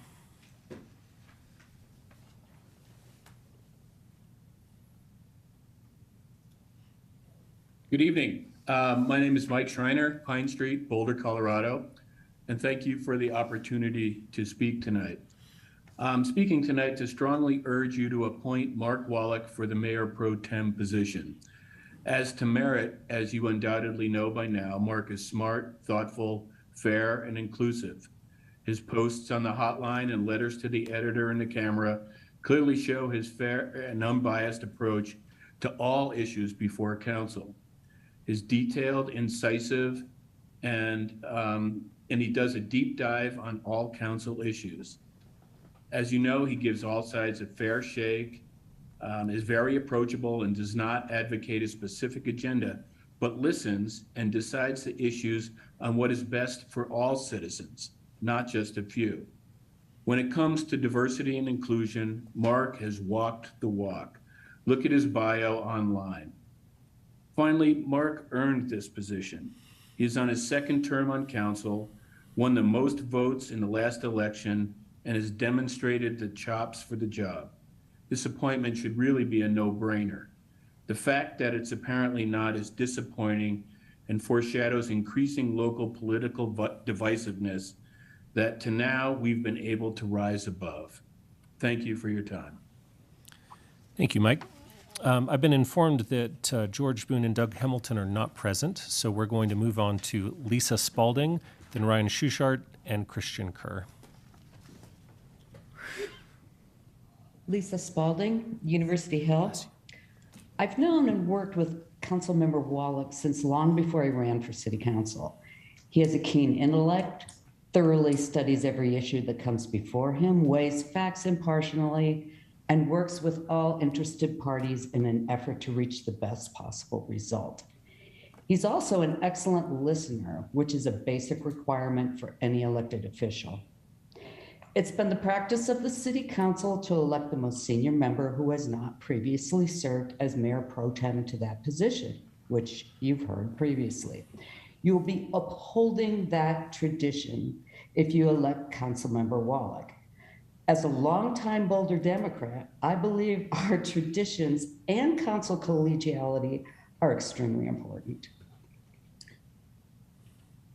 He is also, of course, as you've also heard, before, the lead vote getter in the City Council and a member with a great deal of experience.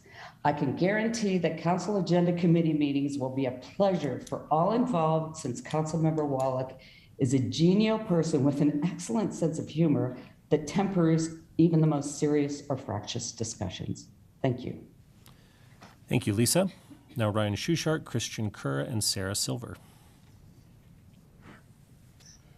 Good evening, council members. My name is Ryan Schuchart, speaking in support of Dr. Nicole Spear for Mayor Pro Tem.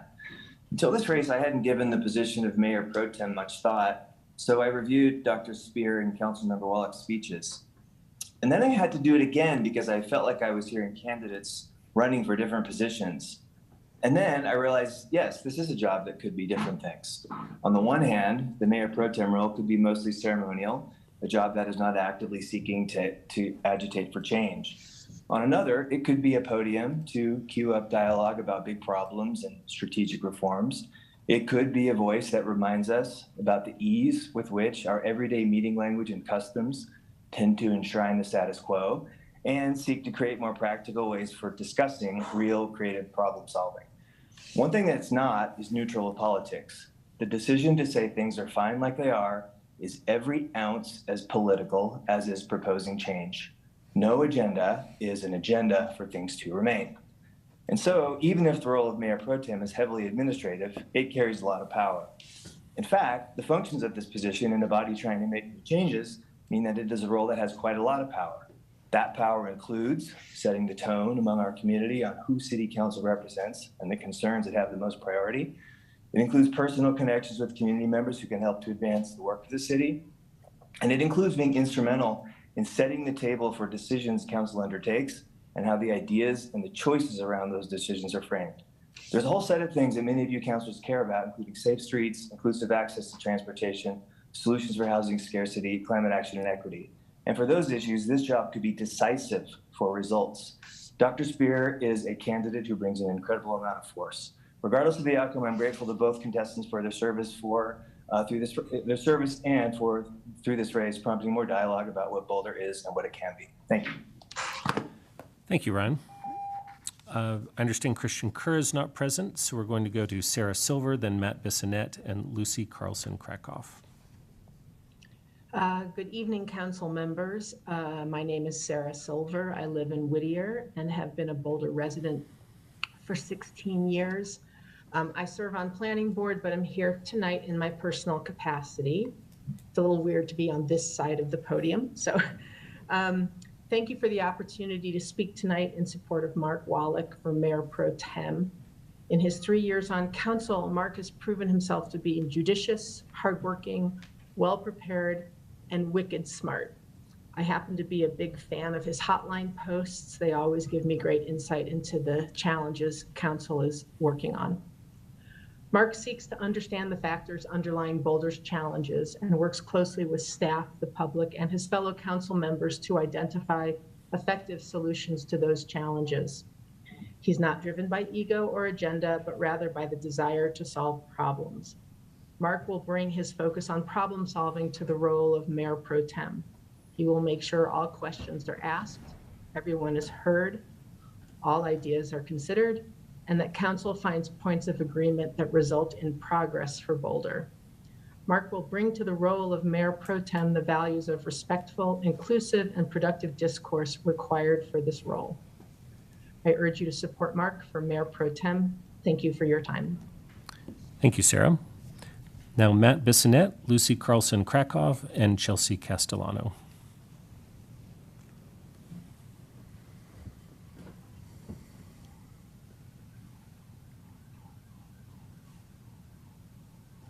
Matt, I see that you are, your microphone is unmuted, but we cannot hear you. Do you want to try to mute again and unmute again?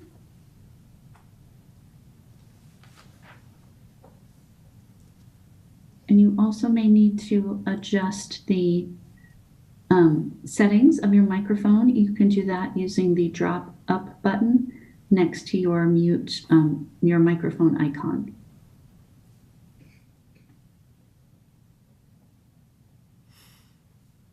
Mayor, would you like to go to Lucy Carlson-Krakow, and I will reach out to Matthew? Sounds good. We'll come back to him.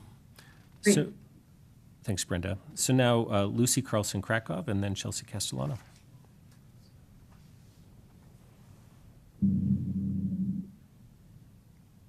Hello, Council. My name is Lucy Carlson-Krakow. I'm a lifelong Boulder resident and a current student.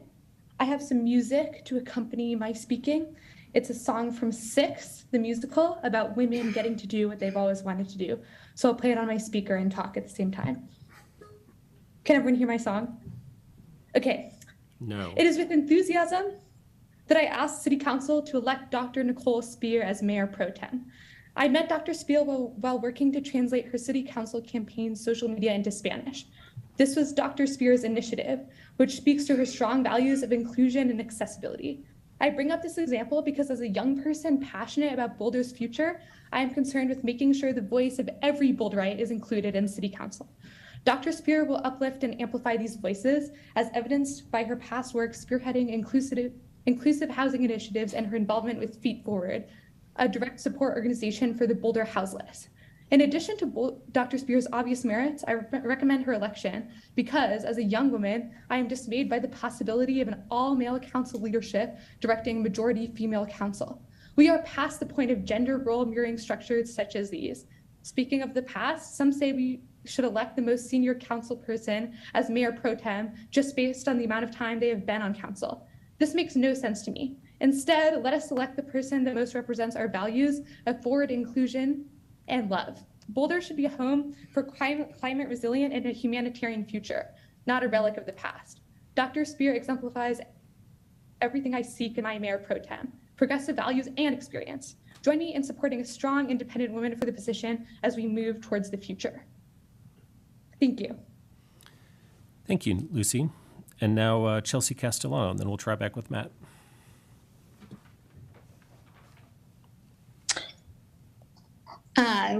Hi. So last year, a broad coalition of people and community groups came together to help elect candidates that would move our city in a direction toward progress.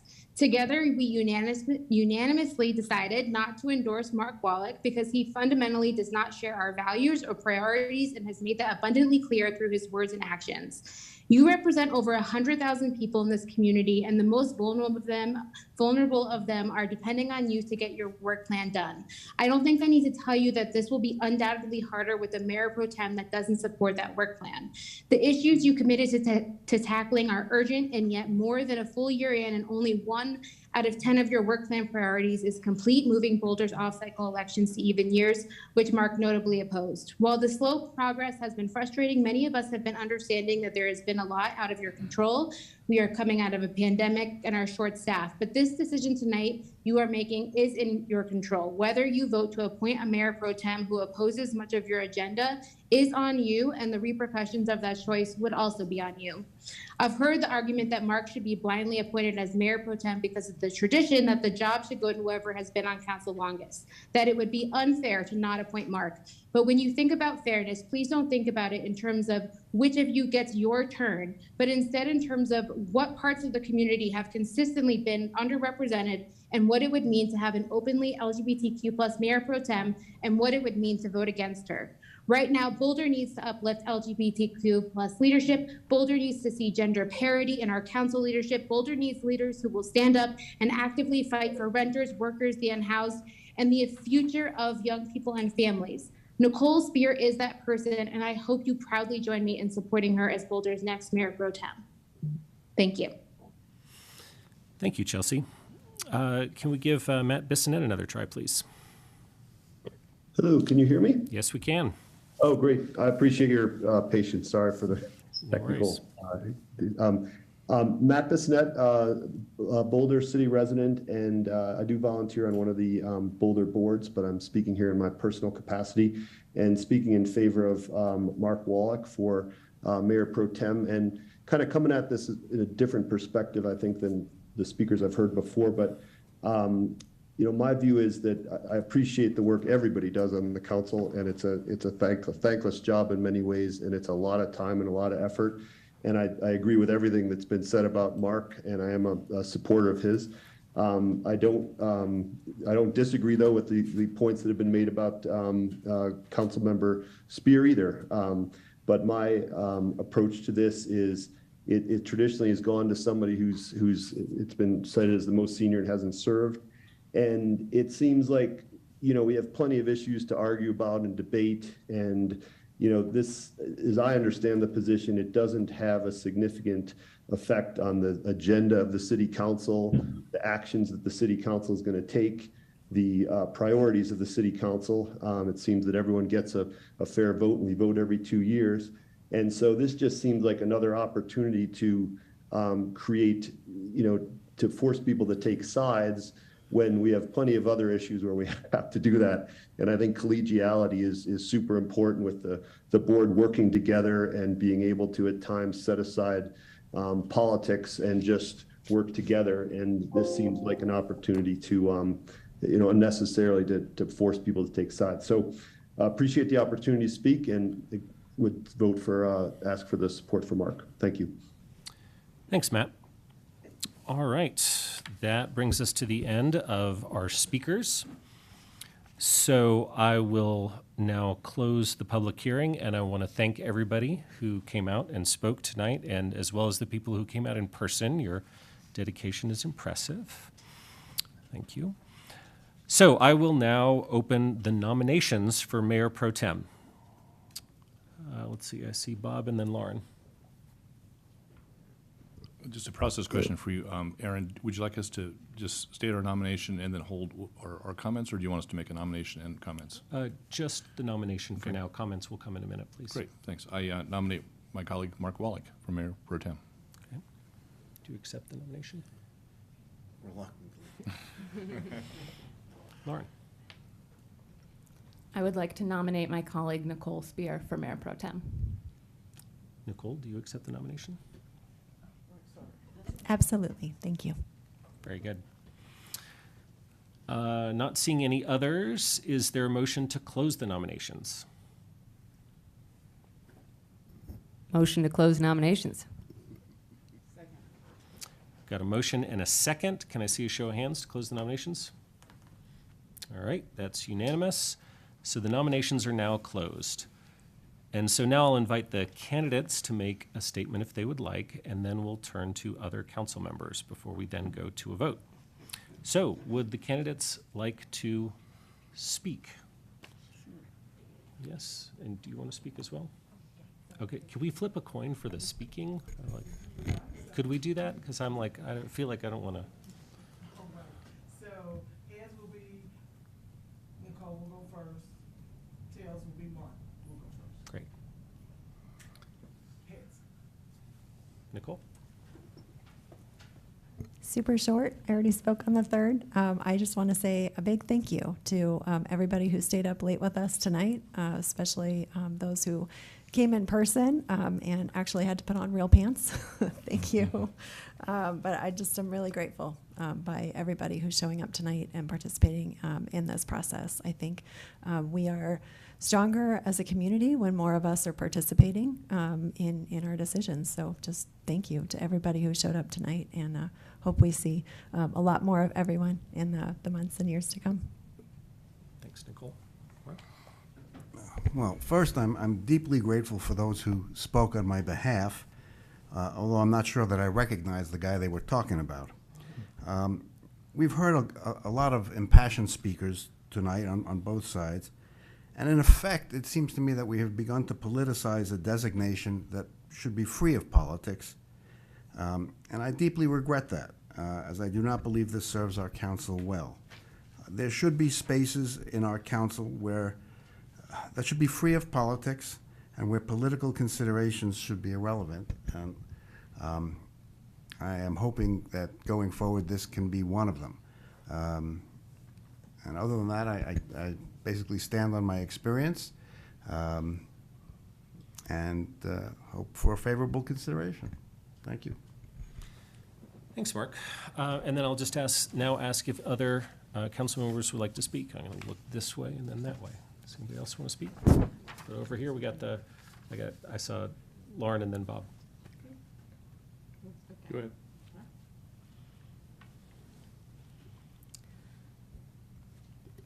I nominated Nicole for Mayor Pro Tem because Nicole cares passionately about this community and has shown us time and time again that she is a leader. She uplifts marginalized voices even when it is difficult and requires going against the grain. She does this with the compassion and empathy needed to help lead both our council and our community towards more productive dialogue. It was jarring to me to hear that our Mayor Pro Tem position was likely to be filled based on a council tradition I had honestly never heard of, rather than simply based on merit. I believe many in the community will be similarly surprised to find a majority female council, if a majority female council appoints 2 straight white men as figureheads for our city. Our council is already a somewhat homogenous group that fails to represent the diversity of our community on a variety of levels. But here we have the chance to uplift a woman that's represented and upholds inclusion as one of her core values. Ruth Bader Ginsburg said, "As women achieve powers, the barriers will fall. As society sees what women can do, as women see what women can do, there will be more women out there doing things, and we will all be better for it." I believe this holds true not only for women, but for people from any marginalized group. In the wake of a shooting that has rocked many in our community, we have the opportunity to give more than hopes and prayers to uplift the only LGBTQ member of our council to the position of Mayor Pro Tem. I would like to remind fellow council members that the majority of us ran on platforms more aligned with hope and change than with hegemony and tradition. I hear arguments that this tradition is egalitarian. It benefits us all eventually. And I can't help but question that statement. I can't help but think of the number of times I've heard this line used as a justification and seen my mother and my friends passed over for opportunities. On so many levels, we have rules that are written to resist change, and regardless of how successful it has been, this is an example of a process that was made to benefit those who have traditionally held power. Elections have consequences, and it is our job to prove that that is true. Our job to make the change people have elected us to make, from housing policy to the budget to a variety of appointments. Mark is a great council member. His dedication and preparation for each meeting is beyond reproach. But his appointment as Mayor Pro Tem would not elevate the ideas the majority of us have been elected to advance. We have a critical year in front of us that will make or break many of the promises we have made to our community, and we can't leave anything to chance. for the vision Nicole has for our community, for her dedication to transparency and inclusive dialogue, and for not only the excellent way she has represented and continues to represent our city at a variety of public events, but for what she represents in terms of our commitment to raising voices from marginalized communities. I am thrilled to nominate and hope you will join me in supporting Nicole for Mayor Pro Tem. Thank you, Lauren. Bob? That was a great speech. Are you sure you don't want to run? Well, I'll just say that I think that we are truly blessed to have two great people who would like to serve us. And I want to thank both of you for putting yourself out there. I did the job a few years ago, and it's a lot of work, right, Rachel? It's a lot of work. I really want to thank both of you for stepping up there. I listened to all the speakers tonight. Some advocated for Mark, and some advocated for Nicole. And this is a rare public hearing where everyone who spoke was absolutely right. I heard about Mark's intelligence and his commitment and his compassion. I heard about Nicole's intelligence and commitment and compassion, and they were all right. I mean, we have two wonderful, wonderful colleagues here who would both be wonderful mayor pro tems. And I hope that each one of them has an opportunity to serve as mayor pro tem. As a matter of fact, I think all nine of us, all eight of my colleagues would be wonderful mayor pro tems. And I hope that each of you who hasn't done it yet will take advantage of it at some point in time. Erin's done it. Junie's done it. Rachel is finishing up her service. I've had the opportunity to do that. And the nice thing about our system is it's a one-year term, and it's not renewable. I don't think that anyone's ever served mayor pro tem more than once. And what that means mathematically is most people will have the opportunity to do that during their time on council. And I think that's really great. I think that's really fantastic. And so with all that said, I do think that experience matters. There's two primary jobs of the mayor pro tem, and that is to serve on the council agenda committee, which does require some experience because you're trying to balance agendas, you're trying to figure out how long things will take, you're trying to determine whether or not things are ready for prime time from staff. And then, of course, the mayor pro tem is occasionally asked to step in to substitute for the mayor. And I think both of those responsibilities do require some experience, and Mark does have more experience than Nicole does at this time. That's not to say that Nicole won't have experience in a year or two, and I hope that she does serve as mayor pro tem. And so for those reasons, I do support, and I'm going to vote in favor of Mark. Thanks, Bob. Others? Junie. Yeah, thank you. I mean, I heard the speeches given. I have made my statement public on who I will be supporting, which is my council member, Nicole Spear. I do believe my experience on council has been enriched because of her presence here. And another thing too, when I hear a lot of community members said, well, this job is not political, it is very political. And I can understand if you're someone who's privileged and who so often, it's always an elevator straight to the top. You don't have to advocate for your rights. But for a lot of people in the community, the everyday is political, and I did not come up with that. So with all that said, I supported everything that's been said by my council member Folkerts, and I'm voting for my colleague and friend, council member Spear. I guess I can go. I'm not seeing anybody else's hand raised. So this has been a great challenge for me, this process and this decision. I respect my two colleagues here both greatly. I think we would be well served by either of them in this role. And we have had a process where council members have rotated through this role 1 year at a time. Generally the people who've been around served the longest, taking their turns in that role. And, that's resulted, Rachel has been the most recent pro tem and has done a fantastic job. I've enjoyed serving together. And Junie was the one before that and also did a great job, and Bob before that. And I think that a primary value of that has not been to keep hegemony or the status quo, but to depoliticize the role.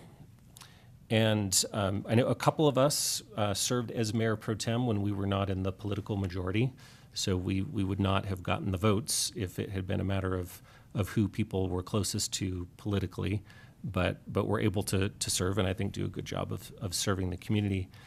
And we have such deep dysfunction in our governments at so many levels right now. You know, of course, the federal government is torn apart with divisiveness and dysfunction, and our state level governments don't do much better.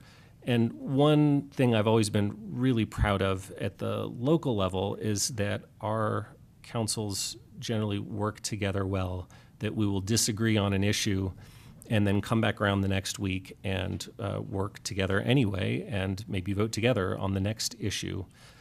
And I feel like we have been a very productive body in a land of governments that are not productive. And we're not, and this is not true of all local governments. There have been cities across the Front Range that have just been riven by deep political divisions that have had 100-round votes for mayors pro tem, literally. And so I've always been glad that our community has been able to take that different approach. And then, you know, the biggest duty of the mayor pro tem is to serve on CAC, which I've done for, you know, a couple years over the last 7 years. And when it comes to that, it really is like, does this item need 60 minutes or does it need 75 minutes? I mean, that's really the main thing that you're deciding on.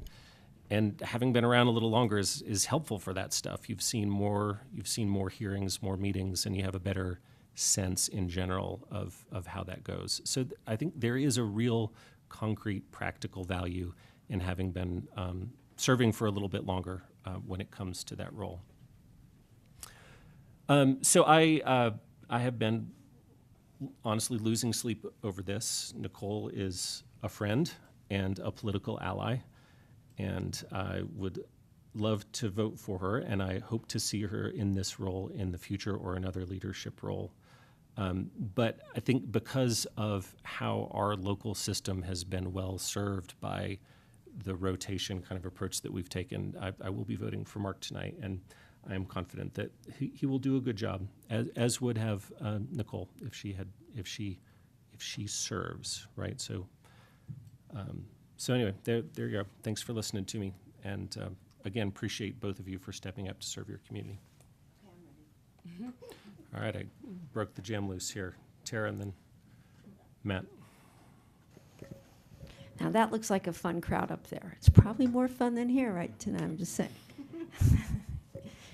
So me, Matt, Nicole, and Lauren came in at the same time. We're I guess the lower classmen, is that right? Underclassmen? Whatever, we're lower. We're the lower, we're the freshmen. Mark, Junie, Rachel were before us. And so how it was Mark, Junie, and Rachel already took their turn, and Mark hasn't yet taken his turn. And the reason why I feel like Mark should do it is because, you know what, one day I'm going to probably want to be mayor pro tem, should I be voted in next year. Cross my fingers. But if, let's say, we're on different sides, but we're really not, right, because we all work together and we try to solve problems, then I would love my opportunity as possibly the one that is most whatever box you want to put me in. I still hope that I get a chance to be mayor pro tem, to try it out and see if I can actually say the word "so moved" in a correct manner. So that's why I think this is a great system, and I'm going to vote for Mark because I know it's not, maybe some people didn't like that, but it's kind of his turn, and I look forward to Nicole when we get our chance as the freshman of the city council. It'll be her turn too, and I'll look forward to that as well. Tonight I'm going to vote for Mark. Thanks, Tara. Matt. Thanks, Aaron. Undoubtedly, this is a difficult decision. I don't think any of us take pleasure in having to decide among colleagues and friends. And certainly I take no pleasure in it. But it certainly has to be done. I'll speak to what I find is interesting confluences of life, which is how I got to know Lauren and Nicole and Tara and Mark when we all ran this last election. And it's funny how you learn insights as to who people are as people, who they are as perhaps a potential political leader in our community. And every single one of those of us that ran, I grew a great fondness for, because I realized that when the night that we won and we celebrated, there was absolute merit for every single one of you to lead this community at whatever height and whatever potential you deemed you wanted to chase. And I still think that that's true. And I think that's true for the colleagues that are currently and have been sitting on council, that the merit you get is by being elected to this body, and that is all the merit you really need to serve this community in whatever capacity you choose to and are fortunate enough for your colleagues to want to support. Nicole, I've thoroughly enjoyed getting to know you in such an interesting capacity of maybe we're competing because we're running for a seat to get endorsed, to, hey, we're on the same team, to we have to solve problems, we have to figure out ways to reach community, go knock on doors, talk to people. And I've thoroughly enjoyed that. And I've thoroughly enjoyed seeing you lead in this community. And I know the sky is the limit. There's no question about that. And Mark, I have gotten to see you on a couple different circuits and gotten to know you first of, here's a person I've disagreed with, to here's a person I'm actually thoroughly enjoying as a human being, as a thoughtful individual, and as someone that even if I might disagree with, I know that there will be a thoughtful mean of how we could bridge that gap. And that is a really important value. And I will say that, you know, an X factor for me is the reason I will be supporting Mark, because I think everybody is on equal footing in deserving this, is one thing that stood out in the campaign last year. It's something that I don't think anyone else here has had to do in the same way Mark has. Stood up in front of his constituents, his base, the people that he knew he was relying on to fund his campaign and to get him elected. And he stood up the entire campaign and said, I am supporting the CU South annexation, against every indication that his base of supporters would reject that. He stood true to that and succeeded not only in getting elected, but winning the highest number of votes. And also, we succeeded as a community because CU South exists today as an annexation agreement that we get to hold to protect 2,300 people's lives. The courage to do that, to me, is second to none. And until any of us is faced with the sad reality of having to face your constituents and tell them they're wrong, I know the better path. I think that speaks volumes for your courage and your ability to sort of siphon through the hard decisions that we have to make. So I appreciate that. And Nicole, I appreciate seeing you in great leadership going forward as we serve in cadence for many years and certainly many terms to come is my hope. So that's why I'll be supporting Mark. Thanks. All right, Rachel, you're batting cleanup. I hate to not say my 2 cents since everyone else has. So I just want to say thank you to Mark and Nicole for running, and to all the community members, especially those of you who are still sitting here, for coming out tonight. I think that I'm going to support Mark, and the reason I think is maybe a little bit different than what I've heard tonight. I understand this tradition, which I, like many people who spoke tonight, I'm not a huge fan of tradition for tradition's sake. But the tradition of just rotating this position on a kind of nonpartisan, non-political basis stemmed from the majority party shutting out the minority political voice to the extent that it was sort of rocking the pro tem election and causing a lot of council discord. So I'm actually a fan of that inclusivity of this position being one where a minority voice can be heard. And I remember when Aaron was pro tem and I was a community member, he was someone I could call and say, this thing's coming to CAC, and it's really important to me that it not get scooted down the line. And it does feel good as a community member when your minority voice is represented at that table. That said, politically, because our party, Progressives, is in the majority, and Aaron's mayor, nothing's going to happen at CAC that's going to block or stall progressive agenda items. So it is inclusive to have both sides present, in my opinion, and that's a tradition that is valuable. And I think we all can probably support the notion that it's good for everyone in the community to feel represented, especially when with Mark as the #1 vote getter, he does represent a lot of people. So I will be supporting him on principles of inclusivity. Thanks. All right. Well, thanks everyone for your heartfelt words. And so I think it is now time for us to move to a vote. So we have 2 nominated candidates. So the clerk will now flip a coin to determine if we're voting in alphabetical or reverse alphabetical order. It's heads. So Spear will be voted for first. Very good. So we will now vote on the Mayor Pro Tem nominees. So all those in favor of Councilmember Spear, raise your hand. I got 3. And all those in favor of Councilmember Mark Wallach, raise your hand. I got 6. So Councilmember Wallach has been selected as the Mayor Pro Tem. Congratulations, Mark. Thank you. And Nicole, thanks again for your willingness to serve. And if I may just say that I value your voice on council and the community enormously, and I look forward to it still being present and loud, and it's so important. So thank you. Can I say a few words? You certainly can. I saved up my words. Night, so thank you. And thank you, Mark, for serving in this role, really. And thanks to everybody who made time to talk with me over the past month. I just wanted to offer some observations about this process just for some future consideration.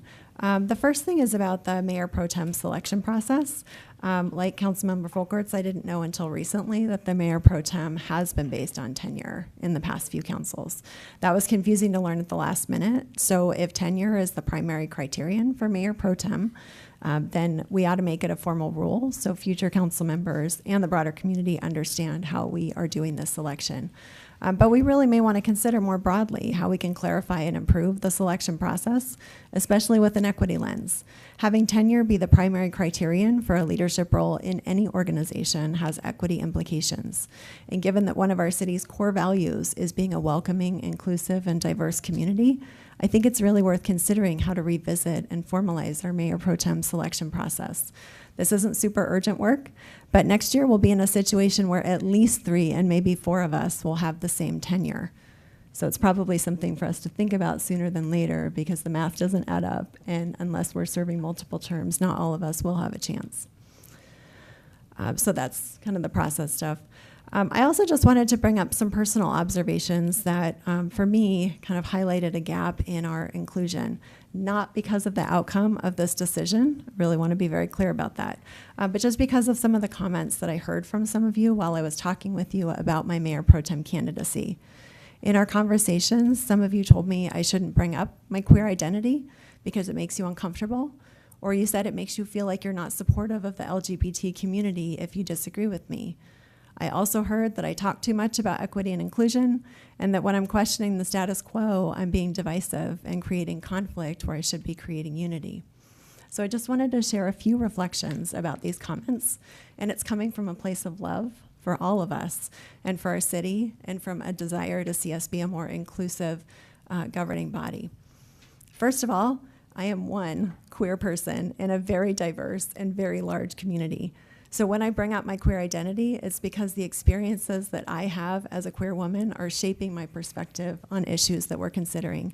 It's not because the LGBTQ community made me their spokesperson. So I just want to give everyone the freedom to disagree with me without feeling like you're disagreeing with the whole LGBTQ community. Second, I want to share with you that when I hear you say that I shouldn't mention my identity when we're making decisions, it makes me feel like I can't show up as my whole self. that I have to hide who I am. And as a bisexual queer woman, I have always had to validate my identity. It's a privilege that being married to a heterosexual cisgender man lets me hide my identity if I choose to. But it's also a burden in that I have to constantly tell people I'm not the straight cisgender woman they think I am. So I hope as we move forward, we can encourage people to talk about their unique perspectives and identities so that everyone is welcome to show up as they are. And if we're feeling frustrated with how often we're talking about equity and inclusion, let's lean into our empathy and recognize that while hearing about people's struggles to be treated equitably is hard, it's harder to live those struggles every day. Finally, I shared with you all over the summer my perspective that conflict is important and necessary in group decision making, and that it can increase unity when it's done in a healthy and straightforward way. It's always more comfortable to agree. But when we're free to show up as our whole selves and talk about our different perspectives in healthy and straightforward ways, we will be more efficient and better able to help solve the issues our community is struggling with. And we can model how to work together despite having different perspectives. I know we don't usually talk directly about each other on the dais, but I wanted to tip my hat to Mark. I so appreciated our conversation about both of us seeking the mayor pro tem position. It took maybe 3 minutes for us to check in on how we were feeling, make sure we would both be okay with whatever happened, and agree to tell each other if our working relationship fell off at any point. Mark, you were honest that you'd have preferred an election by affirmation, but you basically said, I'll be fine, you do you. It was a great example, not just of New York City practicality, but of the type of honest, efficient, and inclusive disagreement that I'm talking about. So thank you all for hearing me out. Thank you for your consideration. Thank you again to everyone who came and stayed up late with us. Really appreciate your voice. And thank you all for working with me to become a more welcoming, inclusive, and diverse community. Thanks for that, Nicole. Appreciate those words. And I'll just say personally, and from the seat that I'm sitting in, that I do value your queer identity, and when you bring it forward, I really do find value in that. And I appreciate that about you. And I'll just say broadly that I hope that all of us feel free to bring our entire selves to the dais and to all of our conversations, because we all benefit when we hear from everybody and everything, all aspects of their identity. Any other final thoughts? But not too many, because it's late. Okay, real quick. For anybody still out there listening, the winds are far exceeding the wind warning, gusts to 90 already at NCAR. So be safe if you're out there, and batten down the hatches. It's getting pretty nasty and will continue to be so probably till early tomorrow morning. So be safe. Let me know if you need a lift home, anyone. Right, and great. Well, thanks everybody. For a good conversation and an honest one. But of course, we also need to say farewell to our current mayor pro tem, Rachel Friend, who has been a phenomenal colleague over the last 54 weeks, right? Because you got 2 bonus weeks. And she was the longest serving pro tem ever. Right. You set records. And while it's none of our first choice to be at CEC at 9 a.m. on a Monday morning, you showed up every week and done a phenomenal job. So I'm really just grateful for that. Thanks, Aaron, and thanks everyone for the opportunity to serve for a year. It was illuminating, and I was happy to do it. So thanks. All right. Well, I will now gavel is closed at 10:50 p.m. Thanks, everybody, and safe travels back home.